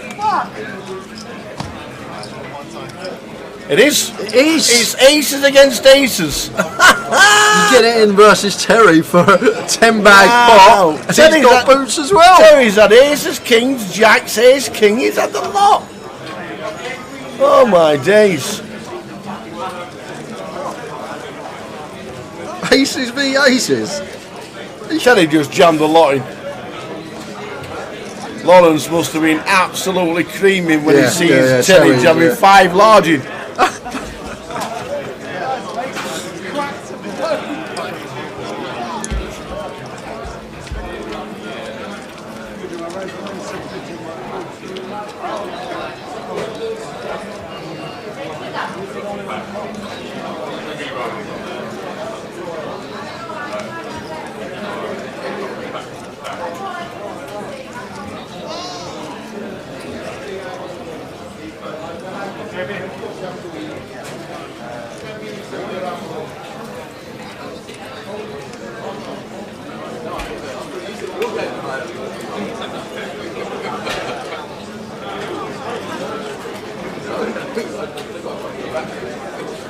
Oh, it's not Ivy, is it? Triple. One's just come to my head there. Could be Ivy.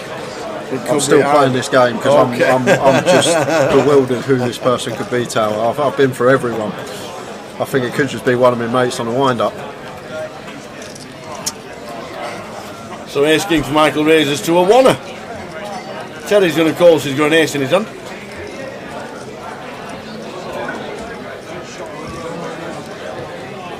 So 3-way to the flop. Andy in 6 with the 5-6. 10 jack 4. Whiffs everybody. This should be check, c-bet, fold.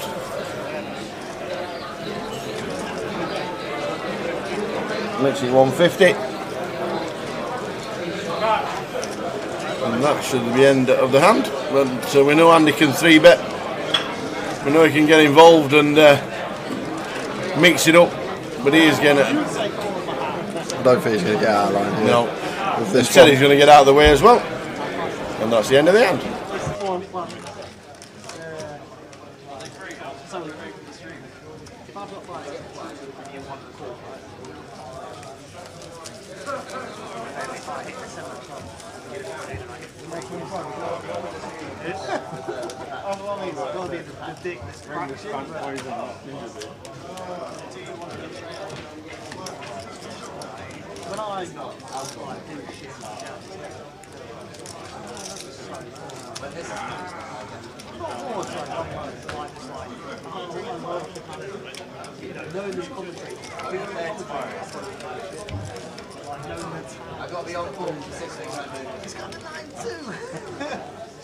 Just over half an hour to go until the end of the live stream.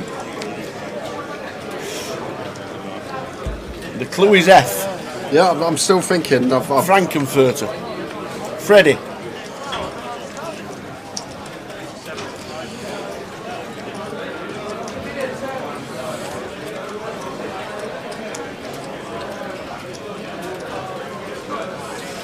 A cut-off open from Lewis to 75. Terry defends the 5-3 suited in the straddle. There's deuce 4.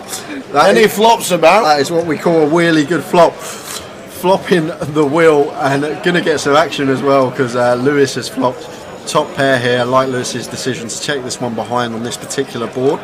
Come on, Terry, bet out. Makes it 125. Get a call from Lewis.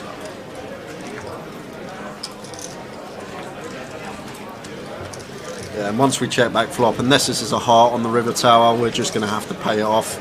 Well, there we go. We're going to be able to get away from it. Check, check. Yeah, it does go check, check. Have you ever had a Jaeger without the bomb? Yeah, I have. A lot better?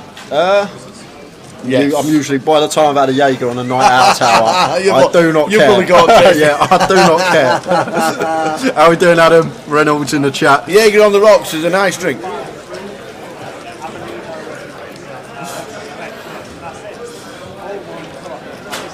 And if you go to a proper German bar, the Jaeger's in the freezer. At all times. Why? Because it doesn't freeze. It just makes it really cold. A bit like vodka. You put vodka in the freezer and it'll never freeze. Which is why you can't make vodka jelly.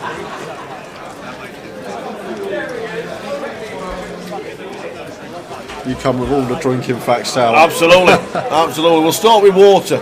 Boring, but necessary. Yeah. Yeah.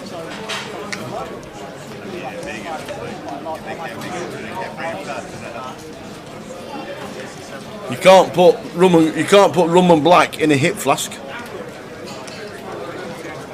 Did you know that? No. You can't put rum and black in a hip flask. What do you mean by rum and black? That's black not to me. Oh, Coke. No, black currant. Oh, black currant. Yeah. Oh, okay. Black currant cordial. Oh, okay. Well, rum and black back in the day was rum and coke had never been invented. I'm going to come and ask why in a second. Right. We'll just jump to the action. 10-8-4 rainbow after Sash opening the Queen Jack suited and Adam just flagged the King Jack on the button. Can 3-bet this one as well as Adam first in this cut-off open pre, but flat and fine too. Both options available. Flop has checked through, but we do get an action turn. Queen of clubs. Flush draw. Up and down. The works. For Adam. Yeah, it's actually Terry who's going to come out firing here, turning a gut shot. And Sash, top pair gut shot for him, not going anywhere. Now Adam with the King Jack of clubs. Both options are available. The only problem is, are we going to have much credibility raising tower representing a value hand once we check back flop? Jack 9 suited probably going to fire flop, our 2-pair plus the same. So I like the decision to just flat here with the King Jack. We're not really telling a too credible story. Queen for Satch.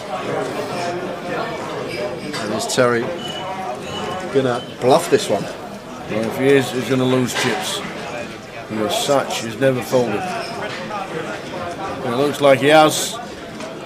Is that a 300, is it? 400. soon as we see the call from Satch, that will end the hand for Adam. And we'll see Satch take another one, probably moving up to over 10,000.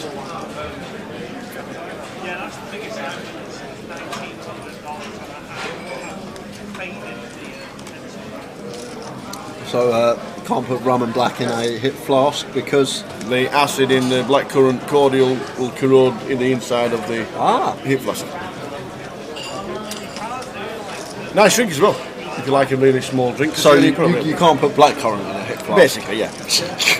yeah, but then I won't put blackcurrant in a hip flask without the rum. Because I've tried it, you see. So where's the... That's like me going, you can't put acid in a hip flask. No, literally because I tried it once around the golf course. And then it didn't taste nice. I used to take a hip flask around the golf course, you see. And a hip flask to the match. And it always had rum in it, of some kind. I thought there was some special... No, not in the slightest. No, it's just... I thought it created personal a reaction. experience. Yeah, I thought it created just like some sort of reaction. I used to drink rum and black a lot as a kid. Well, not a kid, but growing up.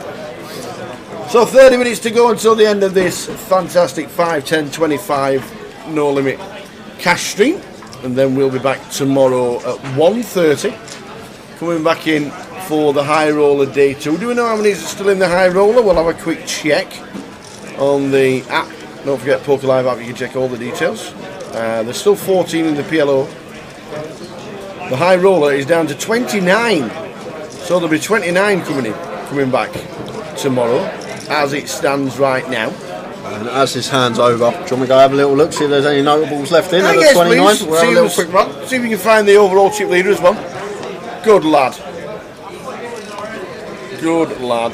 £274,000 collected in the high roller. 137 runners. They're on level 11.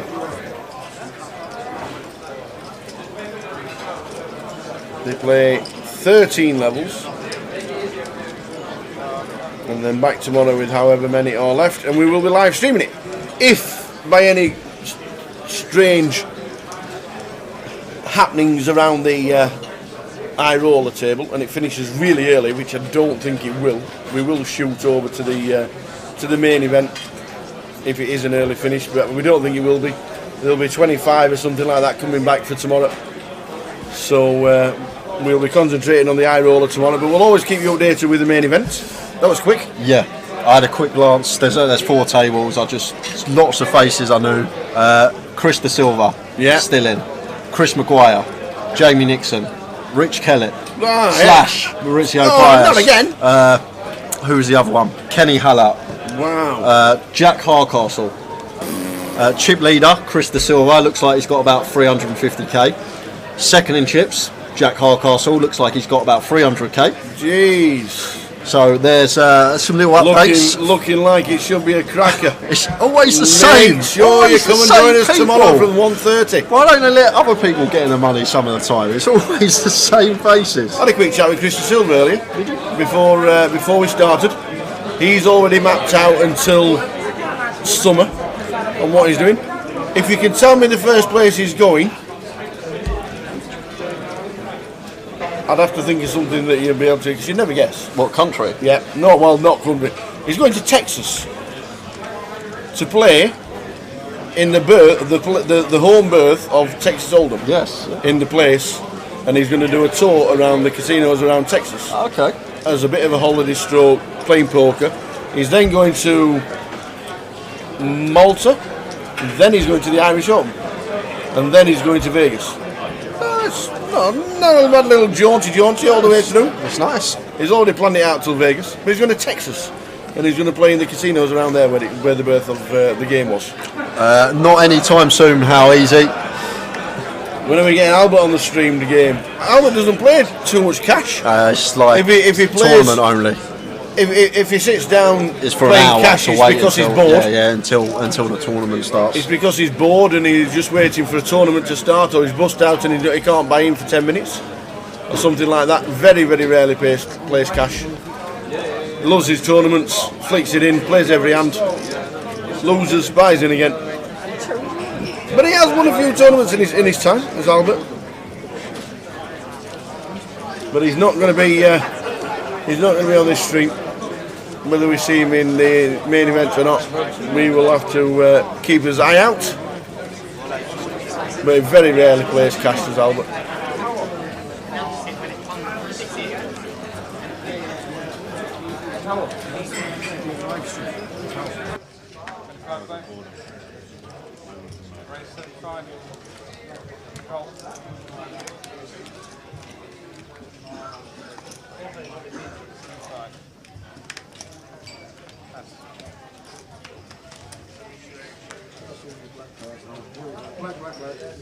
Red.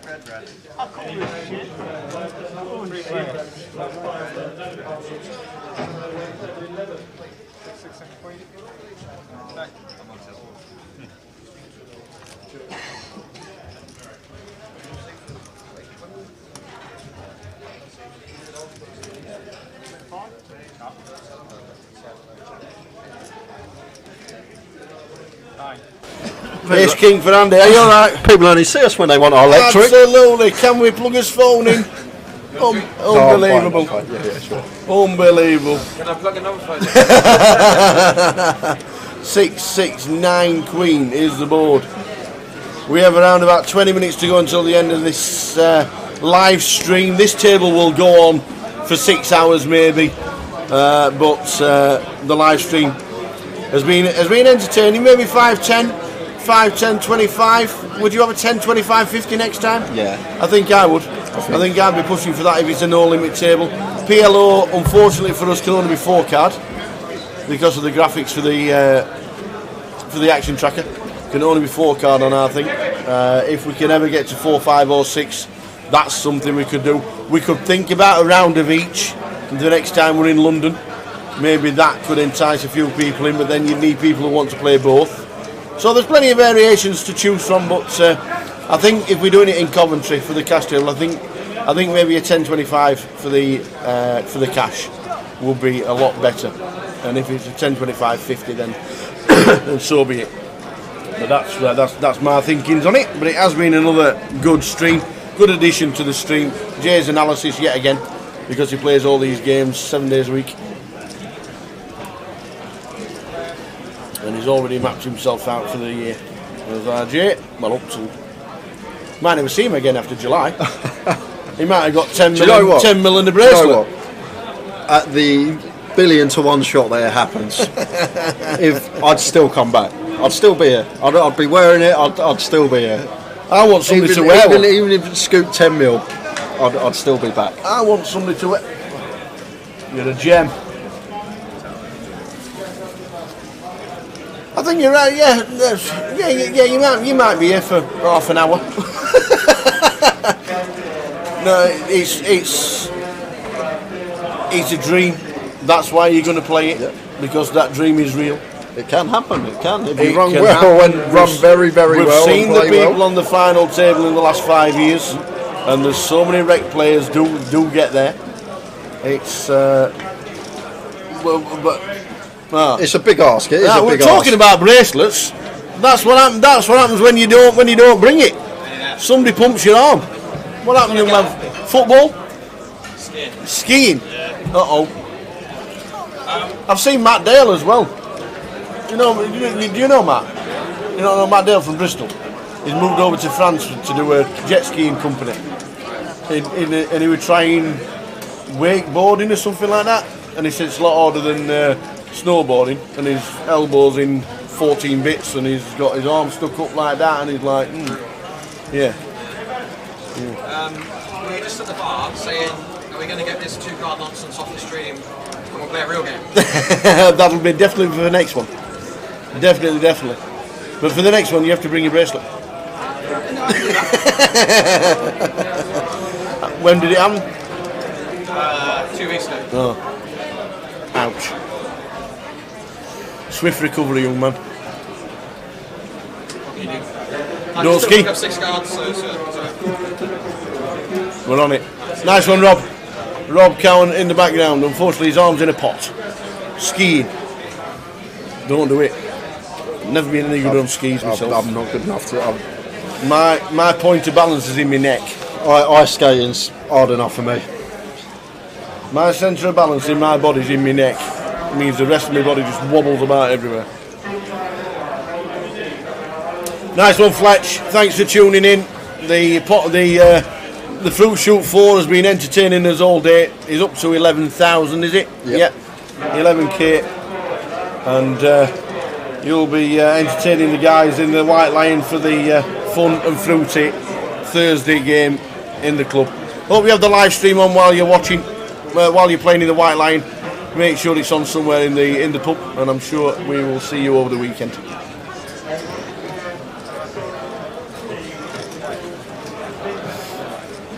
Yeah, Rob Cowan, the latest Brit to win a bracelet, was just in the background live in the club.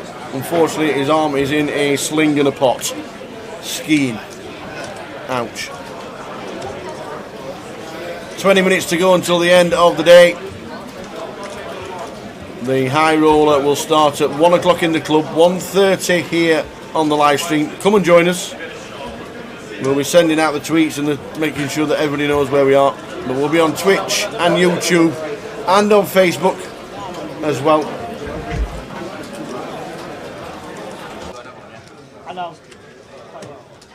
And you pay for everything? Yeah, two more, two doubles. Yeah, triples. Yeah, three. Logs has just tuned in for the final 17 minutes. That's still on Facey. Good evening if you're watching on Facebook. Good evening, everybody. If you are watching on Facebook, good evening. And good evening, Logs. Logs has just tuned in. Forgot it was on. Well, we've got 20 minutes left. So we'll entertain you for the final 20 minutes. Terry sat down with 1,500 and he's now got 6k. Terry and Ewan playing red or black flops, and Terry just scooped. Unbelievable. Amazing what you can do as a side bet.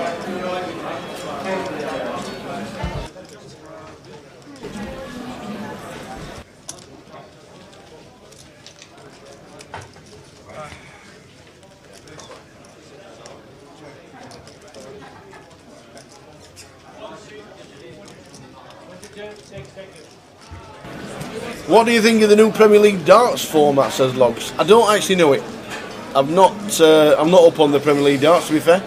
I don't actually know. Unless they're throwing me 6 darts or a spinning board, that'd be good. No, they play each player once home, once away. What, in their house? In their own house? Yeah, they pop round their house, have a game in their house. I'm just off to Gary Anderson's to play the away leg. Is the bad beat jackpot running in this game? Yes, it is. If we get quads over quads, it's quad 8s, isn't it? Quad 8s, if it's quad 8s or quad 8s, then yes, we will have the bad beat jackpot, which is £190,000. Busy day at uni, can't believe you missed a cash game stream, says John. Any more planned? Well, we're on tomorrow for the high roller day 2, starting at 1:30. And then Friday, Saturday and Sunday we'll be here for the main event back at thing. And this is what we've got for the rest of this festival here in London. That's what's on for the rest of the festival in London. We're here tomorrow for the high roller at 1:30, 1 o'clock in the club. And then Friday, Saturday and Sunday we're here for the main event. We'll keep you updated with the main event for tomorrow, obviously. But Friday, Saturday, Sunday with the main event. Tomorrow is the high roller. 29 players left at this moment in time, and we'll play until we crown the champion of the high roller tomorrow. So that's what's on here, and then we'll give you information for leg 2 in Coventry tomorrow and the weekend. Leg 3 in Manchester is already set, and I have heard on the grapevine we might be able to talk about the Goliath. So we'll let you know. Tower's looking forward to that. Tower exclusive over the weekend. So yeah, so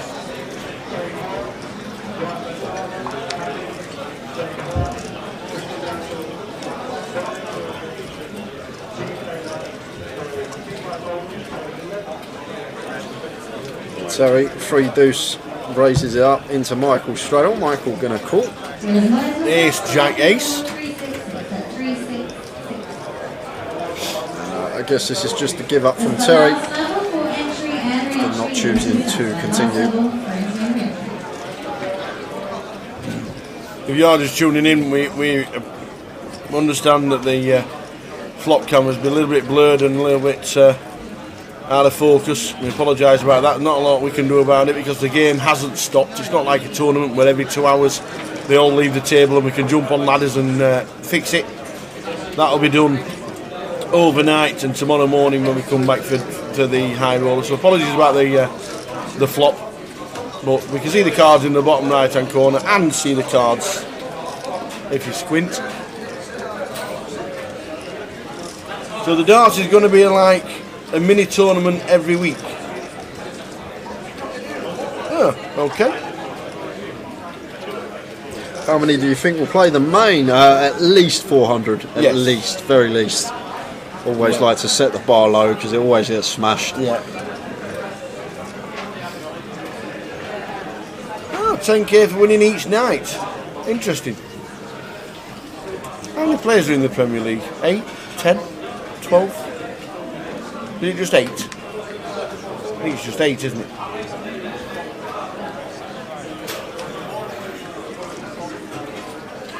What do you mean by more aggressive play, Logs? Well, if they're playing for 10 grand every week, then you don't have to. I don't know. Maybe in darts, you have your own 3 darts. You're not playing against opponents, so you should play the same way every time, right? I think you should flick a coin for every leg somebody gets 4 darts. More aggressive play in a dart game. I heard it all now. Well, if you're playing for 10k every day, I suppose it's something to play for rather than trying to play for the draw. Well, you play to win every leg, of course you do. Nah, you should do. King 6, King 9, 7, all hearts. Michael's got the Queen of Hearts. There's a redraw. Terry checks. Michael checks. Satch is in the hand. Yeah, flop cam will be sorted tomorrow, guys, as well. Yep. It's been a bit blurry. Unfortunately, we haven't been able to get it on and change it. Yeah, we'll get the chamois on it. Get a good old clean. But when you've got no break in play for 6 hours, 7 hours, then there's not a lot you can do about it. It's been good. 5, 10, 25 action. A couple of 10k pots. Lawrence has lost a couple. Built himself back up again. Last 10 minutes. Last 10 minutes. New deck on its way.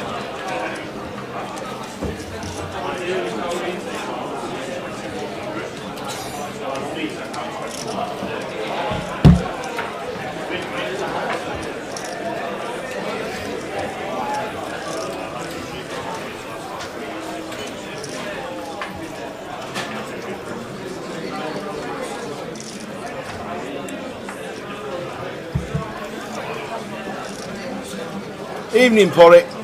Porritt watching on YouTube.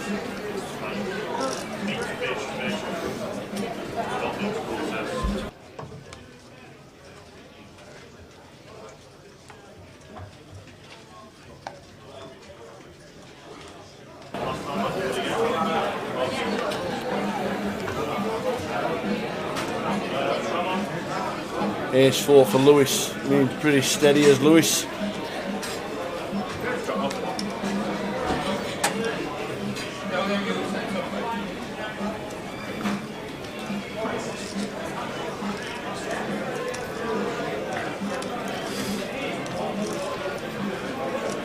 Jacks for Ewan, gets involved, raises it up, 4 bets to 500. Cold call on a 9 tray. Go on the Teddy. Just cold calls the 4 bet with a 9-3. How can you not enjoy watching this man play? He's in the mix. He probably knows there's only a few minutes left on stream. He wants to get on the highlight reel on Mr. Jordan. Oh. This 9-3 suited, peeling the cold 4 of Ewan. Action back on Adam here with the A6 off. Earlier on, Adam caused carnage in a spot where he probably shouldn't have 4-bet. This time a hand that should be a fold. He is going to make the call. He is pretty stuck in this game, so maybe a bit of money chasing going on here with a dubious holding. And Jack's here for you. Just going to be firing tower here with our overpair freeway in this 4-bet coup. Yeah. Is that a monkey? Looks like 500. 6. And that will do it. Yes, it will. 10 minutes to go until the end of this live stream. Really enjoyed doing the cash yet again. Probably got 3 or 4 hands. Button on Lawrence, Lewis or when we do Sash. It, yeah. When we do it in Coventry, we'll be putting the feelers out, see what game it is. See what the concessors comes back with. If it's no limit, I think I'd like to see a 10.25 myself, personally. So 10.25.50. If it's PLO, then obviously it can be 10.25.50 again. Don't mind that. I forgot to say who was the Blackpool guy who won 850k last week in Vegas. Daniel Negreanu, who talked about him on his podcast. Absolutely no idea. I actually don't know. I really don't. I know Lynn Beaumont was out there. Lynn Beaumont's been out there since November, and she actually sent me a picture of a guy playing in a Blackpool shirt. Said, "Can you tell me who this clown is? Because he just called my 4-bet with Kings with 10-3 and beat me." So I don't know whether it was the same person. Imagine if it but was. Apparently he did have a Blackpool shirt on when she was texting, when she sent me a picture. Look, stream's gone mad now, Tower. We're finishing and everyone's got giddy. Andy 3-betting the 10-4. Well, he's not done it for a while. No, I don't actually know who it was, to be fair. But well done. Spuddy didn't mention it earlier, and I saw Spuddy and Chris Flint's from Blackpool. He didn't mention it, so maybe he's not up to date with the Vegas. I think wins. he's still in the Omaha. Spuddy? Oh, great player. Yeah, I think he's still in the Omaha because the one you're getting kisses and cuddles from is on the rail standing behind someone. Yeah. Still in the Omaha. Yeah. Oh, we're getting kisses and cuddles off Chris as well. Yeah, I know. I'm not saying this one way. It ain't just Joe. But no, I honestly don't know who it was, John. I really don't know, and I don't think anybody spoke about it. To be fair, I've not been in the casino in Blackpool for since Christmas, so I don't actually know. If it's on the grapevine or anybody out there knows, please let us know who it was.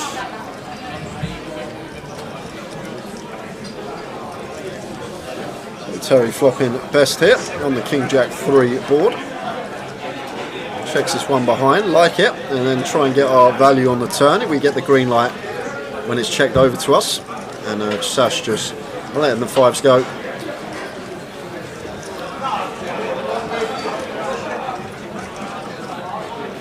Is there more maths debating with PLO?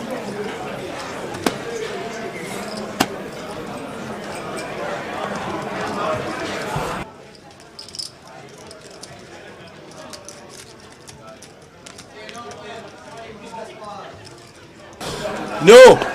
Do you know what? Not at all. Someone got Katie at the grand final with something like that. With what? Well, I've been sat there all year, seeing these comments, just ignoring them. I didn't read it once, and I thought it was really good. I thought it was really good actually, because I read it that slow. It didn't mean anything.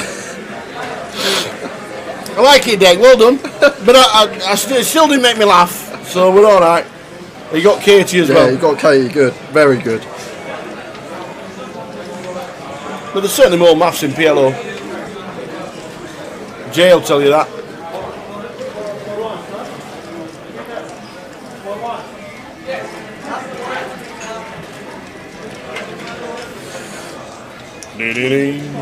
So the final few minutes of the live stream as we head towards the end of the 5-10-25. Andy 3-betting 7 deuce. He loves it. He Anything does. with a deuce and a 4 in it is in.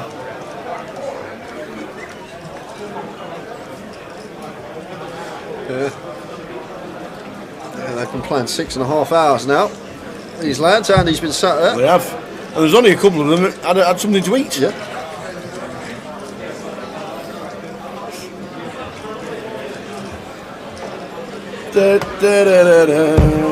Like, these are not the two opponents you want to pick to start running bluffs against. I can tell you that. These have been the two most wild cards, Terry and Adam. Yeah.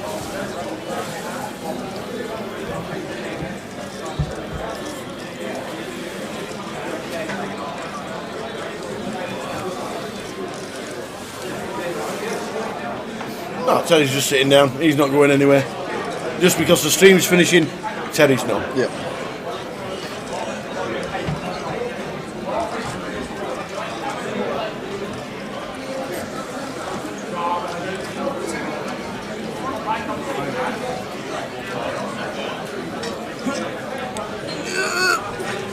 Oh, he pings the deuce as well. 7 deuce, cracking the sevens. Making trip deuces and probably going to get paid as well the way this hand's played. I can't see Adam folding this river. I really can't. Once turn goes check, check.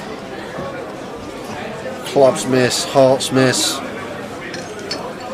Andy has been a definite wild card at this cash game, so it's a pretty brutal one, to be fair, for Adam here. Somehow losing sevens v 7 deuce.